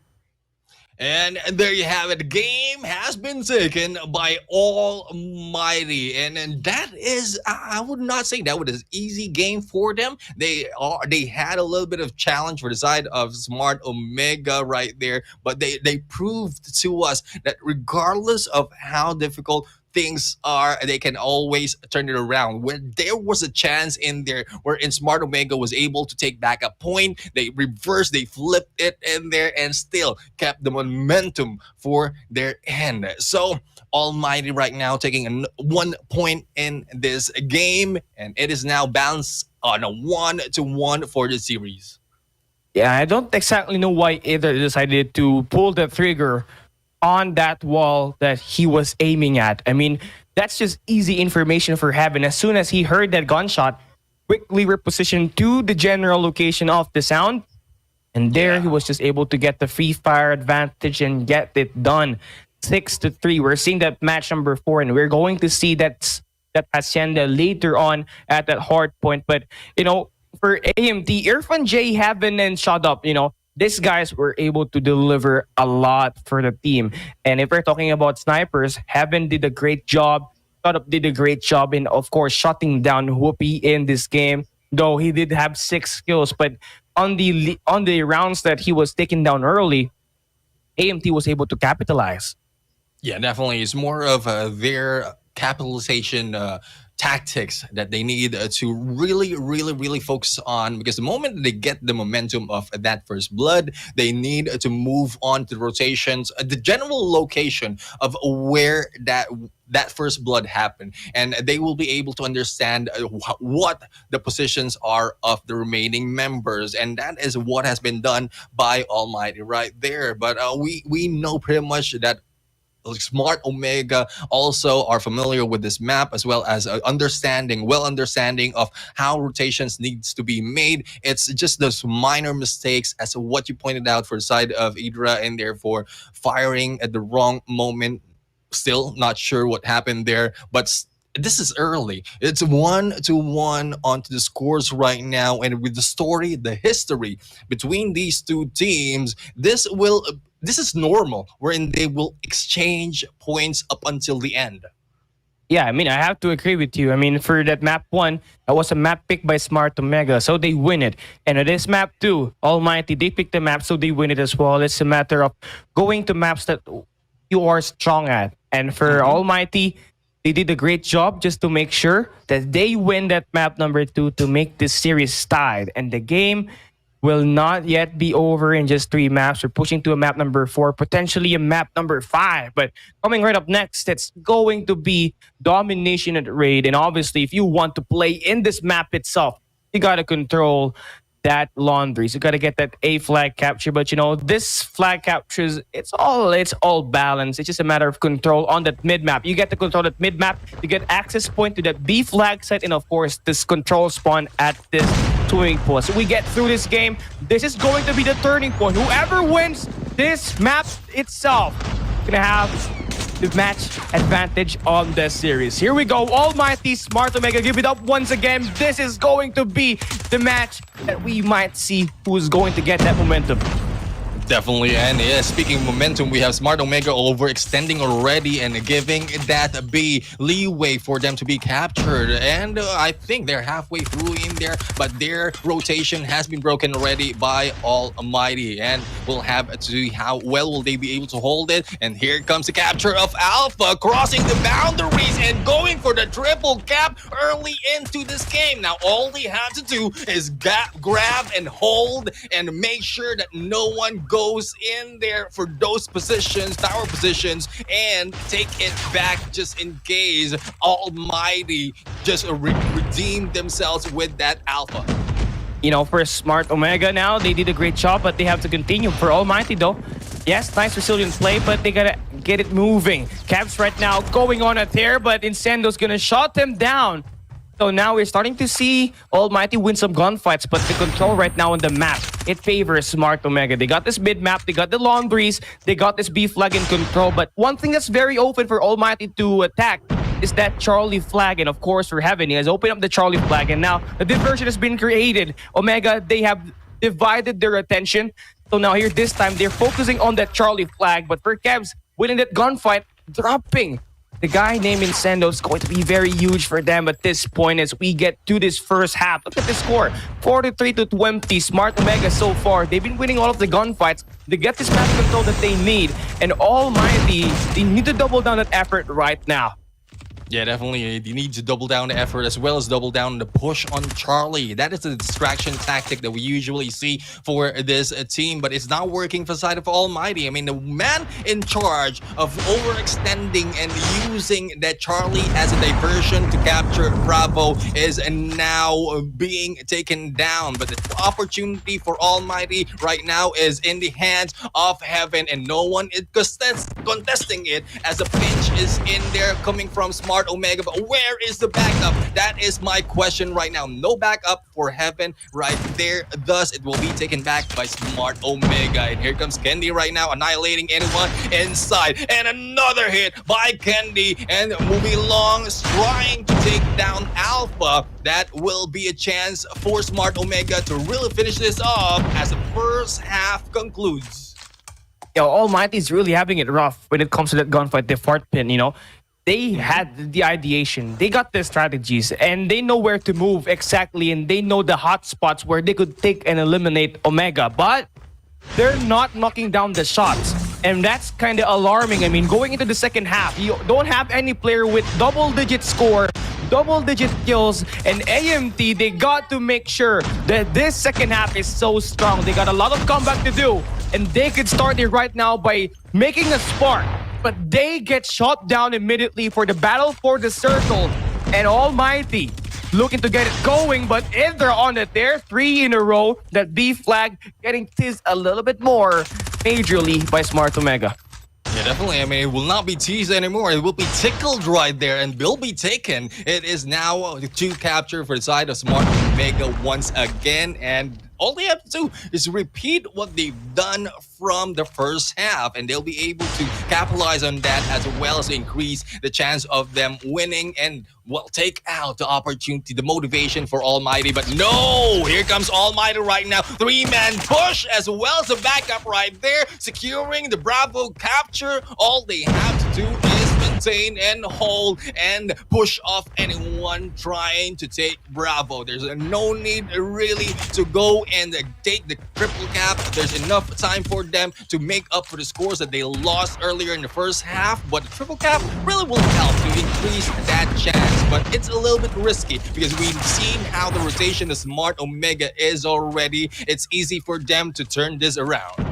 And it's easy, rather indeed. As you take a look at this game, Almighty is so diverted and so dependent on defending that B flag, and that they leave that Charlie flag open. 3 players from Smart Omega routing around the back. For sure, they're going to get this gunfights in their hand. But so far, what's on screen is going to be important. Incendio controlling that mid-map. But as soon as I see it, he's gonna get taken down. But Kev's though intercepting plays, creating delays, and for Smart Omega, this is one is going to be needed. Much more likely for them to create a chance to open up that B flag. And of course, Smart Omega, they have been able to open up that B flag, but I'm not seriously confident where that Hunter Killer drone will ride. Come on, please land, please land. There we go. I mean, that has been roaming around for so long in there. Hopefully that killer drone got tired and just went on. But speaking of getting tired, I think Almighty is getting tired right now because they've let go of Alpha and Charlie, and it's now in the hands of Smart Omega. Well, Bravo can be kept open, but Evan right now is going for the push but will not be successful. That suicide is a smart move for them to ensure that Charlie will not be going in for the side of Almighty. And an exchange right now, Bravo against Alpha, but Bravo has not yet been taken, and the 130 mark has been reached already with Smart Omega. This is usually the part where we say there's no turning back, especially if one point, one flag has been captured. So all Almighty needs to do is maintain this position as well as to go for triple cap, but it's very difficult as Smart Omega is rotating that well and recapturing all the flags that they need. Yeah, I mean, I really have to agree with you, Boss Neptune. I mean, Smart Omega, their rotations are insane, and that's why Almighty is struggling in this game. You take a look at it, Almighty, they push A, Smart Omega, they will rotate to Charlie's flag, get it done through. And now, in this game where it's all going to be said and done, Smart Omega, we can say it proudly, they will be taking this match number 3, taking down Almighty 150 to 108 in this domination raid. So that's going to be perfect for them. That's going to be the key to victory. Just take all the respawns that they can get just to make sure that they will be up front on the battle. But you obviously know that this is a map pick by Smart Omega in this domination match. And right after this, it's going to be a map pick by Almighty, and it will be on Hacienda at Hard Point. So that's going to be one of the few things to take a note of. But here at this game, taking a look at this domination, Smart Omega, they've been initiating much more aggressive and they're more engaged in the gunfight. And thus, they find the success that they need to win this game 150 to 108. And it's not just all about Kebs here being at MVP. Everybody was getting kills. Everybody was getting involved. The team evenly distributes all them kills.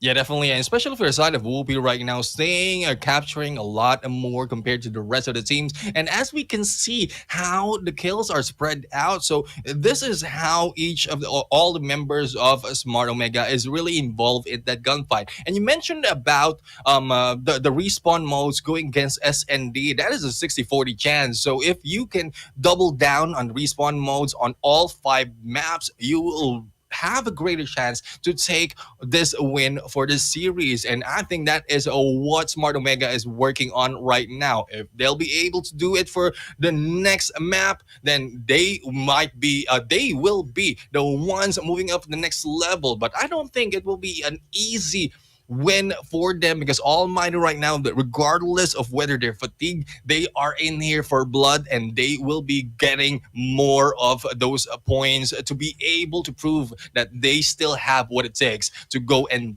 get the chance for the next level. Yeah, oh yeah, exactly. I mean, they have won 3 matches already back to back to back, and they have been winning arduously. So for sure, this match right here from Smart Omega, they will double it down even more just to make sure they take match number 4. And of course, they might have the opportunity to take down Smart Omega on that stand-up search and destroy where they've been really successful at.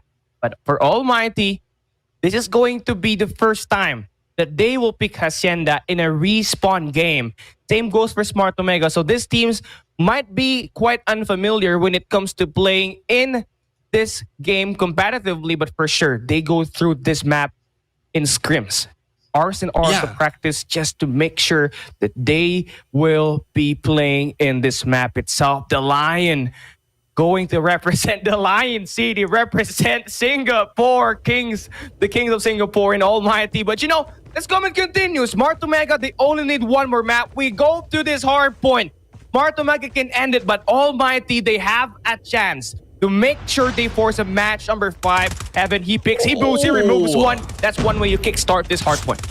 It definitely is one way to kickstart, and there goes another one. Oh, another hit coming from Heaven. This is a good rotation right now coming from Almighty. And yeah, we don't have that much data onto this Garena Masters for Hacienda for the teams. But as you mentioned, scrims are being done. I'm pretty sure they are familiar with this map. They just didn't show what they have yet. Probably an ace in their pocket right now, and that is what Almighty is showing right here. Now, the scores is now moving into the side of Smart Omega, which is quite familiar from what we've seen earlier. And if they'll be able to maintain this as well as get a good hold of the rotation of Almighty, they might be snowballing once again into the win. But I'm pretty sure Almighty has a plan as well under behind their pockets to be able to counter whatever Smart Omega will be putting on in there, as P2 will be triggered right now, and it is onto the side of the spawn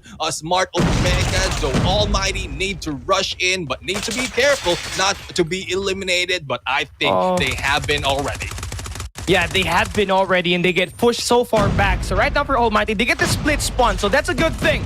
They will be able to attack in multiple angles, and that will be working to their advantage. But the hard point going to be tightly contested. But Almighty now slowly making sure that they get to reinforce inside, swarming with numbers. And this hard point right here, this garage, is going to be the manhill inside this game. It's much more easier to control the spawns in this hard point. Thus, we are seeing Almighty pull away with this lead. And for Smart Omega, I love the ideation, they attack as a team. But it was not enough because of the split spawn that happened for Almighty, and they were able to initiate the pinch maneuver for them to win their gunfights and secure all of the points inside this hard point. And for Smart Omega, this next hard point is going to be pretty open. Almighty Heaven already got that full streaks on. He could use that just to eliminate players. And there you go, Heaven takes down Kevs. So that should cut down the defense inside from Smart Omega in this Hacienda hard point number 3.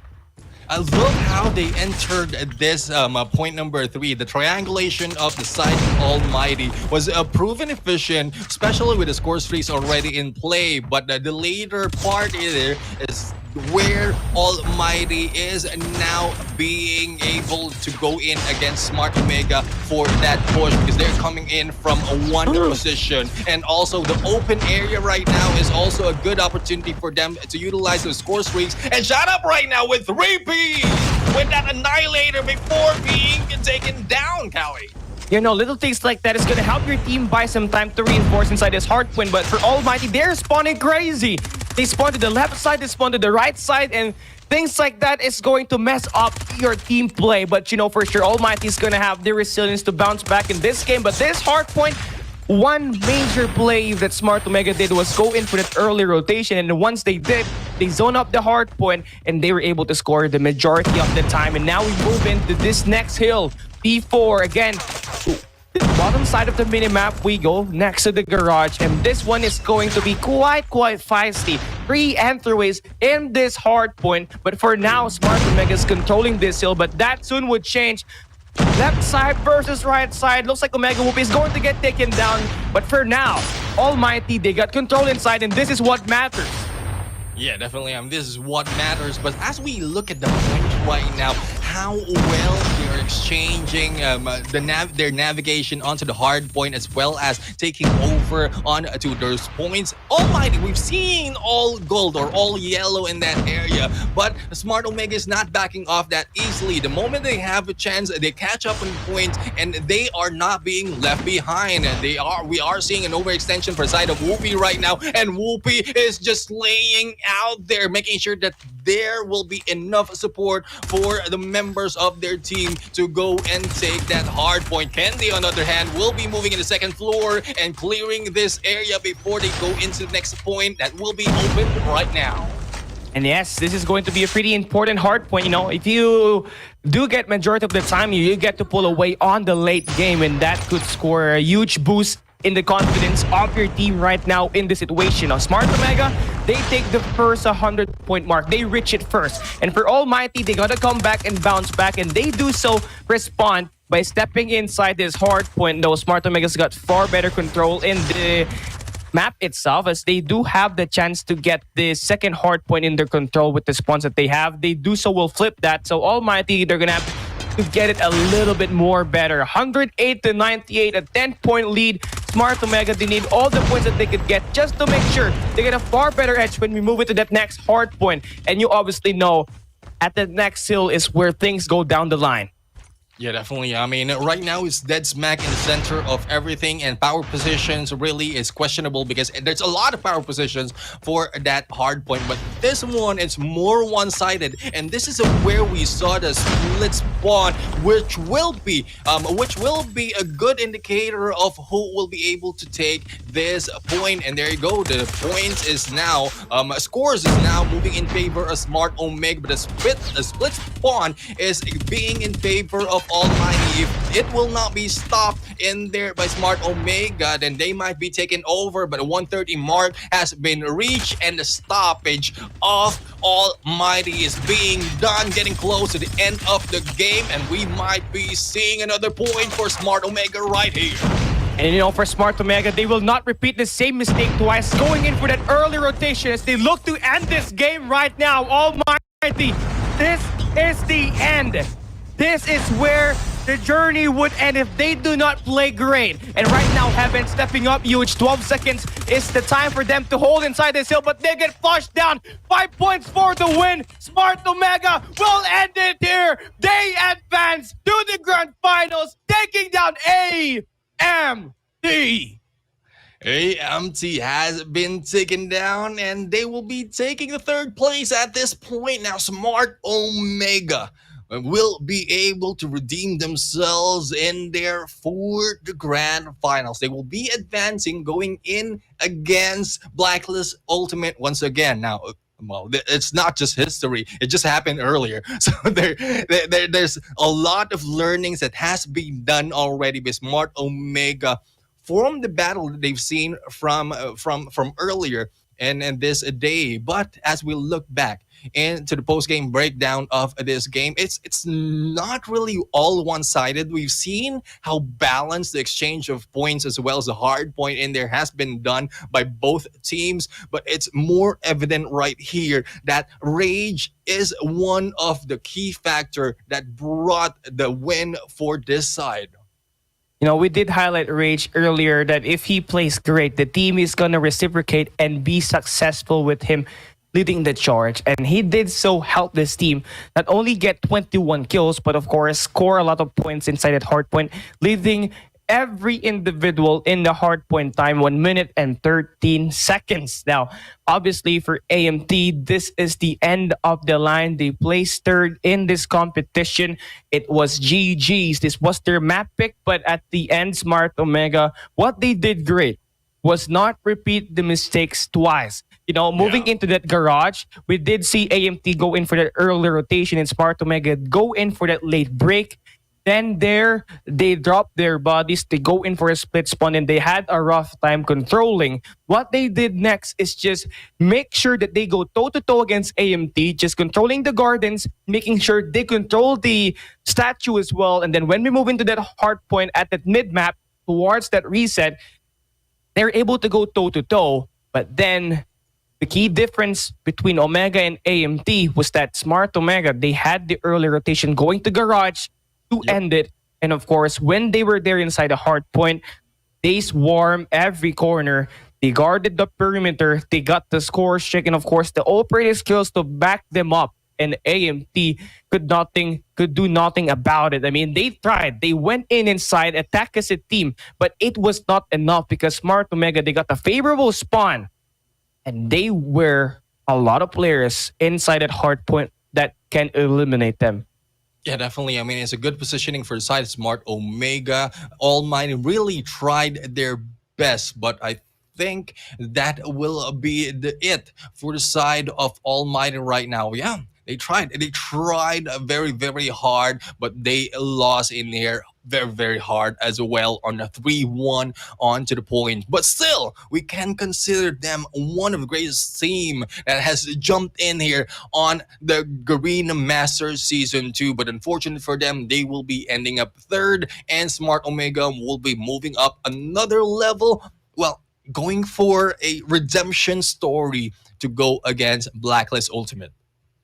For Smart Omega, after dropping their best of 5 series against Blacklist International Ultimate at the upper bracket, they made sure that they keep things steady, the respawn games in this best of 5 series against Almighty. But this is the question for me. This is what astonished me. For Smart Omega, they do play great at this respawn, especially in that hard point. That I can recommend them. But if you want to win a championship, you gotta win those S&Ds. And what just like Coach Jericho says, every time he casts with me and he casts with everybody in the talents of Garena, if you want to win search and destroys, if you want to win a championship, you gotta win those search and destroys. Yeah, I mean, it is a one key factor because it's also a factor to increase the possibility. The response and search and destroy, and for the map format that we have, that's already 2 for your side. But just in case you take a loss from the search and destroys, you still have other respawn map right now, and the rotation of the modes is beneficial to what the respawn are like. Team of Smart Omega, those who are focusing on respawns really have a great advantage. But it is true. It is true. Search and destroy is also one thing. It's also a map or a mode. Sorry, for you to be proficient, to really be good, and also to get a lot of highlights because search and destroy is where most of these members get those highlights, especially with Yep. killer hits from the snipers, from the rushers, the slayers. But if you calculate the possibility, and we mentioned that earlier, 2 against 3, that's a 60-40 chance for you to take a win. If you focus on search and destroy, that will be a 40 chance. If you focus on respawn, that's 60 chance or 60% chance. So probabilities, it still goes in for the respawn modes, but there's still factors of because the game is a little bit longer, they'll still factor that it can be turned around. Thus, proficiency on search and destroy also matters a lot. And obviously for Smart Omega, they've been doing a great job playing this response. The last time they played against Almighty before this match, they were able to also win all of them respawns. And here they do the same thing. They repeat history, and now they get to face the toughest opponent in this competition in Blacklist International Ultimate, who's been continuously been unstoppable. Now for Smart Omega, they've been redeeming themselves ever since the start of this group stage. They have been totally different with the addition of Rage, and this team overall is hungry to get that championship. But it's gonna be a tough task for them, Neptune, because for Blacklist International Ultimate, being able to remain at the top of that bracket makes them have a twice to beat advantage. And the only way for Smart Omega to win the match is actually take 2 straight series away from Blacklist International Ultimate, which is going to be basically talling for them. But for sure it's going to be very worth it. But again, looking at this game, we look at the highlights. For Smart Omega, they were able to take the hard point raid in a dominant manner, not even giving Almighty that 50-point club, winning it 150-43. But I love the resiliency from Almighty, taking their own map and search and destroy, where they win it 6-3. But in this domination, things got separated early in the game. Now, Neptune, we did see Smart Omega go in for that early triple capture in this first half, and that's where they did most of the damage, able to pull away early and take away the momentum from Almighty.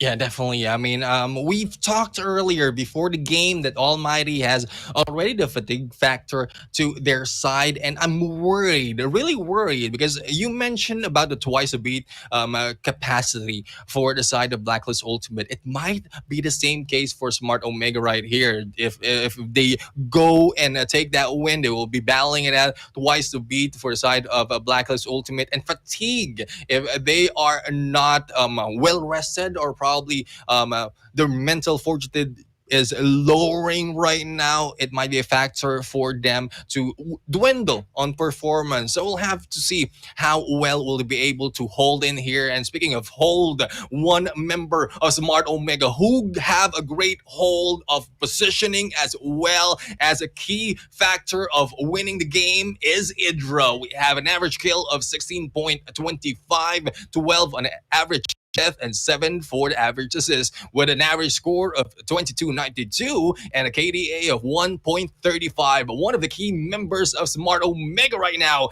Idra, for the soldier of the game. This guy, though, we expect Whoopi, we expect Kebs, we expect Rage to be that MVP here this time, the captain himself, making sure that this team is going to be supported by one of the best, being served at MVP. This guy definitely has been rising through the ranks as well when it comes to performance. And for Idra, though he does not stand out the most in the response, because he's mainly doing the anchor spot in the anchor position, at search and destroy is where things go different for Idra. The team can count on Idra the most in that search and destroy, and he can really deliver when it comes to opening kills, to the mid-game attacks, and of course, when it comes to closing rounds. But the fight is still not over for Smart Omega. But unfortunately for Almighty, this is the end of their journey. They placed third in this competition, but they can still bounce back to the coming Garena Masters season that we will have. And again, coming right up next, it's going to be the grand finals, where Blacklist International Ultimate will have a twice to beat advantage. It's all up to Smart Omega to beat that curse. These guys are hungry. We'll be right back for that action.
Welcome back to the Call of Duty Mobile Garena Masters Season 2 Playoffs Day number 2, ladies and gentlemen, boys and girls. And we are finally at the Grand Finals matchup. Is it going to be a single Grand Finals or a double? It is all in the hands of Smart Omega. Our Season 2's theme for this time round, it was the road to redemption. And it just seems like it's such a fitting theme for the one and only Smart Omega. The Kings of All who are trying to make their comeback in here. They can complete the comeback if they can, of course, take down the reigning defending champions, Blacklist International Ultimate. But we've already seen that matchup earlier on today. 3-1 was the scoreline as Blacklist International Ultimate won their matchup and kicked Smart Omega down into the lower brackets. Will we be able to see a comeback and a grunge revenge match from Smart Omega, a team that has most definitely risen to the occasion and proven a lot of minds wrong so far? My name is AJ. I am the Mustachio down here with the one and only Cali Gaming to bring you guys the potential final series. If this is not the final one, we'll have Neptune join me a little bit later on as well. But your thoughts, Cali, on whether or not it is possible to go to a second grand finals here today?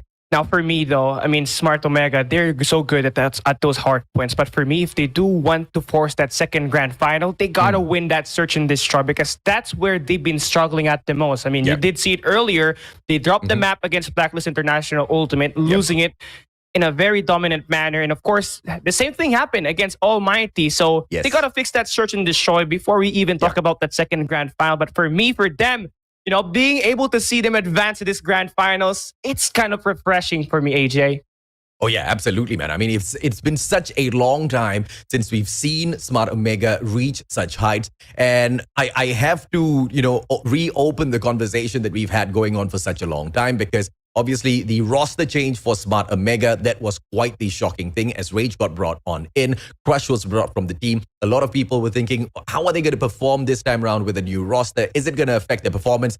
Hell yeah, it affected their performance. In fact, it affected it in such a good way that we are finally able to see the uprising of Smart Omega, something that we have not been able to witness in such a long time. You know, what astonished me the most is that Rage only needed a little bit of days, a little bit of weeks to adjust to the team itself. You know, normally when it comes to being a new addition in a team, it takes time for you to be cohesive as a unit. But for Rage, it was not a term. I mean, this guy just eventually fit the puzzle that Smart Omega needed for them to be able to be back in the competitive scene and, of course, be able to dominate. Now, we're down to the final two teams. Again, as usual, Blacklist Ultimate, they will be remaining at the top and they will be having that twice to beat advantage. While we take a look at Smart Omega, they will be there at the lower bracket, able to defeat ALMGHTY once again. And now they are the last team standing at that lower bracket.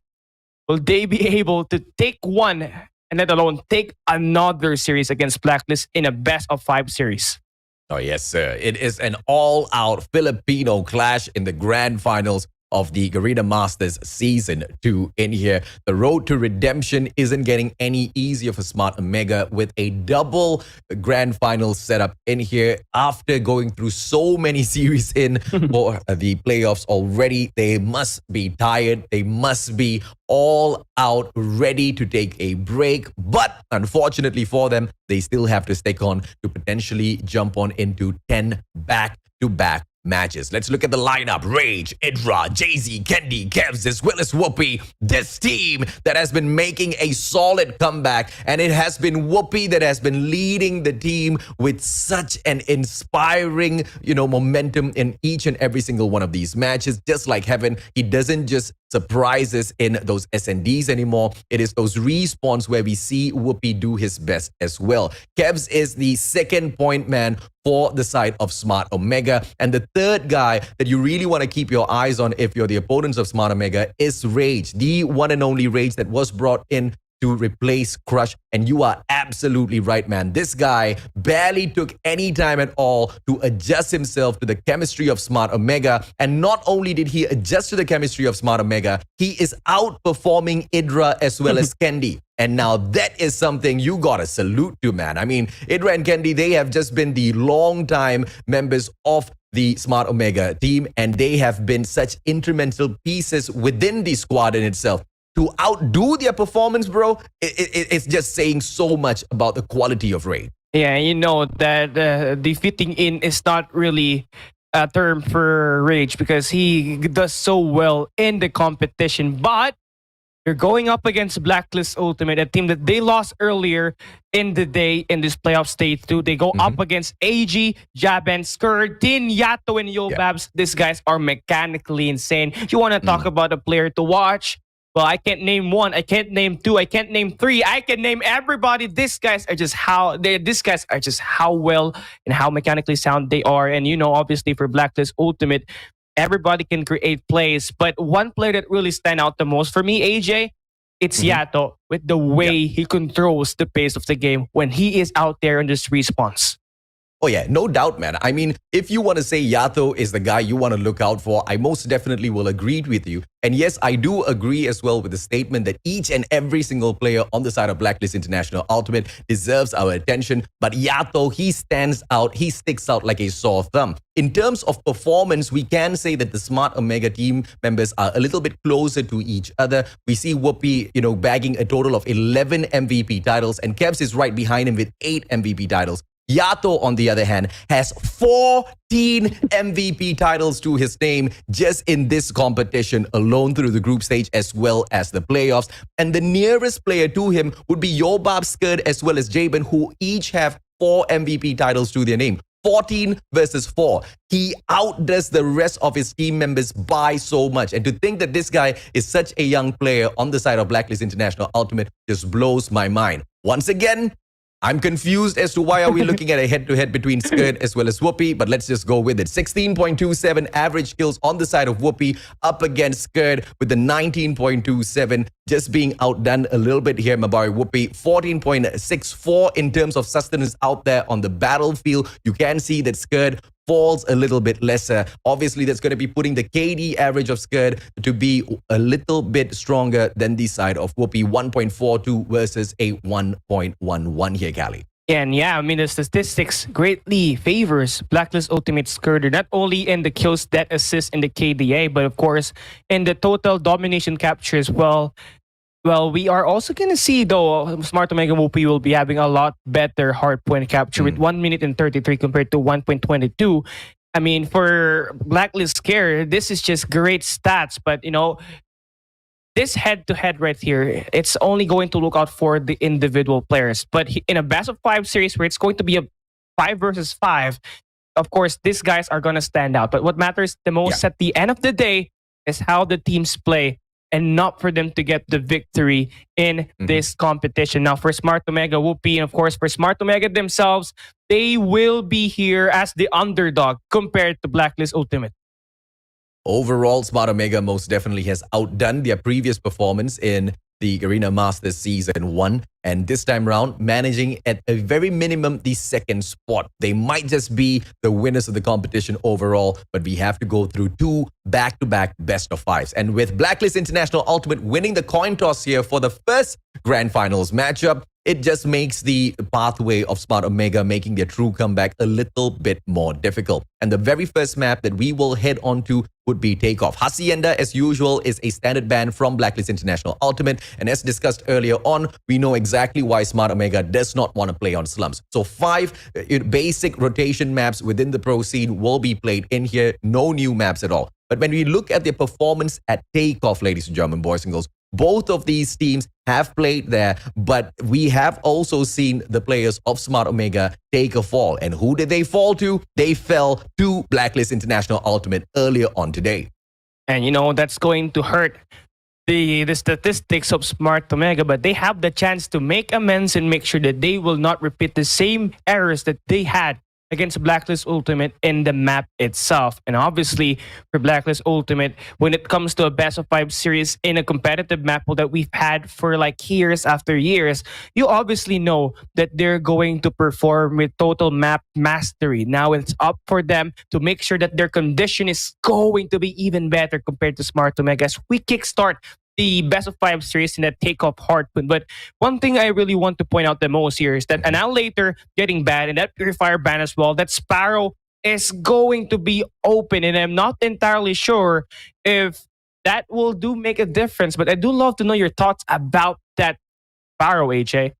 I think it makes a huge difference, man, because if you take a look at the operators of Annihilator as well as Purifier, they're super effective in all of these matches. And when you've got two Titans going up against each other, you want to be taking away all of those meta operators. And the next best operator skill obviously would be the Sparrow that can be brought in, but the efficacy of the Sparrow in comparison to the Annihilator as well as Purifier is just not going to hit the mark this time around. But will we see it being spammed out there? Absolutely, yes. We will see, but I do miss seeing some of the other operators in action as well. But obviously nothing much can be done about that because you guys know exactly how the meta works. If an operator skill just works in order to get you guys all of those skills, you want to be bringing it into the match. So I really love the ban of the operators coming through from both of these teams. Neither one really going out there with the tease and throwing out the bait by, taking the Sparrow out of play just first. And that just shows me both teams are extremely serious in grabbing the win in this particular series. But obviously, when two teams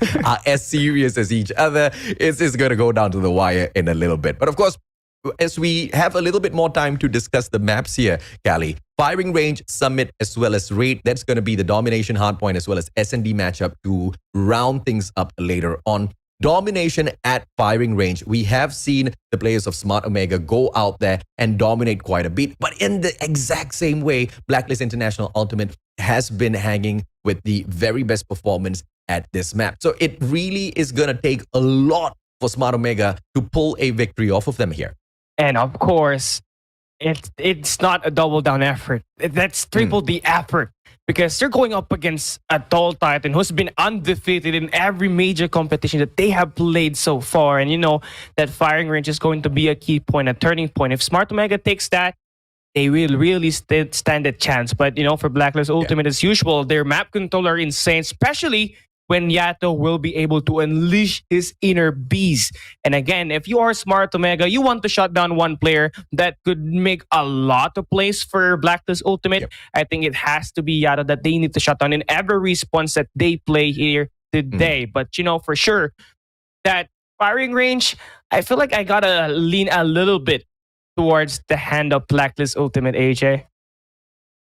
I know exactly why you would lean towards their side. I mean, any smart man would, man. I mean, it is most definitely favored to the side of the reigning defending champions who have also, on top of everything else, beaten Smart Omega earlier on today in such convincing fashion. Yes, indeed, Smart Omega did manage to put up a strong fight at that raid hardpoint, but at takeoff, things will be different. This is one of the very first few teams, Blacklist International Ultimate that being, who had shown us mastery at takeoff hardpoint when all of the other teams used to struggle playing this map when it was first introduced into the competitive rotation. But Blacklist International Ultimate, following suit with their own performance, other teams soon started to catch up. But with a map that Blacklist first, shown that light on, can Smart Omega outplay them? We have to see exactly how those gunfights go. Smart Omega now, as they try to take that fight right back, you can see the number of blue dots within that vicinity of the hardpoint in itself. Blacklist International Ultimate winning out a majority of these gunfights there.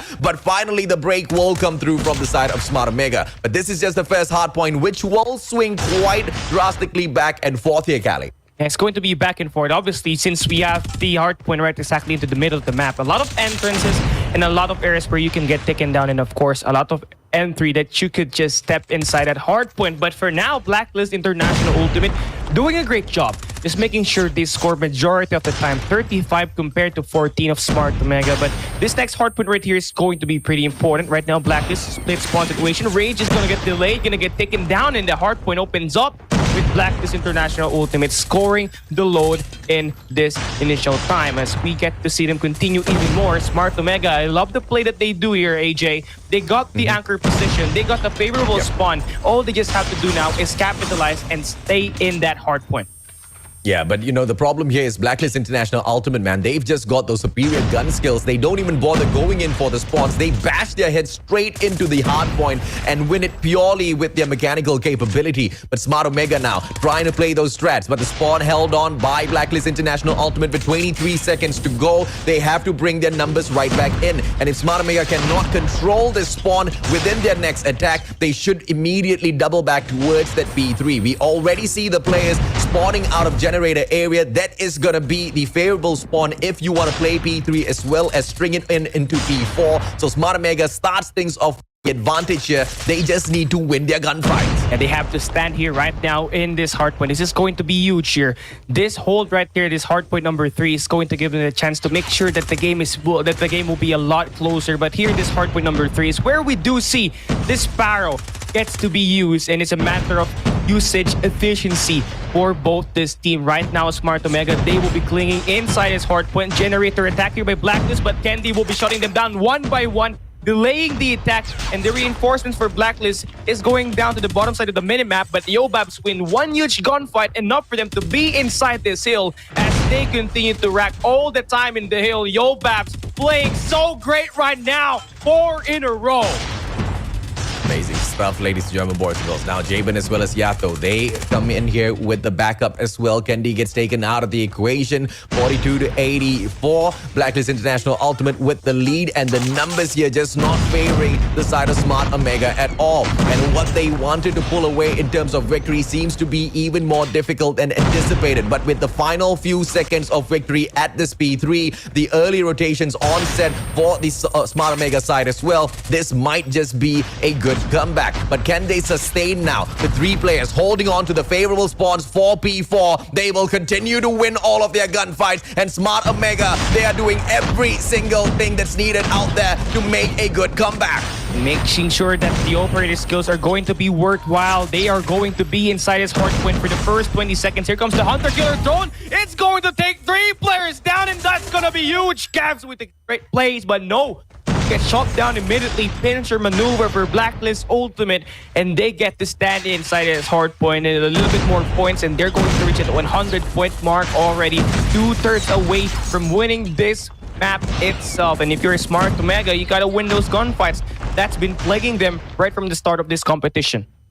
Oh yeah, absolutely, man. And now let's see exactly where Smart Omega goes ahead to strike next. They have taken the favorable spots and they've used that to catch right back up with Blacklist International Ultimate. But about 20 points still sits in between the two of them. And the next hardpoint is going to be the open fountain hardpoint on the reset. And the players of Smart Omega, they either can choose to bash their heads in just like what they did at the opening of this matchup, or now start focusing on those power positions. Idra has got the perfect opportunity to hop on into the second floor of control room. He does exactly that. Will be able to find one guy with a backstab onto Jabin. Turns right round to know that there will be someone coming for his head, and he manages to win out the battle against Skirt as well. And that is going to be instrumental for Smart Omega to continue holding on to the first hard point. Play your power positions, and the Kings of All doing it right. But will the reigning defending champs find a counterplay? And now they have the power position. All they just have to do is put themselves inside this hardpoint. Cavs now making himself involved in the gunfight department. 17 kills,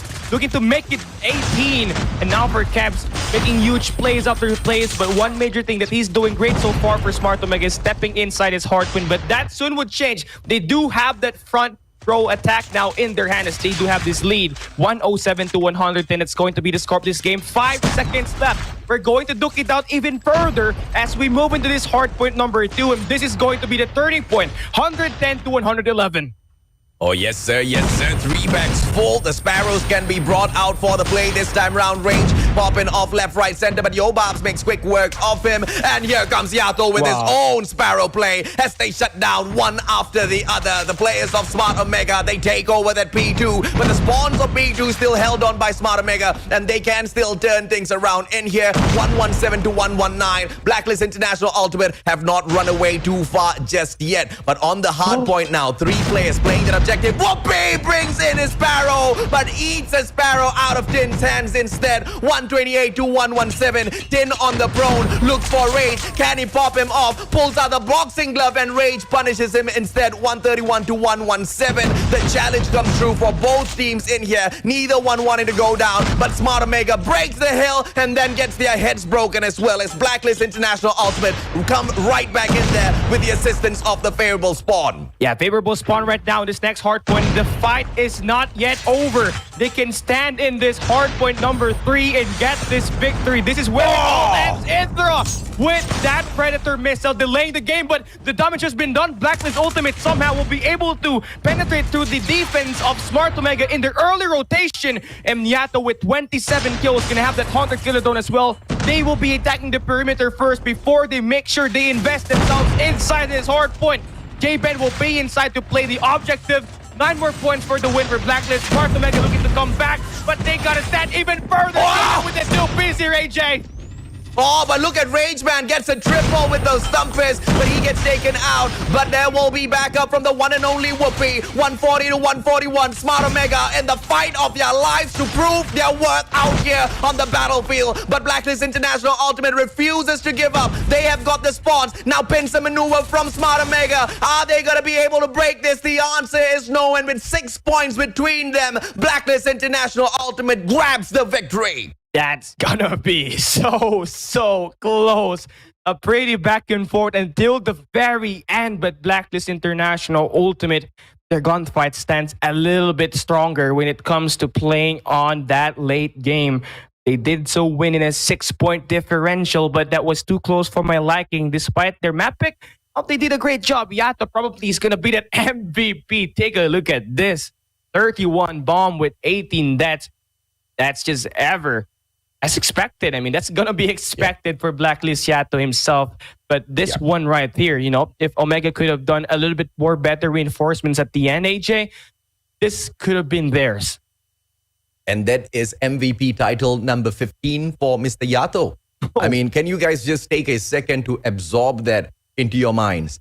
15-time MVP throughout the duration of this competition. And the closest team members to him in terms of performance only have been able to pick up 4 MVP titles for themselves. Yato is in a class of his own, and this guy is just out there to prove that he is one of the most dominating players ever in the history of Garena Call of Duty Mobile. In that Blacklist uniform, he not only breaks the code, he creates the code, and he's the master coder out there. No one has been able to hack through a potential winning strategy against Blacklist International Ultimate. Not even Smart Omega with all of their strategies renewed.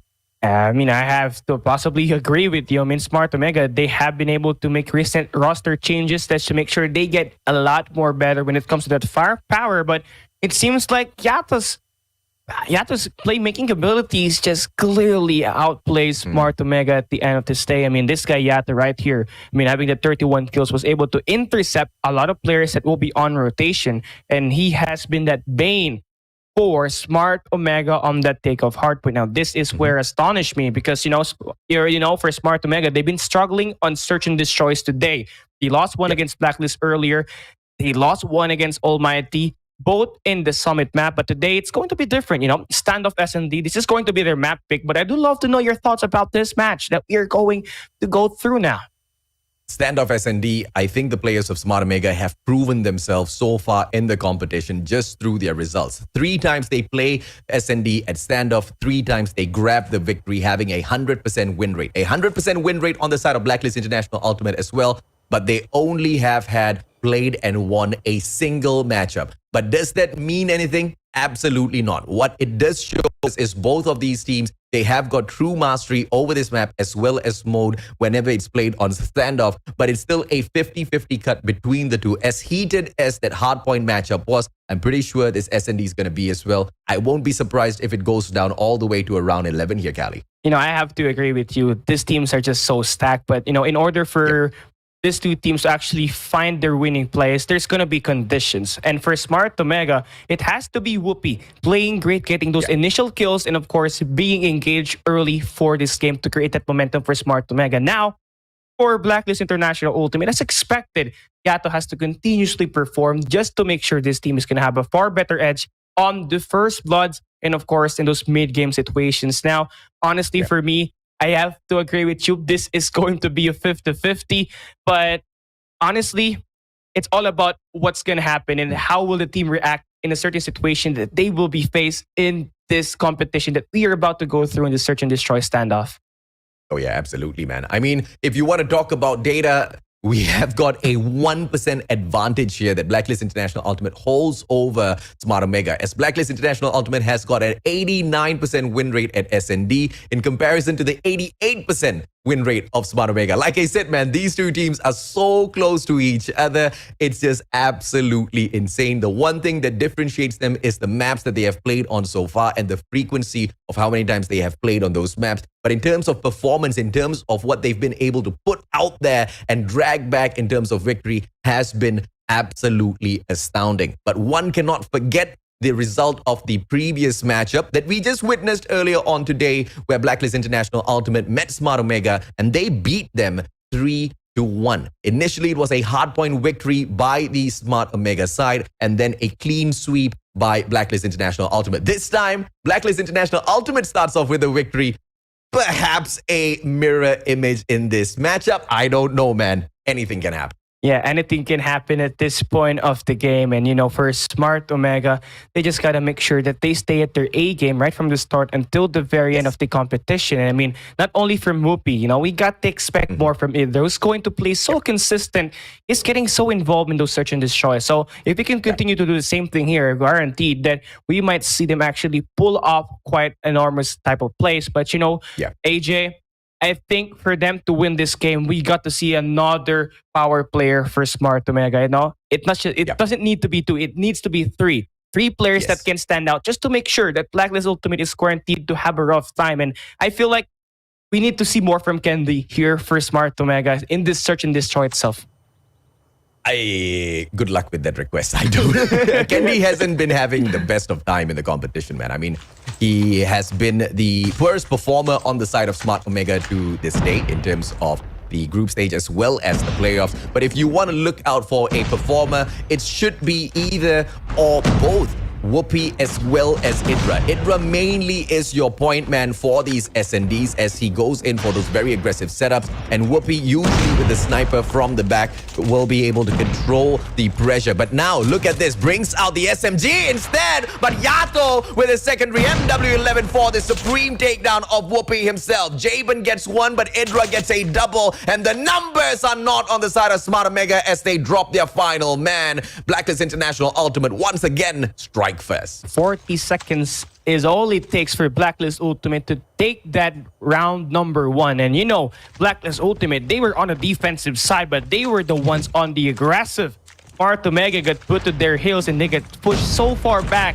And the next thing they know, they drop everybody, and that should not happen twice at this game. They can't repeat that same mistake twice just for them to make sure that this game is going to be close. But do take a look at this. The classic Blacklist Ultimate standoff defense. They will stack their players on their home base. They get that Smart Omega plant here, pre-plant at A, and then they will trust their retake capabilities to make sure that they get this win. It's coming fine out now, 4v5.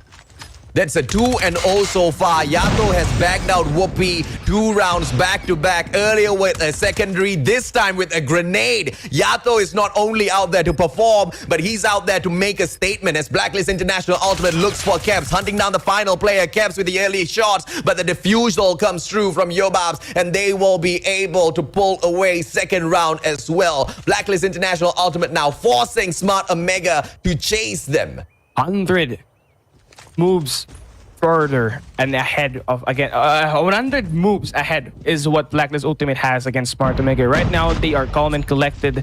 And Yato now, once again, dealing the first blood, dropping cabs. And not only that, that numbers advantage is going to stagger Smart Omega's odds of winning this round number 3. As we go through this one, a very hefty first blood exchange is going to be muchly needed if you are Smart Omega. They do so plant that bomb in Blacklist Ultimate. They will be tasked for that retake. Whoopi will be nailing down Yato. There we go. That's what you need. Remove the playmaker. Now we got this 4v4.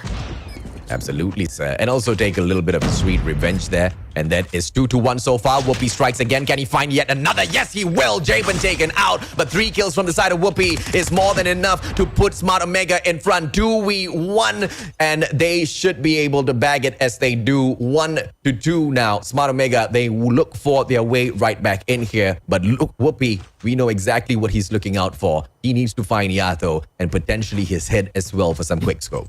Yeah, that's going to be the bound counting for Whoopi, just making sure he shot down Yato just to get some little bit more retribution for the attacks that has been made to him for the first 2 rounds. But then again, we take a look at the game.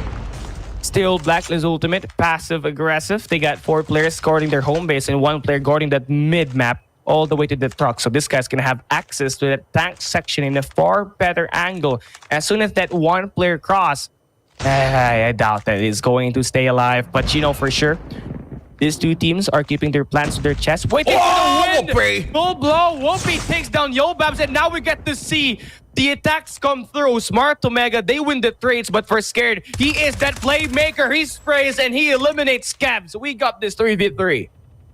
But Yato, he did manage to find Whoopi, so that's a 3v1 in my books, man. I'm just keeping personal account between Yato as well as Whoopi. That's exactly what I'm interested in. Whether or not either team takes the victory, I don't really care. But the battle between Yato and Whoopi, I'm super interested to find out exactly who takes the cake at the end of the day. And now 3v1, the numbers stacked up against Kendi, has got the bomb in hand, should be able to take at least 1 kill before being dropped. But no, not even that, says AG. CBR4, headshot, shuts down the play as they pull the 3rd victory. Yo, I mean, for Blacklist Ultimate, this defense right here is just so perfect. They did lose 1 map, or they did lose 1 round against Smart Omega, but the way they have been executing all these plays, they're making more decisive decision as a team, and that's what you like if you are defenders. You know, you gotta make sure that communication is going to be intact and will be active, and that's what Blacklist Ultimate has been doing so far. Not only that, though, they back it up with their insane gunfights and their unique positionings here at this standoff. And for Smart Omega, you know, they're very wary of planting that bomb because of how well Blacklist Ultimate go for that retake.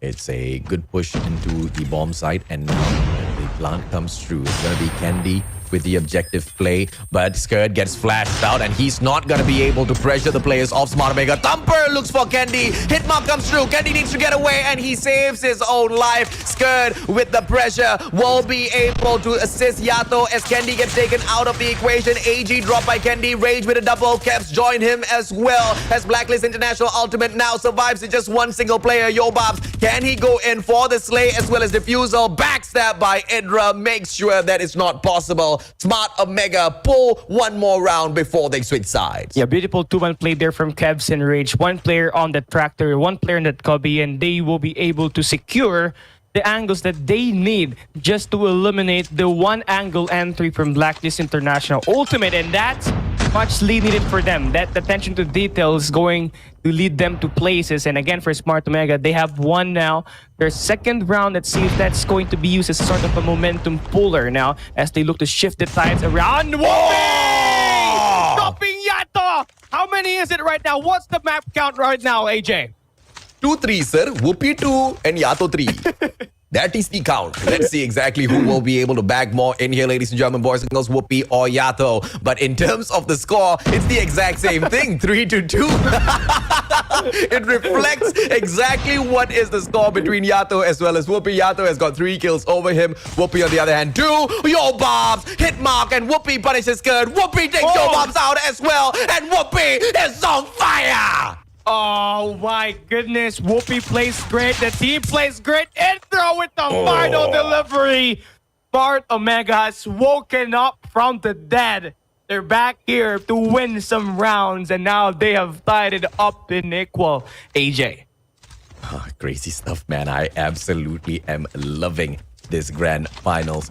Can it be a double setup grand finals here for the side of Smart Omega? Jabin takes himself out, assisting Smart Omega to pull this round into the bag as well as take the lead. Whoopi on the hunt for Yato but finds absolutely nothing, but 2 players getting super aggressive in here. Rage will find Skirt, but Skirt's bullet finds Rage a little bit quicker and Kev straightens him out. Yobab shuts down Kendi, and Whoopi as well as Yato, they have not come across each other just yet. Kev's holding down to an angle now, might be able to catch out the one and only Yato if he steps on in towards that hotel, but the approach is just not there from Yato. As he slowly approaches this situation, Whoopi already on the pre-scope there. A quick jump will not hit, and Yato is not going to be able to spot him out. But a good grenade, on the other hand, can give him that hit mark as well as information before he approaches this situation. Again, for both these 2 teams, they have calmed themselves down, waiting for the moment as they look to play it slow. Whoopi! 3. Oh boy, that's not gonna cut it against Yobabs at the end. But OP now able to take Yobabs down. So we got this 3v2 and Yato now looking to get the attack all toward this copy map. But he's going to back away first. Right now things are not looking good for Blacklist Ultimate. But you know, for Omega, this is what you want. Force these guys to the edge and make sure you get the chance to get these kills and make sure they end the round with the victory. But you know, not yet done. 35 seconds left and Smart Omega, they're racing the clock. They're playing so disciplined, but they gotta make sure they stand out. Yato is still very much alive, and you know what this guy can do. But Whoopi now can spot the player with the pistol this time. He takes him out, and it's the pistol galore. What? That Mac 10 that will end it. My lord, that was just uncalled for. Blacklist International Ultimate. Uncalled for. I mean, they could have taken that in a much more humble fashion, but no, they pulled out the secondary for that slave man. I mean, brilliant ideation from the players of Blacklist International Ultimate to take over that situation real quickly with the secondary. As you know, Yato did have the sniper. The last thing you want to do is some CQC with the sniper in hand. Although you are a god with the snipes and the quick scopes, you just do not want to take those chances. Yato now teasing out Whoopi with the hit mark, but did not manage to shut down Yato's plays just yet. The score still stands at 3-2 in the battle between Yato as well as Whoopi. Whoopi with the wall bangs finds nothing. Good grenade coming through, but the trophy system should be solid on the side of Blacklist International Ultimate. One more jump for Whoopi, and he shuts down Yato. That's 3-3, all equalized. Oh goodness, now it's all even up. Let's see though if Smart Omega will be able to reciprocate back and win this round. AJ with the huge gunfight. We got this 3v2, 19 seconds left. Yobab spots the player, the mid straight misses all them shots, and Kendi with the play. Now the game is still far from over. 13 seconds left. Whoopi goes down. Kendi gets eliminated. Scared with the big 2 Ps. Match point. As I am distracted between the battle of Whoopi and Yato, Blacklist International Ultimate have reached their match point, and I will pay attention right back to the scoreline of the match. But dude, I can't help it, man. You know exactly how exciting this matchup is, ladies and gentlemen, boys and girls. The grand finals of the Garena Masters Season 2, and it is all brought to you by Call of Duty Mobile. Now, Blacklist International Ultimate, as they go in for yet another aggressive approach, 2 players taken down back to back. Skirt takes the grenade and puts it right on Whoopi's head, and Yato was annoyed. Yato was mad, and therefore he takes a kill for himself as well, leaving Kendi and Idra all alone in this matchup. This now should go to Blacklist International Ultimate. The numbers are just too much for them to take on. The statistics and the numbers just greatly favors Blacklist, and unfortunately for Sparta Omega, the cards are not against them, but they can still manage to get this kill. But easier said than done. Yato with the takedown, dropping Kendi into the last guy standing, gets sprayed down and scared with the final kill. Blacklist International Ultimate winning this search and destroy stand-up 6-3. And you know, one more win from them and they will be the champions once again of this Garena Masters Season 2. I'm pissed, man. I am so goddamn pissed. I am so annoyed. I'm so mad that the matchup between Yato and Whoopi ended up in a draw. It's a 3-3, and for that and that reason alone, I want another search and destroy. So I don't care what you do, Smart Omega, you better win this domination matchup alongside that hard point as well, so we can have a rematch between Yato and Whoopi. Oh, well, I think that's quite a tall order to ask, but you know, it's still possible though. I mean, you know, Smart Omega, they are the comeback kings for a reason. They were labeled for that namesake alone because they earned it. But you know, just looking at the plays that they have done so far, kind of a bit lacking compared to what Blacklist Ultimate has been putting in this competition alone. I mean, they win that hard point 150-142. And of course, for Smart Omega winning or losing this match as well, 6-3, things are not looking good for them. They might be back against the wall, but the game is not yet over. They can still fight. If you are Smart Omega, the next match at that domination, I have to agree. They got to win that. They also have to win that hard point just for us to see the search and destroy. But you know who? Blacklist International Ultimate. They could end it in this next map itself. But then again, we'll never know. Really? We'll never know. I think the data is quite obvious, man. I mean, it's so point blank clear that Blacklist International Ultimate has got such a strong grip on victory already. And although I ask for a victory from the side of Smart Omega, clearly it's not easy to bring out there on the battlefield. Even in the hard point takeoff, we saw valiant effort out of Smart Omega to try to force a comeback in there. They got shut down round after round. And just when Whoopi thought he had the best of Yato, the rest of the players on the side of Blacklist International Ultimate stepped up as well, and Smart Omega got snuffed out. At the end of the day, regardless of what sort of a comeback Smart Omega wants to execute in this competition, they have to respect and they have to bow down to the reigning, defending kings of Garena Call of Duty Mobile, and that is Blacklist International Ultimate. But even kings bleed, even gods fall, and let's see if Smart Omega can force that today. Yes, we go through this third match already. Blacklist gonna get this through. They will have the white warehouse control, and Yato will swing all the way to the back trailer, but Whoopi takes him out. Oh, I think we gotta make sure that kill count will still continue here, AJ, but it's too much to ask. You know, this game's just so happened so fast. Fast-paced action in this domination, but looking at the game so far, Smart Omega, they got the A flag, but they're looking to get the Charlie flag in their control, and they do have this power position in the scout tower, so they should be good to go in controlling these two flags in play for this early situation. But for Blacklist, again, they got the favorable spawn, and not only that, they force Smart Omega to the top side of the minimap, wherein they will be spawned and controlled, but they will break it with their sheer gunfights, and I love the start so far for Smart Omega. I hope they keep it up.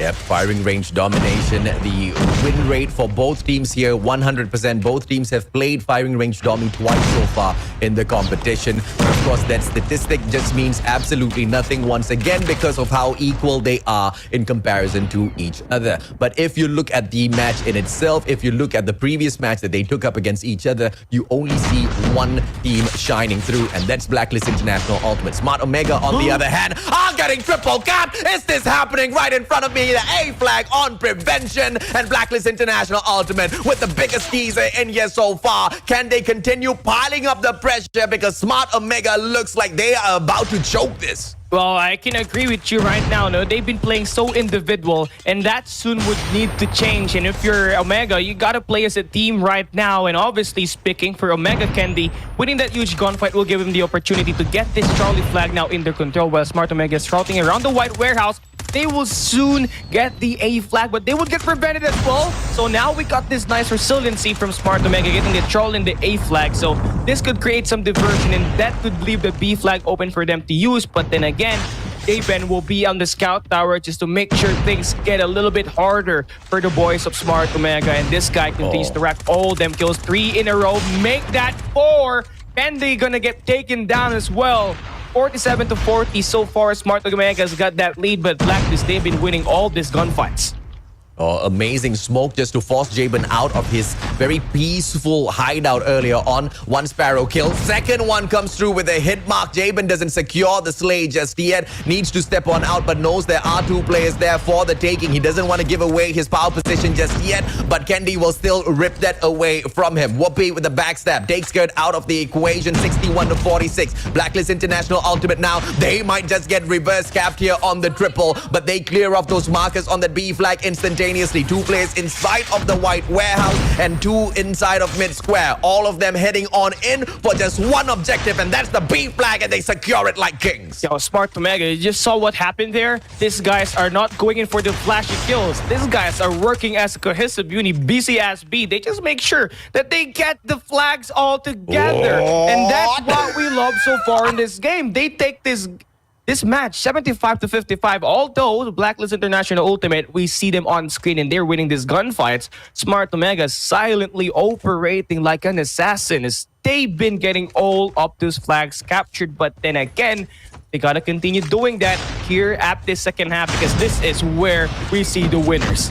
Said it once, I'll say it again. I really don't care who wins the series. I just want to see a match number 5. So the S&D battle between Yato and Whoopi can continue, and we can have a little bit of fun here on the day of the grand finals. But of course, on a more serious note, Blacklist International Ultimate on the way to make their comeback. Brings out the Dragonfire Jabin for the extra bit of information. In the first place he thinks of attacking is that B flag. Throwing on his marker so that he can get a rough idea of where those positions are on the side of a Smart Omega. Whereas they want to go in for the takeover. And with that extra bit of information, Yato and Yobabs, the deadly duo, hop on in to pull away the home flag of Smart Omega. But Smart Omega does the exact same thing at the A flag. Sorry, C flag.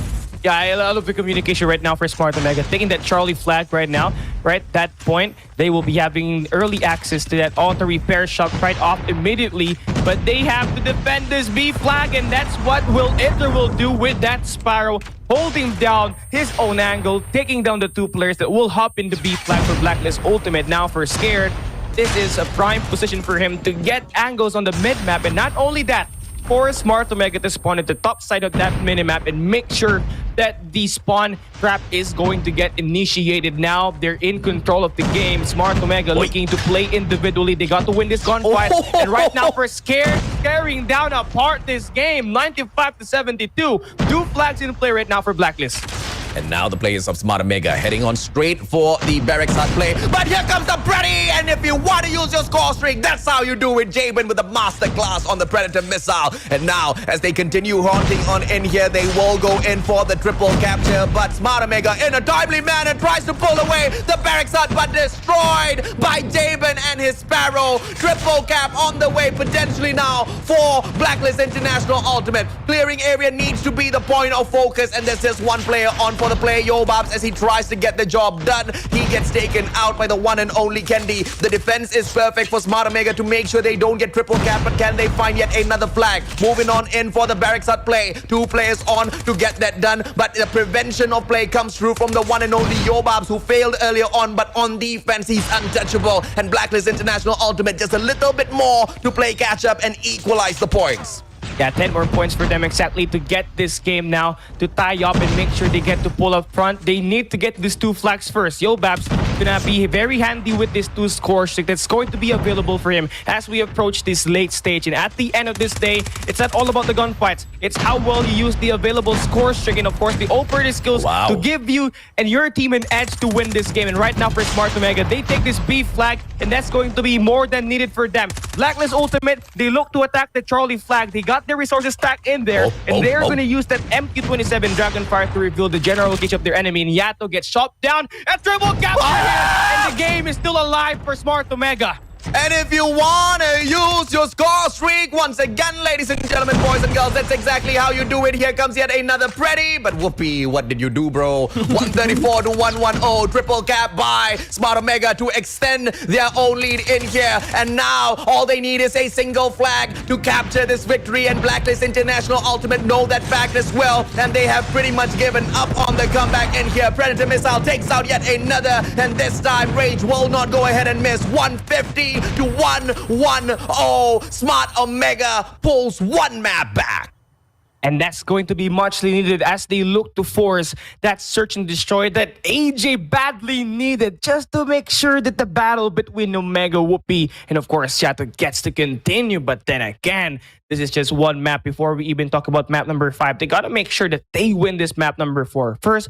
But talk about this third match that we just saw. And again, for Smart Omega, they were actually focusing more on getting the flags, while Blacklist International Ultimate, yes, they did have the map control, but you know, when you play as a team and when you get to play for trades, that's where Smart Omega really propelled the most, as they get a lot of captures in the game itself.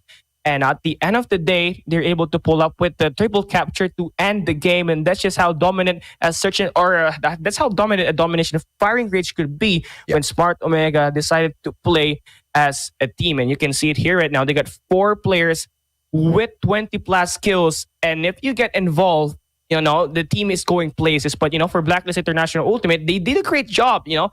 But then again, it was not enough compared to the effort of Omega.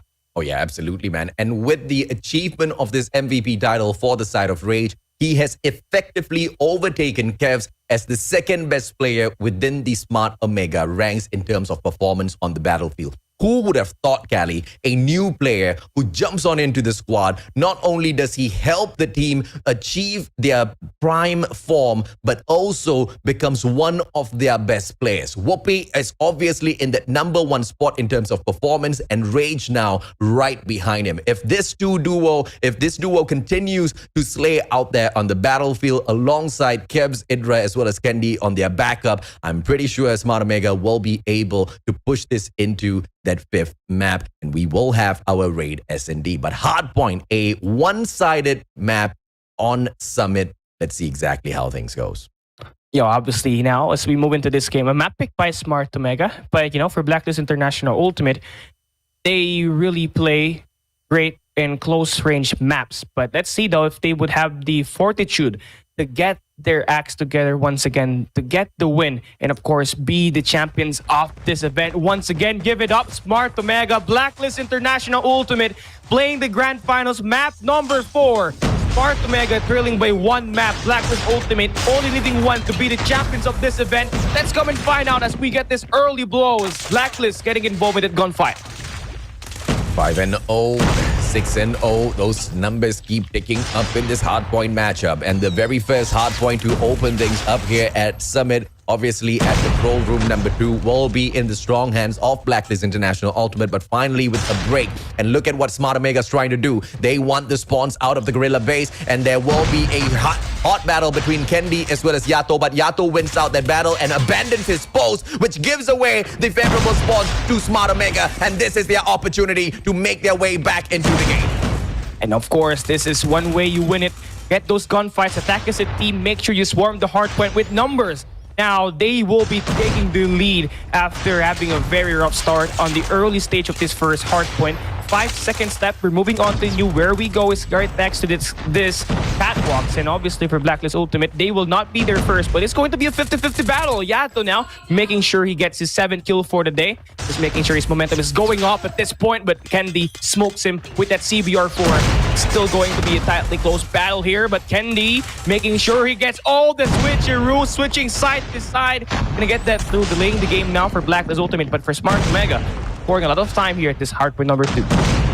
And ladies and gentlemen, boys and girls, you guys are quite curious as to why I want to see the SND, because I want to scream, man, the best sniper in the Philippines. But who's it going to be? Is it going to be Yato or Whoopi? I know I'm curious. I know sure as heck you guys are curious as well, man. So let's see if Smart Omega can reach that 37-22. It seems like they are on the way there already, but Blacklist International Ultimate with a smooth break of the hill, and now P2 is in their strong hands. But 20 seconds to go, and the spawns were held on by Smart Omega, but the one final player who leaves his post gives the spawns away to Blacklist International Ultimate, which only means Smart Omega can only go in there for the super early rotations. But look at Blacklist International Ultimate still fighting in there for those early rotations to P3 as well. Neither team wants to drop cable car platform because of what a big money hill it is. But Skurd, all fully streaked up, should be able to bring on the hand of God onto the heads of Smart Omega, bless them, and then slap them out of the lobby.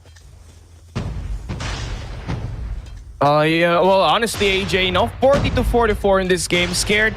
This guy has been able to build a lot of score streak right now. 40-50 going to be the score of this game, and this guy right here could turn the tides around immediately for Blacklist Ultimate, though they got that lead. Smart Omega looking to get this spawn in their hand, and this is going to be one step for you to get your hands inside his hardpoint. But Scared with that Predator missile, but only gonna take one. Got 27 seconds left, and still, though, we have Smart Omega with the spawns. Blacklist International Ultimate staying alive inside this hardpoint number 3, and right now, then going on it there, we got a lot of players from Blacklist International Ultimate building up those tricks, and that's going to be very handy as they look to pull things away against the hand of Smart Omega.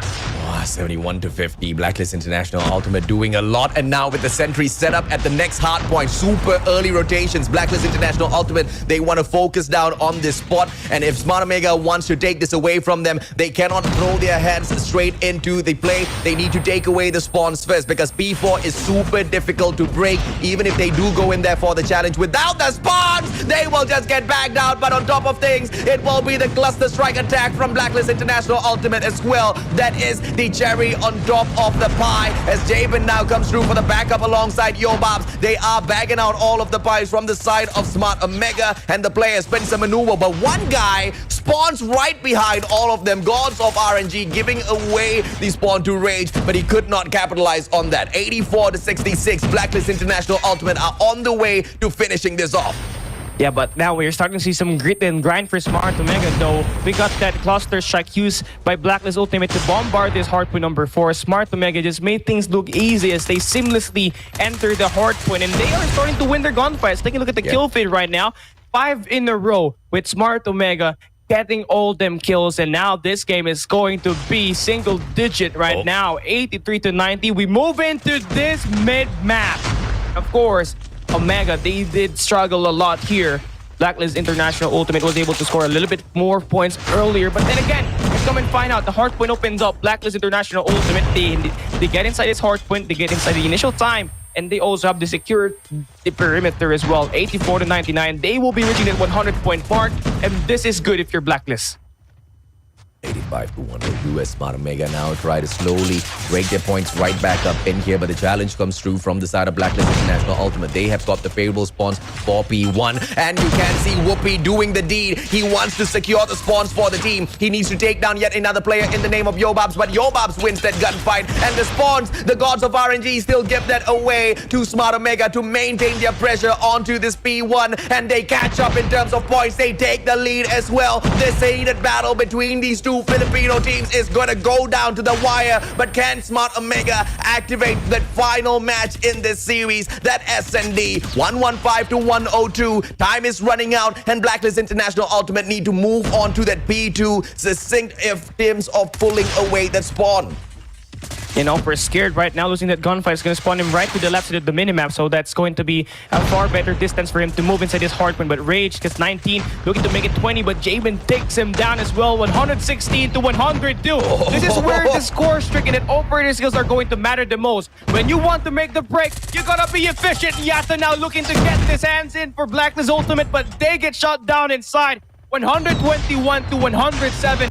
The fight is not over for these two kings, but for Tin, able to get the break single-handedly, is going to turn the game around. And now for Whoopi, going to be inside, it's going to be huge. 127 to 109, Omega keeping their hopes alive. Oh yeah, man. I mean, you can see those players just flying on in there, sacrificing, putting their bodies on the line. 136 to 109. Smart Omega so close to finishing this off, but this ain't no domination matchup. For Hardpoint, you need to pick up each and every single one of those points all the way down to the wire. It's not about just holding one flag anymore. You have to stay in the fight all the way through. A comeback is still possible for the reigning defending kings of Garena Call of Duty Mobile. Blacklist International Ultimate, but a supreme early rotation from the side of Smart Omega, holding down to the anchor spawn of P3 as well. This is gonna be the money hill. This is gonna be the comeback spot as well for Smart Omega as they shut down player after player. Whoopi for the slide. Yobab's taken down. 150 to 114. Smart Omega stays alive.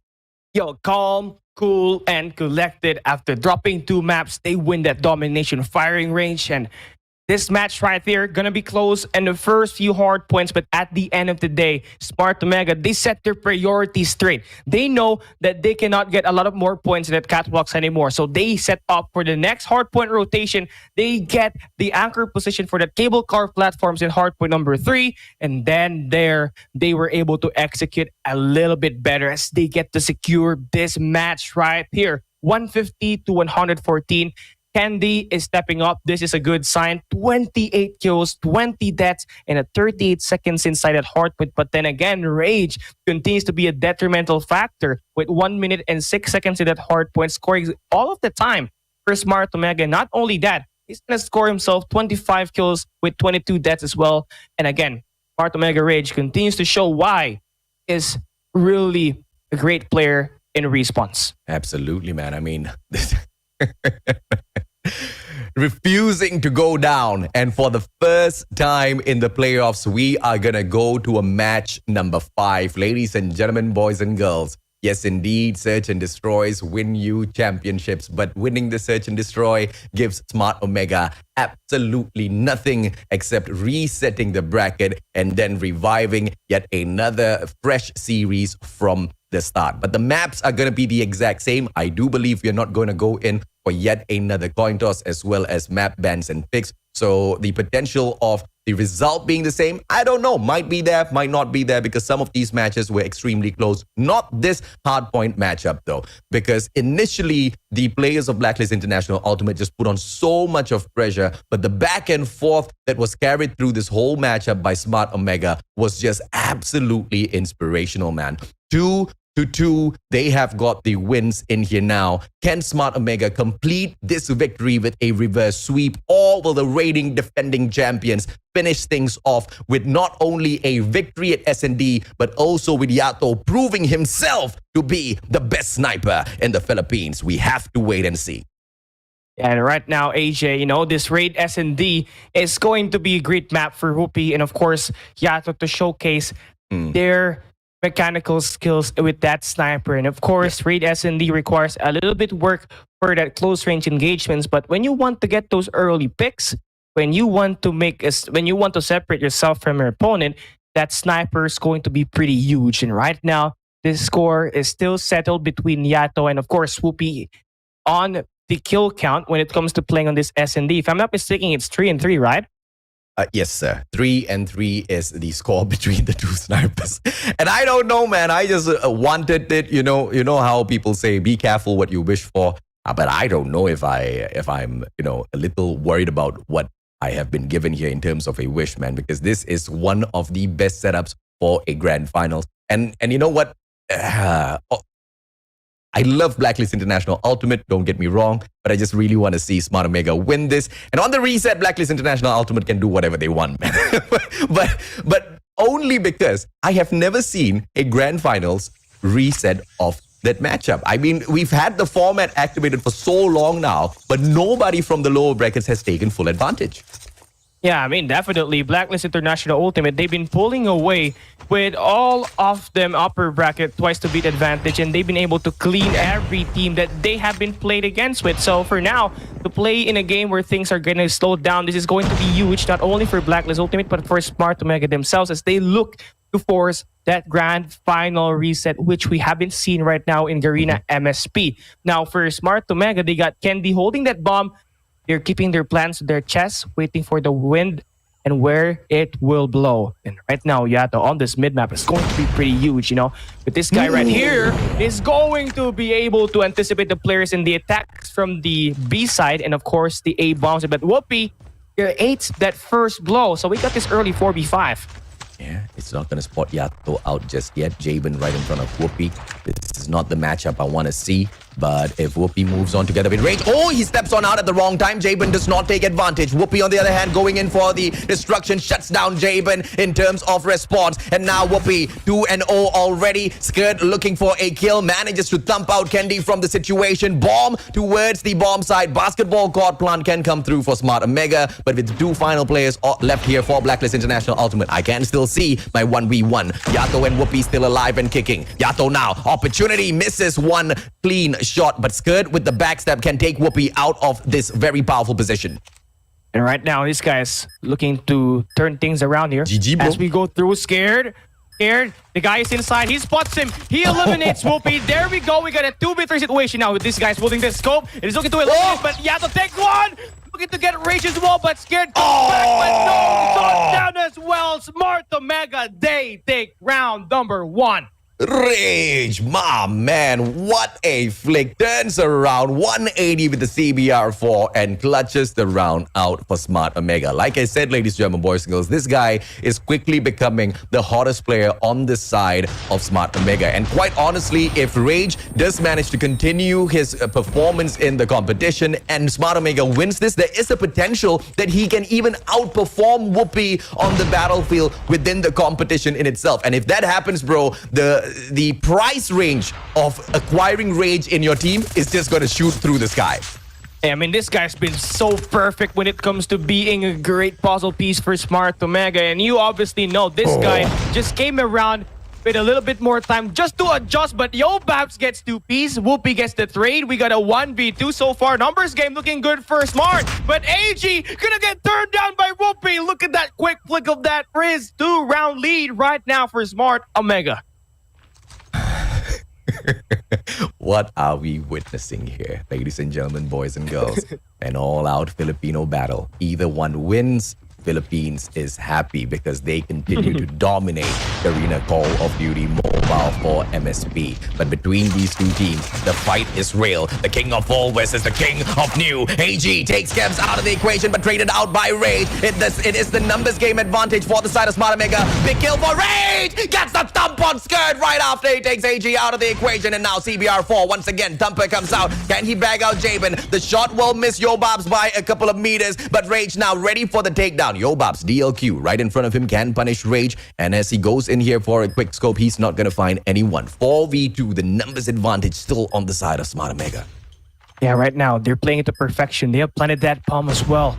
And right now, Whoopi with the huge kill, dropping Yobabs now.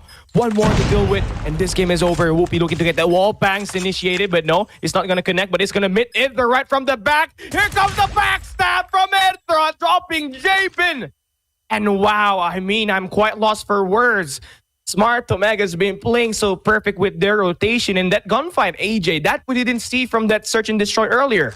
Yeah, absolutely, man. We most definitely didn't see that. But we also do not see Yato popping off. Yato needs to find a few more of his aims in here. But Jabin going up against Whoopi now. If he makes one small mistake, Whoopi will take advantage. And inside of that money room, he did manage to spot out the shadow of Yobabs. Yobabs swings on forth, but Whoopi misses his shot and repositions instantaneously so that he does not get caught out. But two players inside of Central Garden. Information from the side of Kevs gets sent out, and Whoopi goes in charging for the battle. Can he find one? Already goes in for the pre-scope. Yato is spotted out. This might be a 1-0, but Whoopi gets away with the MW11. Amazing plays by both players. And right now, Yato will be staying and continuing putting the pressure here in this mid, but Whoopi, GG. great job on him for just backing away, but Yobabs missing all the shots, but Yato takes the players down, and that's gonna be huge for Blacklist Ultimate. Now Yato spot swapper, he takes him out. Now he's on the lead on the kill count, but Yato looking to get more, looking to end this round by himself. The last player is Rage, and he will be having that bomb. He gets to dictate where he will put it, but through Yobabs, gonna have to come through. Rage with 6 skills. 3 players from Blacklist attacking their resources at that B-bomb site. 3-0. Numbers not on the side of Rage this time around. Sorry, not on the side of Smart Omega this time around, as Rage is the final surviving player. Jabin catches him, and the MAC-10 will be able to get the Supreme Spray off. Headshot gets that final takedown. 3-1 now. Smart Omega sees Blacklist International Ultimate pull 1 round, but will they be able to make this 4-1 as we switch sides, or can we see a comeback now finally here start off for Blacklist International Ultimate? On the defensive, and Blacklist goes in for a 3-2 split, very aggressive at that square center. Bomb moves on in, and Skirt punishes Kevs instantaneously. Bomb still in hand, and AG, big's job here as he throws out a stun. Candy gets caught in the middle, but Yato gets shut down by Candy. AG with the backstab finds Rage. Whoopi takes Skirt out of the equation. Idra eaten up by AG. This guy is still popping off, and the numbers to the side of Blacklist as they find their comeback when we switch sides. And that's one way you end the first half. Before we switch aside, you got AG dropping those 3 players. Beautiful rotation. Then that round end in just 28 seconds. Beautiful defense there with Blacklist Ultimate. They timed the attacks perfectly. Smart Omega, they went in at the B-bomb site, not knowing that Blacklist Ultimate has one thing on their own as well, and they went in for the flood. They were able to get the most out of it. Now this time, they're using the smoke to cover and of course close down the entryway, but it's a beautiful shot down, dropping Yato again. This guy is out. That means Smart Omega, they have a chance to end this through, but you never know what's going to happen here. 4 players still alive for Blacklist. I mean, point man Yato, the main intention here for the side of Smart Omega is continuously shut Yato down in round after round after round. When you shut down their MVP, the potential of grabbing a victory just spikes up so much better for your side. And Smart Omega looking for that strategy in terms of execution. Skirt now. Dangerous situation. 2 players right in front of him. Either way, if he moves on in prematurely, he'll get taken out. Inside of Kitchen, there is 1 player. It is going to be the one and only Rage, who hasn't stepped out into money just yet. Candy as well as Rage now. Very slow with the approach. And it is going to be a sticky situation for Skirt. He's going to get caught with his pants down, but he keeps an eye onto money. In either side, managing to grab that. Whoopi shuts down Yobabs. Kevs finds Skirt finally. And the numbers still strong on the side of Smart Omega, leaving Jabin as well as AG in the mix. But bomb still in hand. Oh, goodness. The bomb's still in hand of AG right now, and Rage gonna get this kill through. And that bomb going to be pushed at this B-bomb side. And of course, for Candy, gets that final elimination. and they will stick to their 2-round lead in this game. And of course, if you're Smart Omega, you would love to continuously shut down Yato in this game. Earlier, he was scoring a lot of kills, but here this time, they have kept him to 4 kills in this first 6 round that we have played. And moving into this round number 7, they gotta continue doing that. But for Smart, they're going to have to deal with Blacklist International Ultimate attacking at this A-bomb set with Yato being the front man once again. They're going to back away, and talking about Smart Omega, looking to anticipate the attack now here at this A-bomb set. They're looking to play for those trades. And obviously speaking, this is gonna be it. An attack might happen in any minute now. Yeah, super stack now at the swimming pools, and Yato finds Kendi, but Rage backs a double. Yato and AG drop. Skirt takes Kevs out. Numbers all equal yet again. It's a 3v3, but Skirt hits a double. Hit run now, shut down as well. Rage tries to hit back. Rage finds one. Whoopi gets that MW11 takedown onto Jabin. The numbers now, it's a 1v1. Skirt versus Rage. Rage, if he can get this clutch out, is going to be the potential MVP of this matchup, but very slow on the approach. Rage is at the basketball court, but Skirt spends his time inside the kitchen. Is he going to cook himself up something good in here? If there's anything, he's looking to cook up a good victory. 1v1, and Rage has got the positioning, but I think he just spotted out his feet, and Rage doesn't know what's happening. Backstab, and the trigger discipline by Skirt. CBR4 manages to get that victory. 3-4 as Blacklist International Ultimate slowly creeps back into the matchup.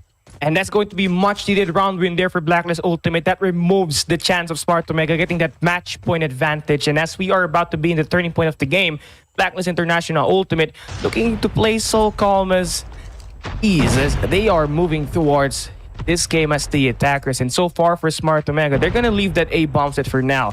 They're going to stack their defense and their resources at that B-bomb set, having 3 players just to anticipate the attack to fall through. And of course, Whoopi is going to hold down that swimming pool, but for now we're not going to see any action just yet. Things are slowed down, but you know, once that first blood gets initiated, that's going to be perfect for whoever gets it. But for now, Omega waiting and anticipating. For the 3, numbers still equal on both sides. Kendi gets caught out by Yato. Mag-10 Supremacy. Kevs will be able to trade out AG, but backstab now from Yato as he repositions. Kevs gets away with his lives, but still punished at the end as Yato repositions. Whoopi shuts down Yobabs. Whoopi as well as Yato both still alive and kicking in this matchup. And as Yato tries to catch one out, Idra will be able to punish him, but traded out by Jabin. It's a 1v1 now. Jabin going up against Whoopi. Whoopi pulls out the Mag-10. Can he get the shutdown? Jabin, as he clears off from the top, will be able to spray. The guy also brays, and he gets the headshot. 4-4, Blacklist International Ultimate. They equalize in such a crucial time. Yo, Jabin knocked down cold right now here at this game, not afraid to create those plays, and little things like that makes it big right now at the end of this game. And of course for Jabin, though he might have 5 kills, but the kill he did earlier, it's going to be huge for Blacklist Ultimate's momentum in this game, while Smart Omega is still looking to find an upside in this game. They have won twice, but Blacklist, they won twice of their own as well. And this defense right here, this B-bombs, is going to be huge for them. That's where Blacklist has been adding up the attacks, and that's where they've been most successful at. So now they've been able to stack their resources once again at the B-bomb side. And not only that, you know, they're looking to not to repeat the same mistake twice. But then again, I'm not so certain if they could stand, because Blacklist Ultimate, they're about to strike, but they're going to use that smoke just to create a little bit more diversion, trying to play with that rhythm. And Whoopi, stop scared, and that's going to be one major play. Yeah, but my question is, where in the world is the engagement between Whoopi as well as Yato, man? I mean, I wanted this S&D for exactly that, and these two boys have just been shutting down all of the other players except each other in this matchup. Jay, but now, beautiful shutdown by Whoopi as he repositions. He might be able to catch out Yato. Good grenade gets popped out, and the pre-scope is in for Whoopi, and Whoopi equalizes against Yato. It's a 1-1 so far between the two. And right now, Whoopi continuously getting all this gas. Sniper right now in the round. Whoopi with the amazing turnaround, getting 4 shots in the game. And not only that, this guy is 15 kills in the game already. Yeah, man. Yeah, man. I think I can say it, ladies and gentlemen, boys and girls. But not yet, not yet, not yet. One more clutch round potentially for Whoopi now. Can he hit his scopes? He will not be able to find one trophy system taken out of the equation also. And here comes the one shot. Manages to get the hit mark, but will not be able to punish as he repositions. One grenade can punish Whoopi in here now. And it is going to be courtesy of Scud. Idra backs away as Yato's grenade comes looking for him. Rage all tagged up and Scud finishes that off. It's a 5v4 now as AG takes the bomb plant. You know, this is going to be huge now. They will be forced to retake now. Yato's still very much alive. This guy's the Playmaker, but Kev takes down J-Man with a 2-piece. And now it's all time. It's going with the great play right there. And Whoopi is going to get it through. 27 seconds, plenty of time.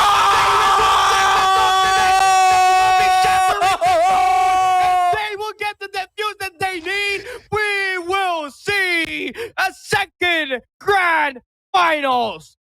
The road to redemption, ladies and gentlemen, boys and girls, at the Call of Duty Mobile Garena Masters Season 2. And yes, baby, yes, the dream is alive for Smart Omega, the kings of all, finally able to reset the bracket in a competition of this stage, something that we have not been able to witness at all since the inception of this rule, ladies and gentlemen, boys and girls. And Smart Omega now on a roll. But can they repeat this? They have already taken this grunge match revenge against Blacklist International Ultimate. Earlier on, they got beaten 3-1. They could only punish at the hard point at Raid, but now it went down to the wire. It went down to that match number 5 in SND. But you know, I'm a little disappointed, man. It's a 1-1 for Yato and Whoopi.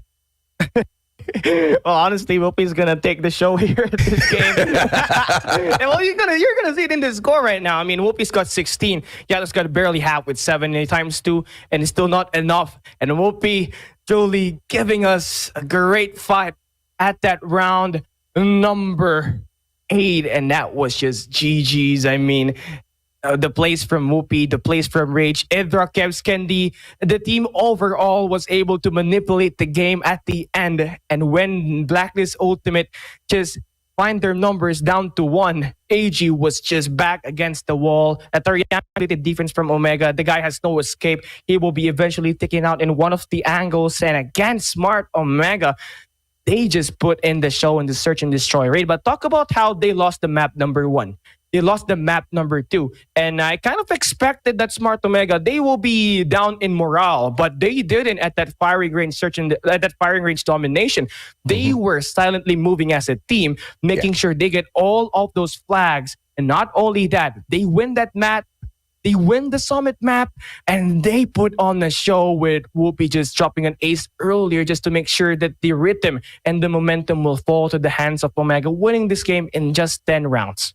Yeah, absolutely, man. And, you know, this is the perfect reverse sweep that we have seen out of Smart Omega. But all of you fans should not start celebrating just yet. The reigning, defending champs have got one more life, and they are going to make the best use of it. Nobody has been able to break the code. Is it going to be in the hands of Smart Omega? Is Whoopi's quick scope going to be the one that finds the lockpick and smashes the code that Yato set up? Because in terms of comparison, when we take their performance in this matchup, 16 versus 7, in terms of kills, you see exactly who shines. And I know you guys want to hear it, man. I know you want me to scream loud and proud. Whoopi, the best sniper in the Philippines. But you do not get to enjoy that just yet. Let's see whether or not these guys can take it all the way. Because this is just the start. A reverse sweep to start the final, real grand finals between the two. Ladies and gentlemen, boys and girls, we are on a reset. And I just cannot wait to see what Blacklist International Ultimate has in store for Smart Omega.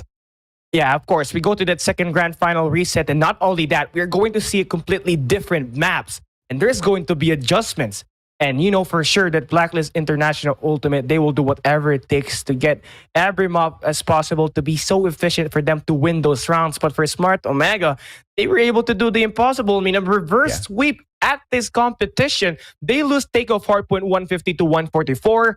They lose stand of SND Bleak 6-3. But eventually, with their team play at this firing range domination, they win it 150 to 110. And not only that, they set their priorities straight at that summit hard point, making sure they combine and balance the gunfight and make sure they stay inside that hard point, winning it 150 to 114. And at this rate, S&D, they win it 6 to 4.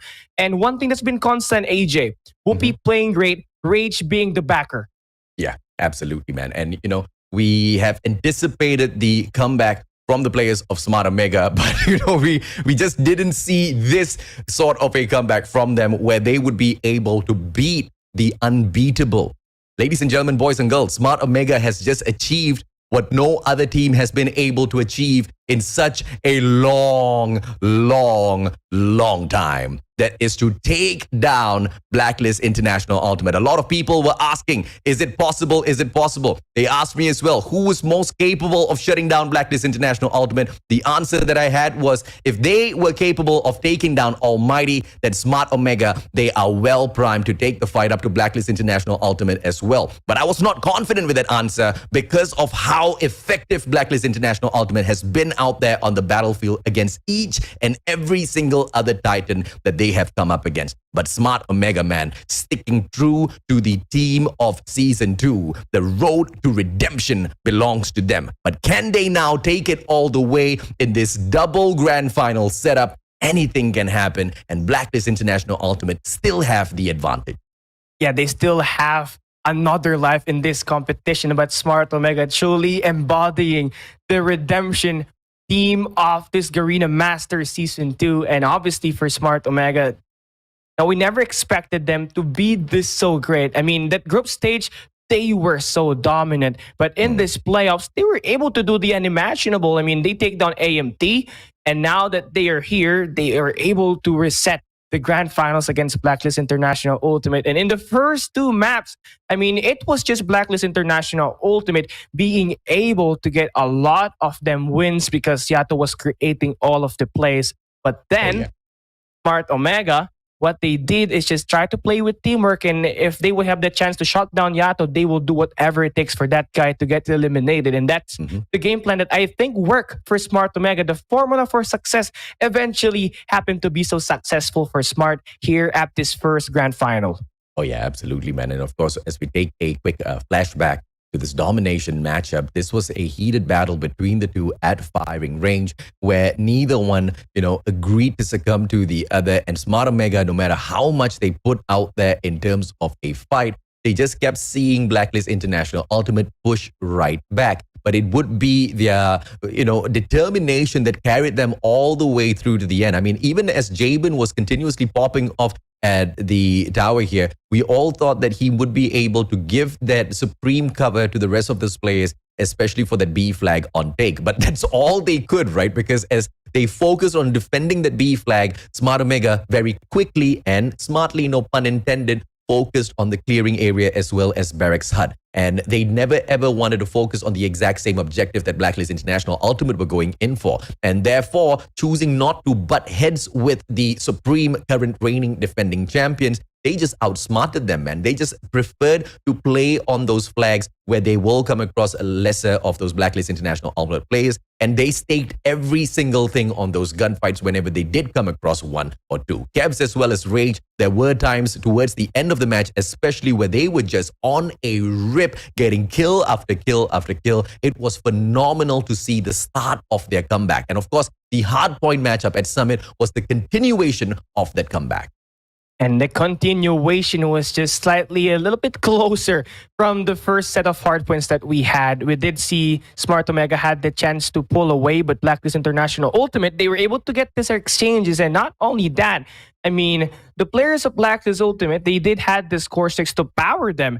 And I think at that P4 hardpoint where Scared invested that cluster strike, that's supposed to be the dagger. But for Smart Omega was able to outwill Blacklist Ultimate in that hard point. They were able to just score the majority of the points despite not having the favorable spawn. They win through by bashing their head inside the hard point. And obviously, speaking for Blacklist Ultimate, it's so unlikely for them to lose the mechanical capabilities. But it turns out Smart Omega is getting in their head. As we go through this first four maps, this was the play right there. A pretty back and forth, but Whoopi with his amazing engagements at this late round of this search and destroy, this was the game changer. And of course, in the S&D, the thing that I was looking out for was the engagements between Whoopi as well as Yato. But Yato just chose to not play the sniper this time around, bringing in the Mac 10. And who else but my long lost son, Whoopi? 16.2 on the average kills, 15.2 on the average. That's a overall KD average of 1.07. Not too flashy, not really showing off the best out there in terms of numbers, but who cares? A win is a win. And that's exactly what matters for this guy. And he has been a phenomenal MVP collector all throughout the competition. I've obviously lost count within this matchup in itself, but earlier on, as we collected, it was about 11 or 12 MVP titles that the player named Whoopi held to his own name. But Rage has got his eyes on Whoopi's title, man. Rage is coming and he is catching up pretty quickly, and all things can change in the next series. Rage might just overtake Whoopi's performance. That is a potential, but either way, even if it doesn't, even if he just matches up together with Whoopi, that combo going up against Blacklist International Ultimate is exactly what Smart Omega needs.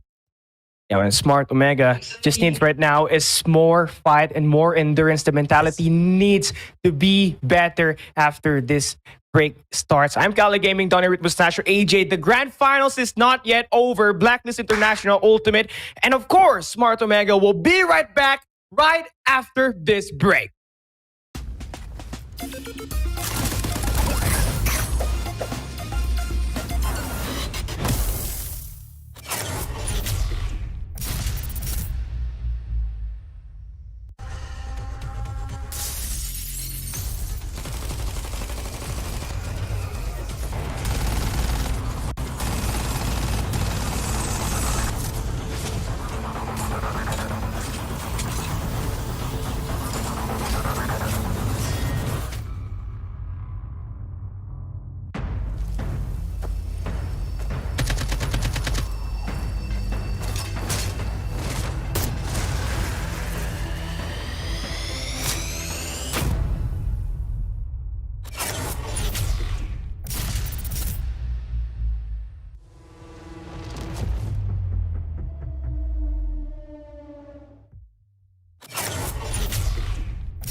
Welcome back to the road to redemption. At the Call of Duty Mobile Garena Masters Season 2 Playoffs Day 2, we just witnessed the grand finals, and we are gonna witness the grand finals yet again. And this is all thanks to a great comeback from Smart Omega, as they found a way to reverse sweep the current reigning defending champions themselves. But all is not over, as Blacklist International Ultimate still has a chance to crush Smart Omega's hopes and dreams. No pun intended with the crush there, yeah? I am the Mustachio AJ, and I have the man with the golden voice casting with me for this second grand finals, the one and only Neptune, the gentleman Garcia. Oh my goodness, AJ. That was an exciting battle that we've seen earlier, and it got me on the edge of my seat, really. Not that I gave up on Smart Omega in the first part of those match because they were losing the first two rounds, but we all know that they have been titled the Comeback Kings, and Yeah. this is a really another chance for them to really redeem themselves Yes, sir. after not holding a title for 1.5 or more than 1.5 years. This is their chance to bring back the title to their side. And for those of you who aren't here, holy, your eyes are peeled. For those who dropped off, bring them back in here because there's a lot more in store for you, because another battle between these two teams is on. Oh, yeah, absolutely, man. I mean, the Comeback Kings, that was a title I bestowed on them through those years, those months of shoutcasting for this team, through all of those competitions. And it's been a while, man. It's been a while since those words have come out of my mouth. The Comeback Kings are now right back in here to reign supreme, potentially, as they just made the best comeback of them all against the reigning defending champions themselves. But is that going to be enough to break the code, ladies and gentlemen, boys and girls? Because the players of Smart Omega, although they are excited, although they are primed, ready to pick up the trophy for themselves and you know, just take the credit for being the champions of Season 2's Garena Masters, it's not going to be that easy, as the ones who have been running the scene for quite a while now, Blacklist International Ultimate, they have got every single trick up their sleeve to unleash on Smart Omega, and it's not going to be an easy battle at all, because I kind of feel they might have been holding back just a little bit of their strats, because they are not in risk of losing out on too much at all. I mean, you lose one series, you just reset the bracket and fight all over again.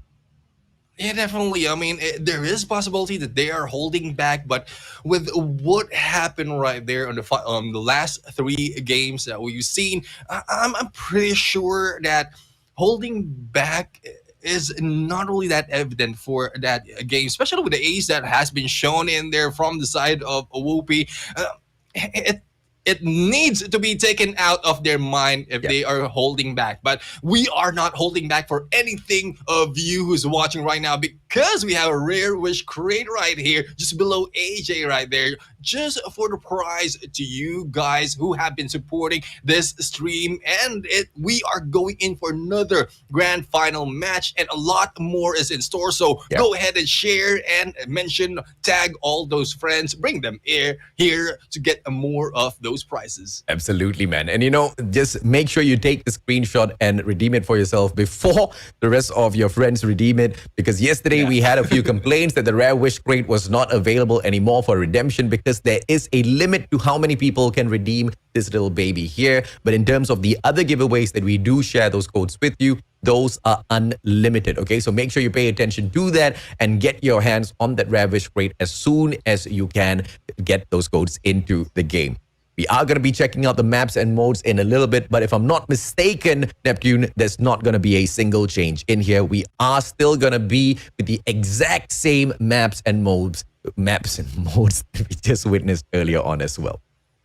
Yeah, definitely. And this is a good chance for both teams to really learn the mistakes that they've done. And this is also one good way to show who is the best team in here. I know they are going in the same maps, they are going in the same modes, everything else is the same, but the gameplays will be different, because for all I know with pro teams just like these guys, is they learn, and if they can do it within game to adjust, they will be able to do it after a reset. And that is what we're going to see and hoping to see between these two teams, and bring it on once again on an all 5 maps. That is a possibility right here, especially if they will not be feeling any fatigue after the previous round or matches that we've seen. So we'll have to see. It will be shown right now, but motivation is still up for this team. They want to grab the title. They want to retain, especially for the side of a Blacklist Ultimate, or take it away for the side of Smart Omega.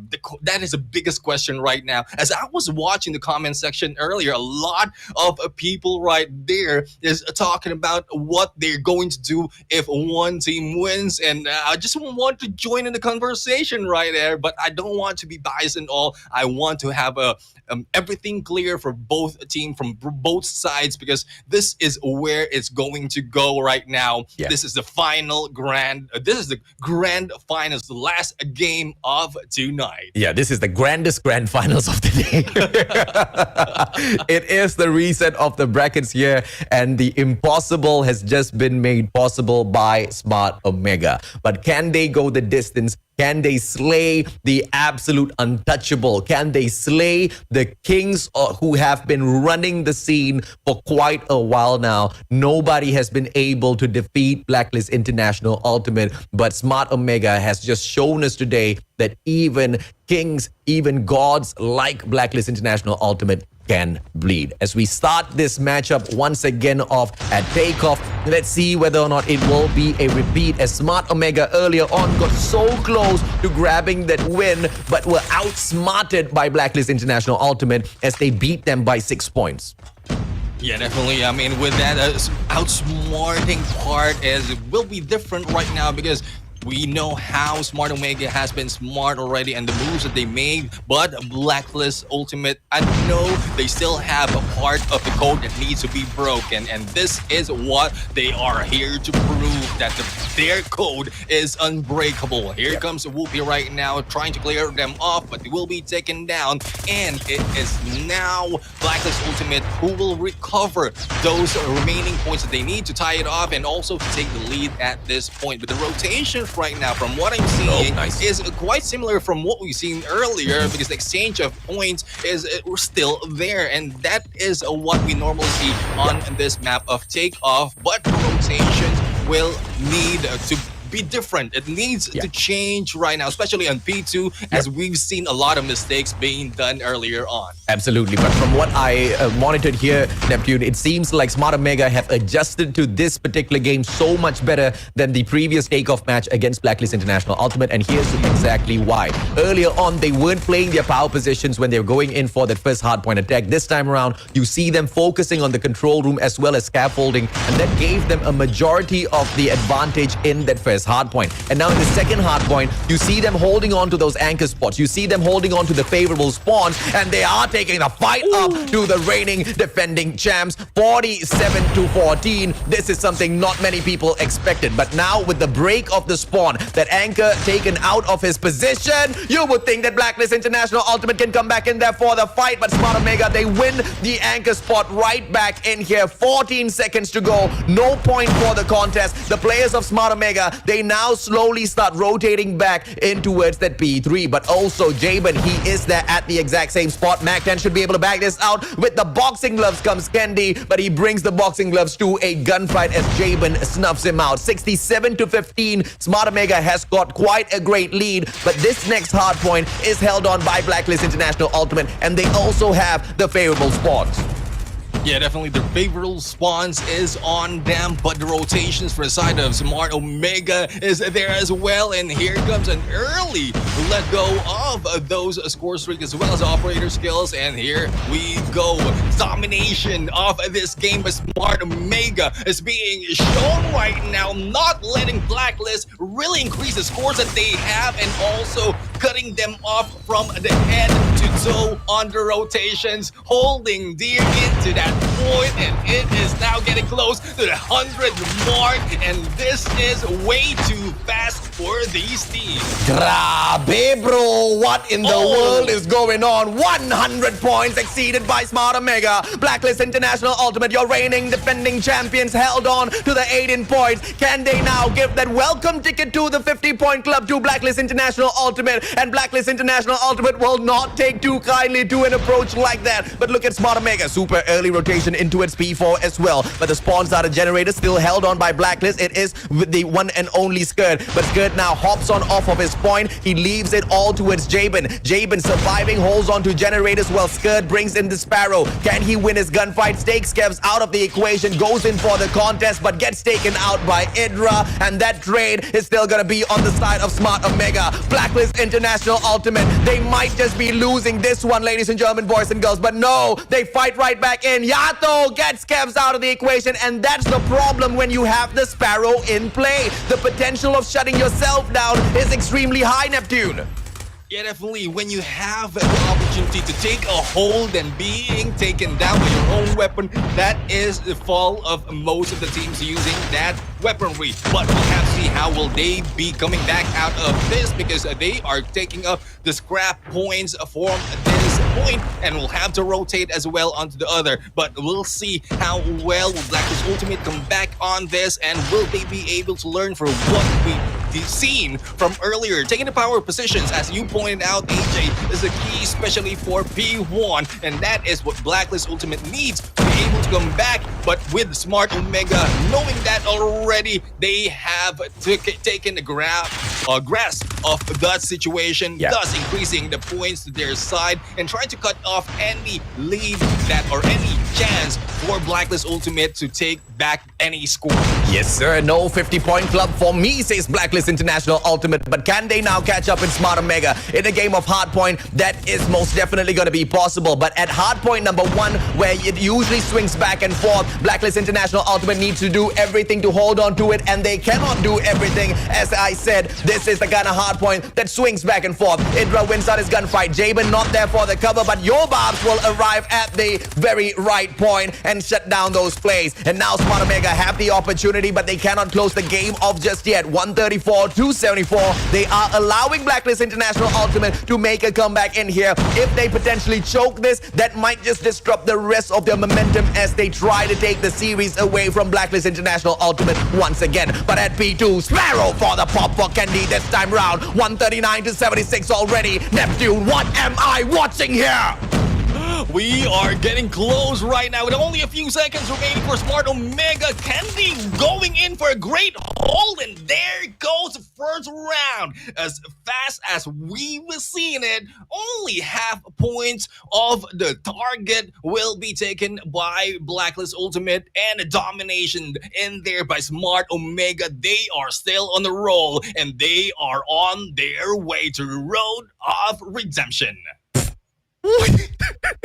What did I just watch, bro? Road to Redemption. Neptune, this in itself is redemption, my friend. They got their butts whooped earlier on 150-144, and now they make their ultimate comeback against Blacklist International Ultimate themselves. No pun intended once again, and just for clarity, no puns intended at all throughout my whole shoutcasting for today. 150-76, what an impressive takeover by Smart Omega. But they have to be ever more vigilant now. But before I move on to that point, Whoopi, what in the world, child? 30-15, a 2.0 KD against Blacklist International Ultimate is so rare, my friends. But to see Whoopi pick that title up for him once again, he is on the way to equalize with the Yato in terms of the number of MVPs picked up in the competition so far. Jabin does manage to step up for the rest of his team, but obviously that's just not enough coming through from him. But going back to the point I was making, they have to stay ever more vigilant, Smart Omega, because you know what happens when you start winning? You get a little callous, you get a little cocky, and then the ego plays start coming out. They cannot let that happen to themselves, because if anyone can snatch it right back from them, it's going to be your reigning champs, Blacklist International Ultimate. Yeah, definitely. I mean, it will be a great upset if what happened earlier on the first grand final will be happening here, because it is starting well for the side of Smart Omega. So hopefully they will be able to maintain it all throughout whatever number of matches they will be taking in this series, and keep their composure, as you mentioned, AJ, not to let it go to their heads, as well as the focus they need. From when they lost the first 2 rounds earlier, as up to the point that they ended that first set of grand finals. But this time, this is Smart Omega taking 1 point from this grand final, and will be stepping into standoff once again for Search and Destroy. Yeah, I mean, they better hope and pray that Blacklist International Ultimate does not have a reverse sweep awaiting them in this series, man, because that will be the best way to slap some sense right back into Smart Omega to show them exactly who the true kings are. But Smart Omega, they are standing up against all odds. This is the road to redemption, and that road was paved purely by Smart Omega all throughout this competition. They have now managed to reach a height they have not been able to achieve in such a long time. They have managed now to stand toe-to-toe with Blacklist International Ultimate and rip away a series. And on top of that, they've also managed to execute revenge on the takeoff hardpoint. One that I just most definitely did not expect, because in the earlier matchup, it was just so close, man. The mastery of that takeoff map was just so good from both sides. But I really think with Smart Omega smashing that reverse sweep, they've shaken Blacklist International Ultimate, which is exactly what caused such a underperforming side from Blacklist.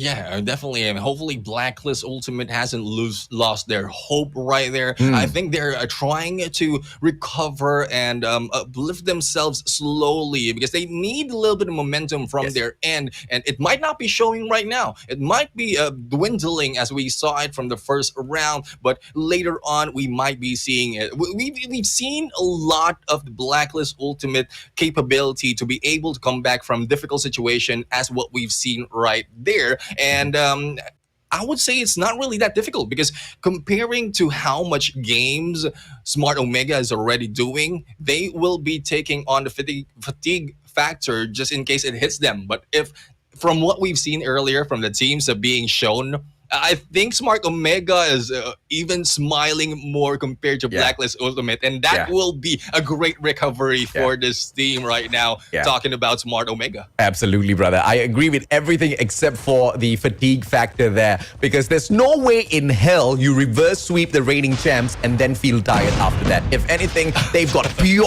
adrenaline pumping through the veins, no blood in there at all. And in this S&D at standoff, Smart Omega, the matchup between Yato and Whoopi will continue.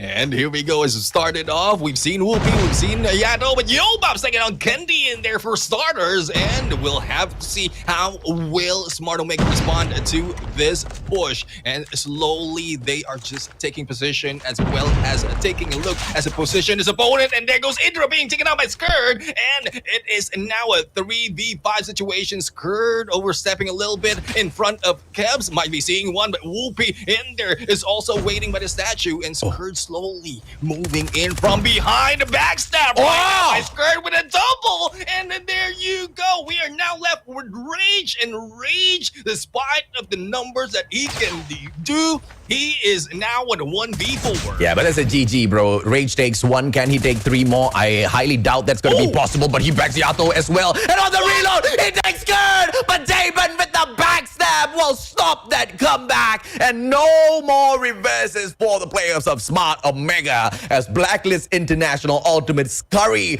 for that first round clutch. My, oh my, Rage. My goodness, the guy almost shut me up, and not many people do that, brother. But thank you, Blacklist, for making sure that doesn't happen.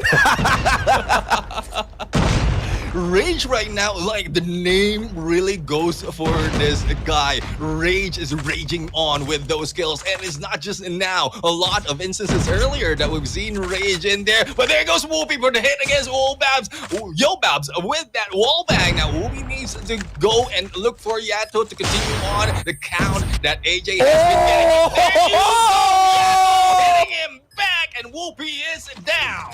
And now the score is 1-0, ladies and gentlemen, boys and girls. Earlier on, 2 S&Ds were played. Those matches ended up in a 3-3, 1-1. It has been an absolute draw so far, and this might just be the series where you finally hear who's the best sniper in the Philippines. Yato pulls out the secondary. MW11 for the pop. Kebs gets taken down, but Rage will be able to rage on as he finds 2 kills for himself. AG goes in for the reverse, and he finds the defusal as well. As Blacklist International Ultimate always seem to find the final clutch in those final seconds. 2-0, Smart Omega need to smarten up. They need to smarten up, but we've seen this before. This is a chance for Smart Omega to really put their title in there, but it's too early to tell. It's 2-0. There's a lot of opportunities right there, and also we haven't seen a lot of kills from Whoopi just yet. And once Whoopi just turn it on, turn everything, all of his skills on, then he'll be able to pop off right now. But it still have to be seen, and as well as the position from the side of Blacklist Ultimate makes it difficult for him. And this time, it right now is going in for a strong push for that pitch. We'll be seeing Jabin with the trickle discipline, and here comes the backstab. There goes Idra for the hit, a double right now for Idra, and might be going for the third, but Yobubs takes him down. It is the game of numbers once again. This time around, it is in the favor of Smart Omega. Good trade by Whoopi as he finds Skirt, but Whoopi gets taken out by Yobubs. Yobubs with that Punisher. Yato going in, looking for yet another shutdown. Candy! Oh, peeks out! Wall bang comes through, but Candy just manages to tag up Yato without the shutdown. Yato pops out, gets taken out, and it is Smart Omega that manages to pull one round back. It's now 2-1, and I think this is getting more interesting. Well, if it hasn't been already exciting, AJ, I mean, there's a lot of excitement already from these games, and it is getting more and more exciting. Now, we're just waiting for it balance it off, but we'll have to see. Whoopi once again taking the peak, but missing the opportunity for those two people. But Yato in there, getting back against Whoopi and counting down on the Yato-Whoopi battle is in there. Here comes Yato right now for another peak. Will not be able to make it, going in secondary. Will try to go against Kebs, and Kebs in there will be going in for the hit, but Kendi will be able to go for the trade. It's now a 2v3 situation in favor of Smart Omega, and they are going in for the plan. Rage right now is in here, just waiting for the chance of Yobabs for the kill against Kendi, and it's now bouncing off on the 2v2. Beautiful headshot. Yobubs needs to be careful, and Kev strikes right back. Mac 10 for the supreme takedown, and now 2v1, and Kevs will bag the other as well, and Smart Omega find themselves equalized against the reigning champ. And here's a chance for Smart Omega to take the lead onto the plains. If they continue this on before the switch, then they will be able to take the advantage. But later on, once the switch happens, it's Blacklist Ultimate who will be able to control the pace of the game, as they will be the attackers. So we'll have to see what will happen there. We'll be right now taking the position once again in the statue and hitting or trying to hit someone in there, but I don't think it will happen twice. You fooled me once, shame on you, or shame on me. Fool me twice, shame on. I don't know what now. You got I the don't right. want to say that you got it right the first time around, Neptune. you got it right the first time around. Stop doubting yourself, man. I mean, the COD community is being a little bit mean in the comment section, but Neptune, you are one of the best shoutcasters that I've partnered up in a long time. And here's the thing, man. Smart Omega are on the way back to being one of the best teams out there on the battlefield, as well as Whoopi finds the chest of Skirt. He punishes the numbers advantage still with them, as Whoopi finds AG as well. Can he continue popping off? Tosses a quick grenade towards that B bomb side and moves on forth to shut down the players through the crossover at house. Finds one inside of that shopping lot convenience store for the Punisher. Whoopi with a reposition just right over the wall. He can find that final player, and Rage shuts down Jabin for Smart Omega to take the lead. Once again, a reversal before we switch sides. And there we have a switching side right now, and it's now a lead for Smart Omega. Now we'll have to see how well will Smart Omega go in for the defend, as the Blacklist Ultimate is now going for the attack. Now it is AG who's taking bomb right now. The push will be delayed, as we have a great control for the side of Smart Omega right here. Whoopi once again is in there, but Yano takes the first hit against Rage, and without Rage, it will be very difficult later on if they will be left with only the close battle encounter. Whoopi is trying to go in for that push as well, but Skirt will be seeing one rotation by two teams, and AG finishing them off. Idra trying to get back against Skirt and AG, and Yobabs as well will be taken down. It's now a 2v2, AJ. It is going to be the game of numbers once again. Yato taken out of the equation. Jabin, final survivor, has to take on Kendi as well as Idra. This is a survivable moment for Jabin. In terms of skills here, they are quite comparable. And the one thing that will be making the difference is the game of numbers. Jabin finds one. Idra taken down 1v1, and Kendi with the sound. The game of information finds that backstab. And Smart Omega very slowly now approaching that match point.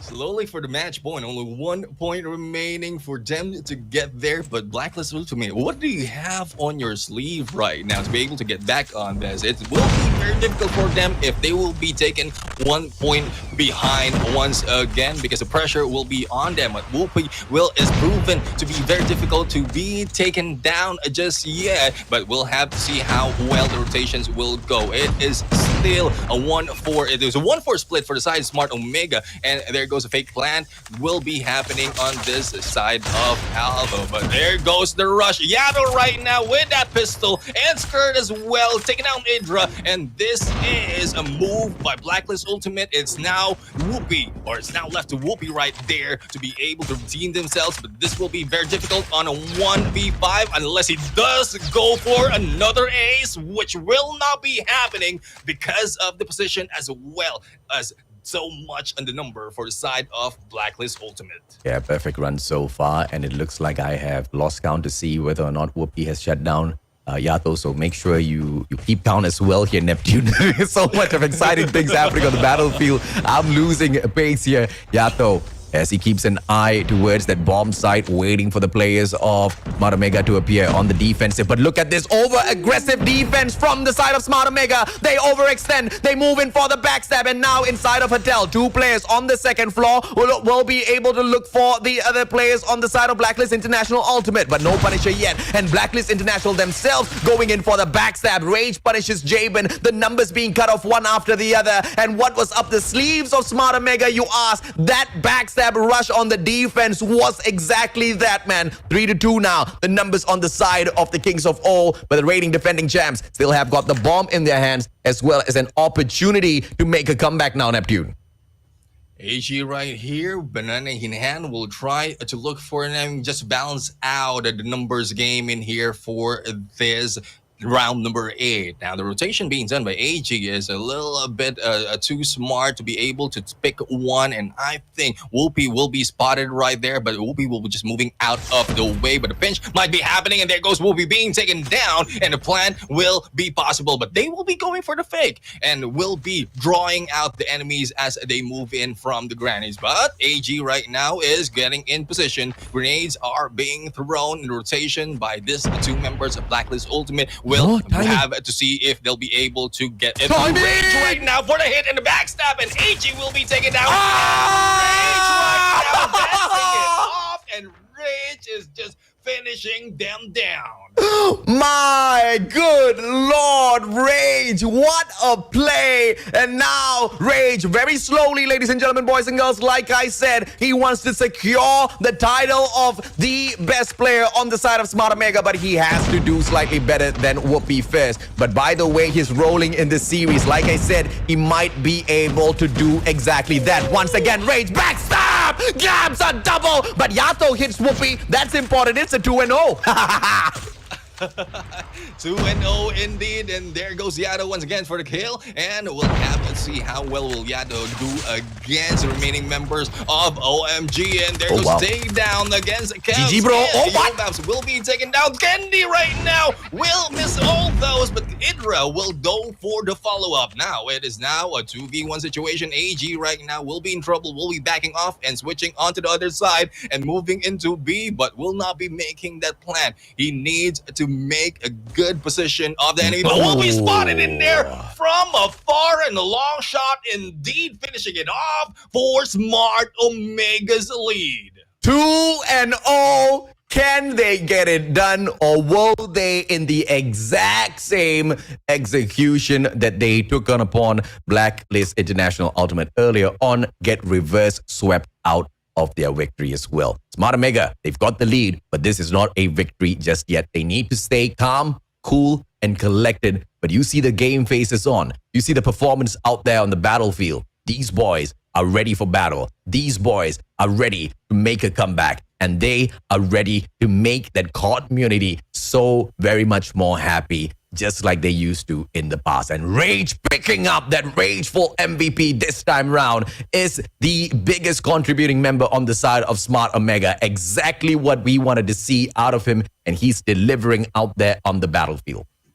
Delivering indeed. I mean, we might be giving out the title of a kings of backstab right there. I mean, Rage right there creeping on just like a ninja and going in for a double backstab most of the time, and that brings him to the 14k that we've seen so far. Candy doing well as for this team. Kevs being there at the bottom. I know the information gameplay being relayed by Kevs as well as support being done is crucial to the success of Smart Omega. Thus, he is still is very integral part of this team. But regardless of the numbers, this is Smart Omega as a whole, and this is the team that is really popping off and bringing themselves to the top. It's a tense moment, I tell you. It's a tense moment indeed. Blacklist International Ultimate, man. It's all in their hands. What will they do? How will they survive? How will they hold back a raging Smart Omega? And this is the NRX Jeremiah 2911 of all, man. I can feel the energy through the screen. I can feel the energy through the plays. But Blacklist International Ultimate, they've always had the code to destroy. And it looks like they are about to nuke out the players of Smart Omega in the next matchup based on how they've slowly been trying to build their momentum. But if you take a direct comparison to their performance from the previous series to this, Blacklist International Ultimate seems like they're not even trying. But that could just be the ultimate setup for this reverse sweep. Get your opponent super confident and then make sure they make a couple of mistakes out there and then pull off the Punisher. Blacklist International Ultimate might still be in a great position to win this. Yeah, I mean, the great position, the opportunity for surprise for Blacklist Ultimate right now. And most of the teams were in, they let off the opportunity as well as the expectation is most of them are the ones that are really popping off and showing up. And this is what I think will be done or should be done with Blacklist Ultimate to be able to dominate this game and continue this on probably for another 3 more matches. But here, as we start in domination right now, Smart Omega is starting to dominate this game, going in for an attempt for a double cap, and Bravo right now is trying to be prevented by Skurd, but will be taken down. The Alpha approach will be done by Blacklist Ultimate, but will that be too far for them? Here comes the push, and here comes the exchange. The attempt for the triple cap will be in there, but will be averted by Blacklist Ultimate, AJ. Yeah, but that advantage is taken purely by Smart Omega. They have taken the favorable side now with clearing area in their hands, and the auto repair control taking over the B flag is going to be not a problem at all. Rage now shuts Tin down from the ground, and Skurd trying to go in for the teaser. They want to flip the spawns right back because Blacklist International Ultimate smells exactly what Smart Omega is cooking, and they go in for the prevention play. But Smart Omega now holding on to the 2 opposite sides of the flag, A as well as C. B flag on the T's, and Blacklist International Ultimate gets no points at all. And with a very final second clear from Skurd, he manages to pull back clearing area. But that B flag is still on the T's for both sides, and here with neither team managing to cap it just yet. And as speaking of cap right now, double cap right here for Bravo for the side of Smart Omega, and good move for Kevs right now gaining the corner, but I think Whoopi will be following it up. But Blacklist Ultimate is taking a hold of Bravo just to make sure that it doesn't go to Smart Omega. The rotations is good for this team, but they need to be a little bit better. So far with the points that we are seeing, it's almost tied for this team, and we have yet to see a double capture. And here comes the rest of the teams. The rotation on Alpha and Charlie exchange might be happening with Skurd, Wiz preventing them with that Sparrow, and Candy will be taken down. And Skurd right now laying the foundation of their domination, but it will be exchanged once again for Smart Omega. Alpha and Bravo will be taken back, but attempt on Alpha once again. And this is just confusing. They are just exchanging Alpha and Bravo right now, and they don't want anyone to take the lead, AJ. No sirree, B flag still on the T's for both teams, but it is Smart Omega, the ones that are picking up those points with the overextension to that A as well as C flag. Finally, now starting off the capture for B as well. Whoopi brings on the Sparrow, annihilates the players in front of him, clearing area prevention by the one and only Whoopi, and he also gives the distraction for the B flag takeover for Smart Omega finally. And Smart Omega now with the 2 flags in hand, they tease Blacklist International Ultimate. Kendi from up top top, and he's doing the best out of the scout tower, grabbing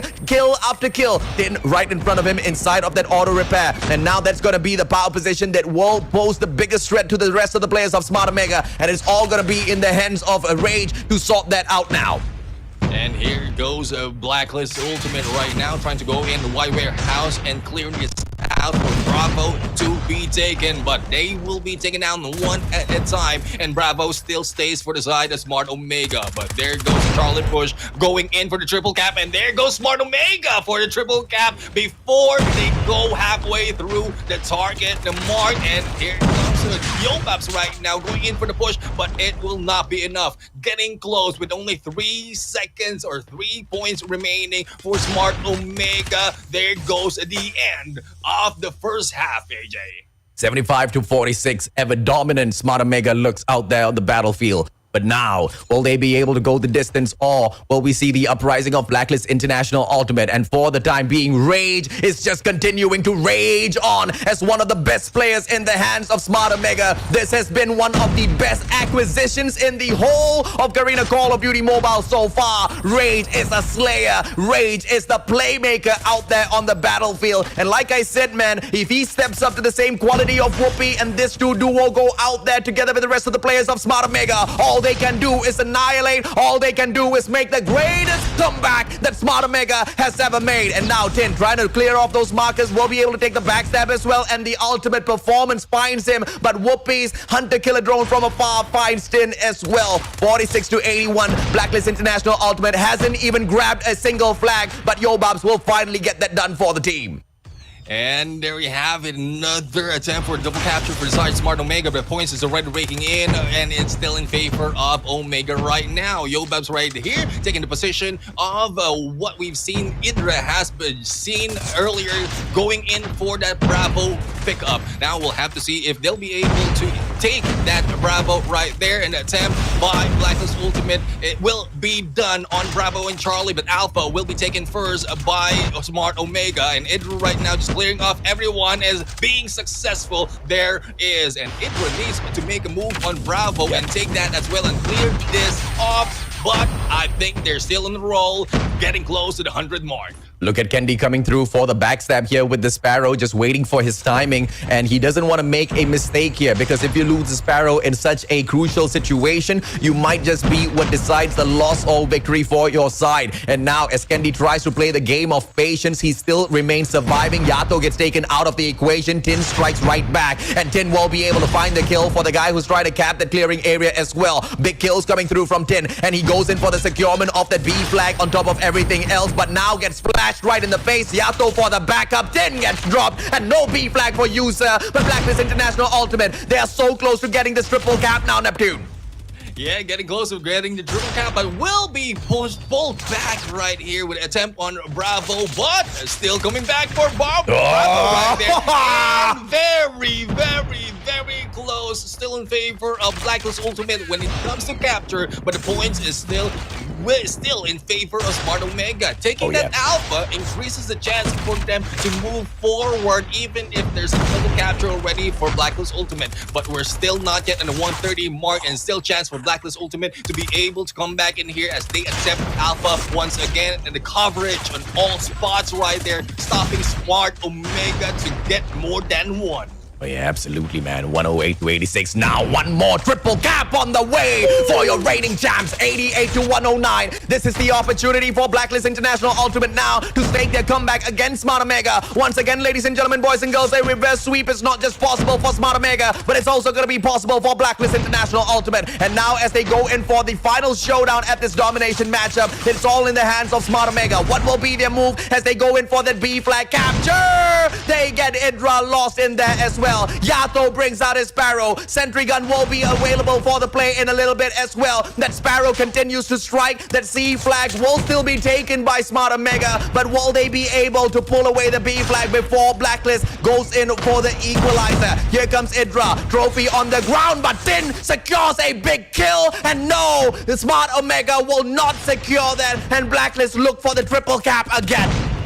I guess this is a plan being set in play by Blacklist Ultimate. A triple cap after triple cap. Even after being captured one, they go and attempt and hold for Bravo and Charlie, or at least two for their side until they were able to recover for the scores. And that is what they're doing right now. It's tied 1-2 and still moving in favor of Blacklist Ultimate. History is being repeated once again, but it will be on the other side. It will be on the side of Blacklist Ultimate right here, as they have a and one. But there you going on ahead right there, and we'll have to see how long will this go on. Exchange of points and the lead by Blacklist Ultimate. Will there be the finishing touch for this team? Oh, Candy, big kill coming through from the guy as they now need to go in and secure that C flag. Blacklist International Ultimate running away, but now that cluster strike is going to be the difference maker in this matchup. And Blacklist International Ultimate now going in for the triple capture once again. And your reigning defending champs will continue to stay alive in the competition. It's too late now for Smart Omega to make a comeback in this match. They still survive, and this game is just not over yet. Not over yet, and I was counting down and up in there both at the same time. Counting down the time and as well as the scores for Blacklist Ultimate. Just waiting which comes first, because from what we've seen right there in the final moment, either way, which finishes first, it is in there on the side of Blacklist Ultimate, and it is not yet over for this team. There is a possibility for reverse sweep as we've seen earlier, but this is too much to wish for. To reverse sweep within one game, we'll have to find out if that is possible or if they will make it work, AJ. Yeah, absolutely, man. I mean, Blacklist International Ultimate now on the way for their own reverse sweep setup. But can the players of Smart Omega clinch the victory on a one-sided summit map? Because as much as it's going to be one-sided for Smart Omega, things can turn around. It's all about who's got those favorable spawns. And like what you've seen, man, it is all about the gunfights. And when Blacklist International Ultimate gets serious about those gunfights, Smart Omega just cannot hang with them. Rage, once again, the MVP this time round. I tell you, this little kid manages to pull in the 10th MVP for himself, trying to equalize against Whoopi, and once again slides into the second spot. He was fighting with Kevs earlier on. Kevs was trying to catch up with him in terms of the MVP race, but Rage will continue to dominate and prove himself out there on the battlefield. Once again, the best acquisition throughout the whole of Garena Call of Duty Mobile for this season has to be Rage. But the one that surprises, the one that manages to produce the best is Tin. Now, this guy used to be the supreme killer on the side of Blacklist International Ultimate, and he kind of fell off of the top spot for quite a little bit here. But we slowly see, a little bit of sparks of perfection out of Tin. And if he can continue this sort of momentum, they don't need to depend on Yato and Yobabs all that too much anymore here, Neptune. Yeah, definitely. I mean, not just the spotlight, but as well as the OBJ can be spread out between all these three members. And well, a Skirt and a Jabin in there is also a good way for them to dominate games at this point. And that is one thing that really, really gets me. When a team can spread out or change their focus on a member that can do well in this game, that is how we build a great team. And I think Blacklist Ultimate has built a great team as well. Similar from what we've mentioned for the side of Smart Omega. They can spread objectives as well as positions in there from three members, and they can do it well. It will be beneficial, especially from respawn maps, wherein you'll need to get anchors in positions, and that is what Blacklist Ultimate is doing right there. Oh, yeah, absolutely, man. And, that was such a heated battle between the two teams, a little bit closer than what it was earlier on. A 150 to 110. That was the victory that Smart Omega took over Blacklist International Ultimate in this domination matchup to start the reverse sweep that they got their victory on with the previous series to reset this grand finals bracket. But now Blacklist International Ultimate might be able to do that exact same thing. Two teams, both of them with their game faces on. Who's going to be able to show us their best? Either way, I know you and I, Neptune, alongside the whole of the community is enjoying this particular series to bits.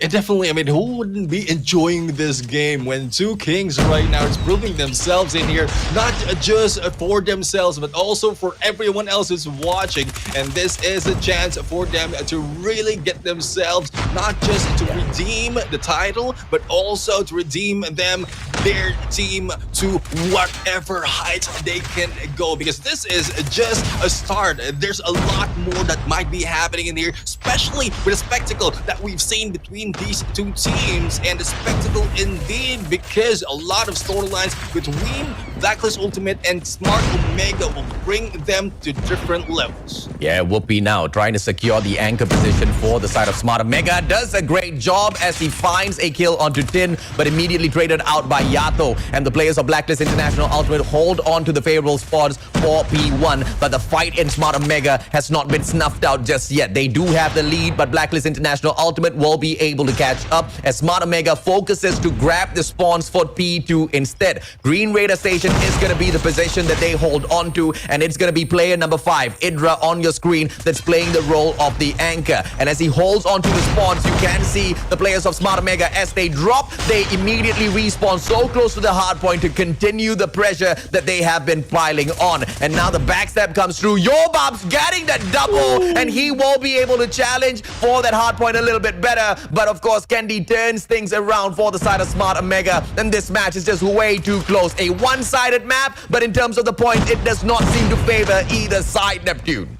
And definitely, I mean, exchange of points as well as the kills right there balances off, and it's still anyone's game. Yeah, it's still early, but anyone's game indeed. It's not one-sided at all, despite of how much pressure is being given for both teams. Now, we'll be right now clearing that off, as well as Kendi be able to get as much points from that hard point. But as they move forward and try to go for an early rotation, Blacklist Ultimate has already got themselves stepping in there and just need to hold on and get the power positions to be able to stop anyone from Smart Omega getting in. They need a lot of points right now to be able to secure or make sure it will not be exchanged once again, from what we've seen from several hard points earlier that we've had already. But it's still balanced it off, and still too hard to tell who will be taking the lead.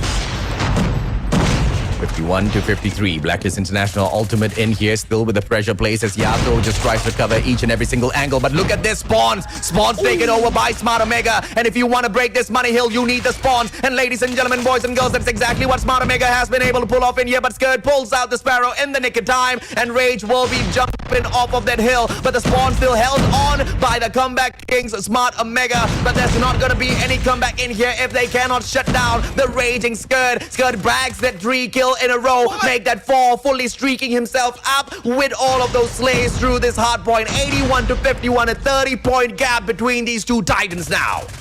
What I can say is Skirt is scary right there, as we've seen on the 4K right there. But as we go in onto the next hard point, hopefully they'll be able to see a repeat of what Skirt has done. But Smart Omega already taken power position to be able to pinch themselves in and hold this on this point. But there goes Thumper against J-Ben, and Kev's right now follow it up with the Sparrow. Now, Rage is a good position as well as the mechanical skills to be able to hold them off. Oh, wow. He needs a little bit of backup from the surrounding, and that is what Whoopi and the rest of the team is doing. But J-Man and Yobabs is just holding them back, and there goes a Sparrow, but will be missing the opportunity in there to get back onto the point. And Smart Omega still holding it here because they are in there with all squad on the spawns. Yeah, Kevs just became Batman there as he sat down on top of the container, just shutting down all of those plays. And Smart Omega are right back in the mix here, ladies and gentlemen, boys and girls. They have got the advantage. But the spawn break by Blacklist International Ultimate, and they might just be able to pull this away. And yes, they do exactly that. And that is why we stress, ladies and gentlemen, boys and girls, you want to hop on in there for hard point. You need to focus on those spawns first and foremost. And Blacklist International Ultimate, as they continue pushing on in here, they will just find the backs of Smart Omega. Are they going to eat the dust, or are they going to force Smart Omega themselves to eat the dust from their feet as they blaze on through forward in here? Predator Missile will be able to bag 2 caps with the Supreme Slay. 108 to 88 on the reset of the hard points now. It is your comeback kings inside of the hard point running towards the victory.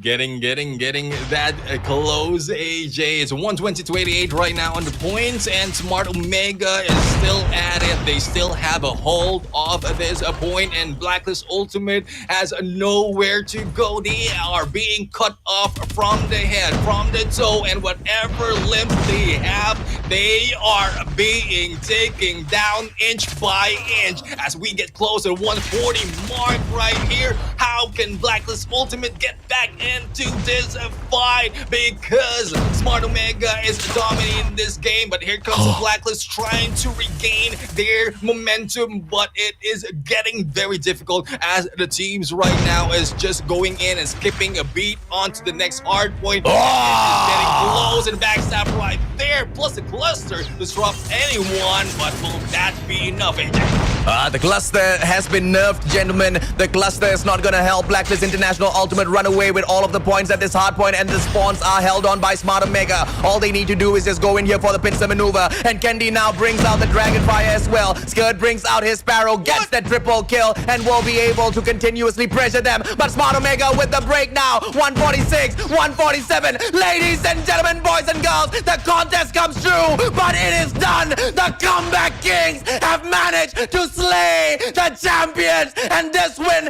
is not for them. This win is for the fan base. This win is for the community that stood by them even as they were no longer kings. This is for those that stood by them as they failed over and over again. This win is for their brother, their mentor, their coach. This win is for Kia. And this is for Kia, as you mentioned. I mean, after a long rest, a lot of struggle, a lot of downfalls. Now we crown the new champs of Garena Masters, the new masters of the game. Smart Omega right there, taking season 2 and taking it with a blast, AJ. It has been a while since we've seen a game, a tournament end this way, and what to end it with a great comeback. And it's not just a comeback within the tournament, but it's a comeback within the community. Oh, yeah, man. I mean, the Comeback Kings living up to their name finally after so long. And they have managed to break the code of those who create the code themselves. Blacklist International Ultimate has run the show for so long now, and they've just been raking up on all of the credentials for themselves. And out of nowhere comes a Smart Omega. And just in the exact same way, Blacklist International Ultimate crept up on ALMGHTY when no one suspected that Blacklist International Ultimate will be able to rip it away. They took the win. They became your Eastern champs when it required it of them the most. They made the Philippines proud. And in the exact same unsuspecting way today, Smart Omega, they make their comeback. Stellar performance all throughout the competition, ladies and gentlemen, boys and girls, managing to maintain more than a 70% win rate for their domination, more than 80% win rate for their SNDs, as well as maintaining the 90% win rate for their hard points. These guys have just done so much in the competition, and who else but the one and only Whoopi to lead them there. This time Kendi picks up the MVP, but the shout out still goes to two supreme players on the side of Smart Omega. The one and only Whoopi, the best sniper in the Philippines, alongside Rage, who has just been the stellar acquisition for Smart Omega. And they've done it, man. They have done the impossible. They have done the unthinkable. They have made their true comeback. They have made a true comeback. The new Kings is in, and this is Kings of old, but I would say they have put themselves in a great position to really take the title of the Comeback Kings, and hopefully they will be able to hold this, especially as you mentioned, they have taken team players that will really bring this team further to a different level. They went against Blacklist Ultimate. Yes, Blacklist Ultimate took season 1, but this time Smart Omega will be taking season 2 as we end it right there. 3-1 when we're expecting a longer game. Smart Omega right now really dominated this series. What more can I say, ladies and gentlemen, boys and girls? What more can I say? We've been sitting down here from 3 p.m. It's about to be 11 right now, and 8 hours of shoutcasting, 8 hours of watching this story unfold. But 10 days in total as we went through the competition of the Call of Duty Mobile Garena Masters Season 2. The theme of this season was the road to redemption, and nobody, absolutely nobody at the start of the competition would have even thought that the road to redemption would be for the one and only kings of all, Smart Omega themselves. But slowly, little by little, day after day through the group stages, people started believing again as they saw their performance. And little by little, as they went out there and they slayed teams that they were not supposed to be able to take down like Almighty, people started to believe a little bit more. And then when they pulled off the biggest shocker of the day by shutting down Blacklist International Ultimate in the first series and setting up the reset of the bracket, that's exactly when everybody started to think, holy moly, things might just be possible, Neptune. Yeah, I mean, a lot of things is possible, and it's not just with the performance of the. Yeah, I mean, it's just more of the performance of the team, but also for the support of the people in there who are really non-stop supporters. I mean, we've seen a lot of people who have been cheering them on the comment section, cheering them on their stream, cheering them on wherever they go, and that is thanks to you guys as well. Without all your support, these teams, Team Smart Omega, will not be able to be motivated this much to bring you the greatest comeback story even brought to Garena Call of Duty Mobile. So there we have it. We have the kings of comebacks, the kings of Garena, the masters of Garena Season 2 here with us right now. Oh, yeah, absolutely, man. But of course, my heart goes out to Blacklist International Ultimate, who put out a strong fight to make sure that doesn't happen. And of course, who else, bro? Who else? Your soldier of the game, the best sniper in the Philippines, the one and only Whoopi. 20.5 on the average kills, 17.25 on the average deaths. The KD average is not impressive, but his dominance in the competition, how much he managed to run circles around all of those players, was most definitely a feat every other pro player will want to emulate in the Call of Duty Mobile esports scene. And this guy, how much of respect I have for this guy. There was a point of time where the team of Smart Omega started to falter. There was a point of time where Smart Omega started to be absolute chumps in their competition because they just could not sustain to play those objectives. Whoopi became their objective player. And then they found out that there's nobody slaying. Whoopi said, no problem, my friends. Leave it to me. I will be the supreme slayer of the team. That's when Rage was brought in. Rage played those objectives perfectly and allowed Whoopi to do Whoopi stuff, man. And this guy has just been flying around the battlefield, not just with the snipes, but also with all of those SMGs in hand alongside with the secondary that you usually see popping out as well in the moments of panic, and he manages to get it done. Yato arguably is a player that can stand toe-to-toe with Whoopi and at times even shut down Whoopi himself. But this time around, Yato just does not get the podium finish in terms of that number one spot yet again. My heart goes out to Blacklist International Ultimate once again, but a win is a win, man. Smart Omega, what a comeback. Yeah, definitely a proud dad we have here right now as we see not just a team, but his son right there. Can we get a whoop whoop in there for Whoopi? Because we have been shown once again what a great sniper looks like, and that is what we have in the Philippines. Great snipers, great teams, and great compositions of teams that can really slay. And this battle between Blacklist Ultimate and Smart Omega is not just a battle of teams. It's also one thing to be proud of that I am in the PH right now, because not like seeing this teams improve over time, yes, they have fell, but they have recovered. That is what we have. The spirit of most of us here in the Philippines, when we are down, we come back up smiling and also stronger. And that is what I love. Blacklist International Ultimate, kudos to you guys. You've done a great job for everything. Yeah. But here, for all the viewers that we have right now, this is what we have for you. Because we have the AK-47 airbrush code right here for from us to you, or from Garena to you right there.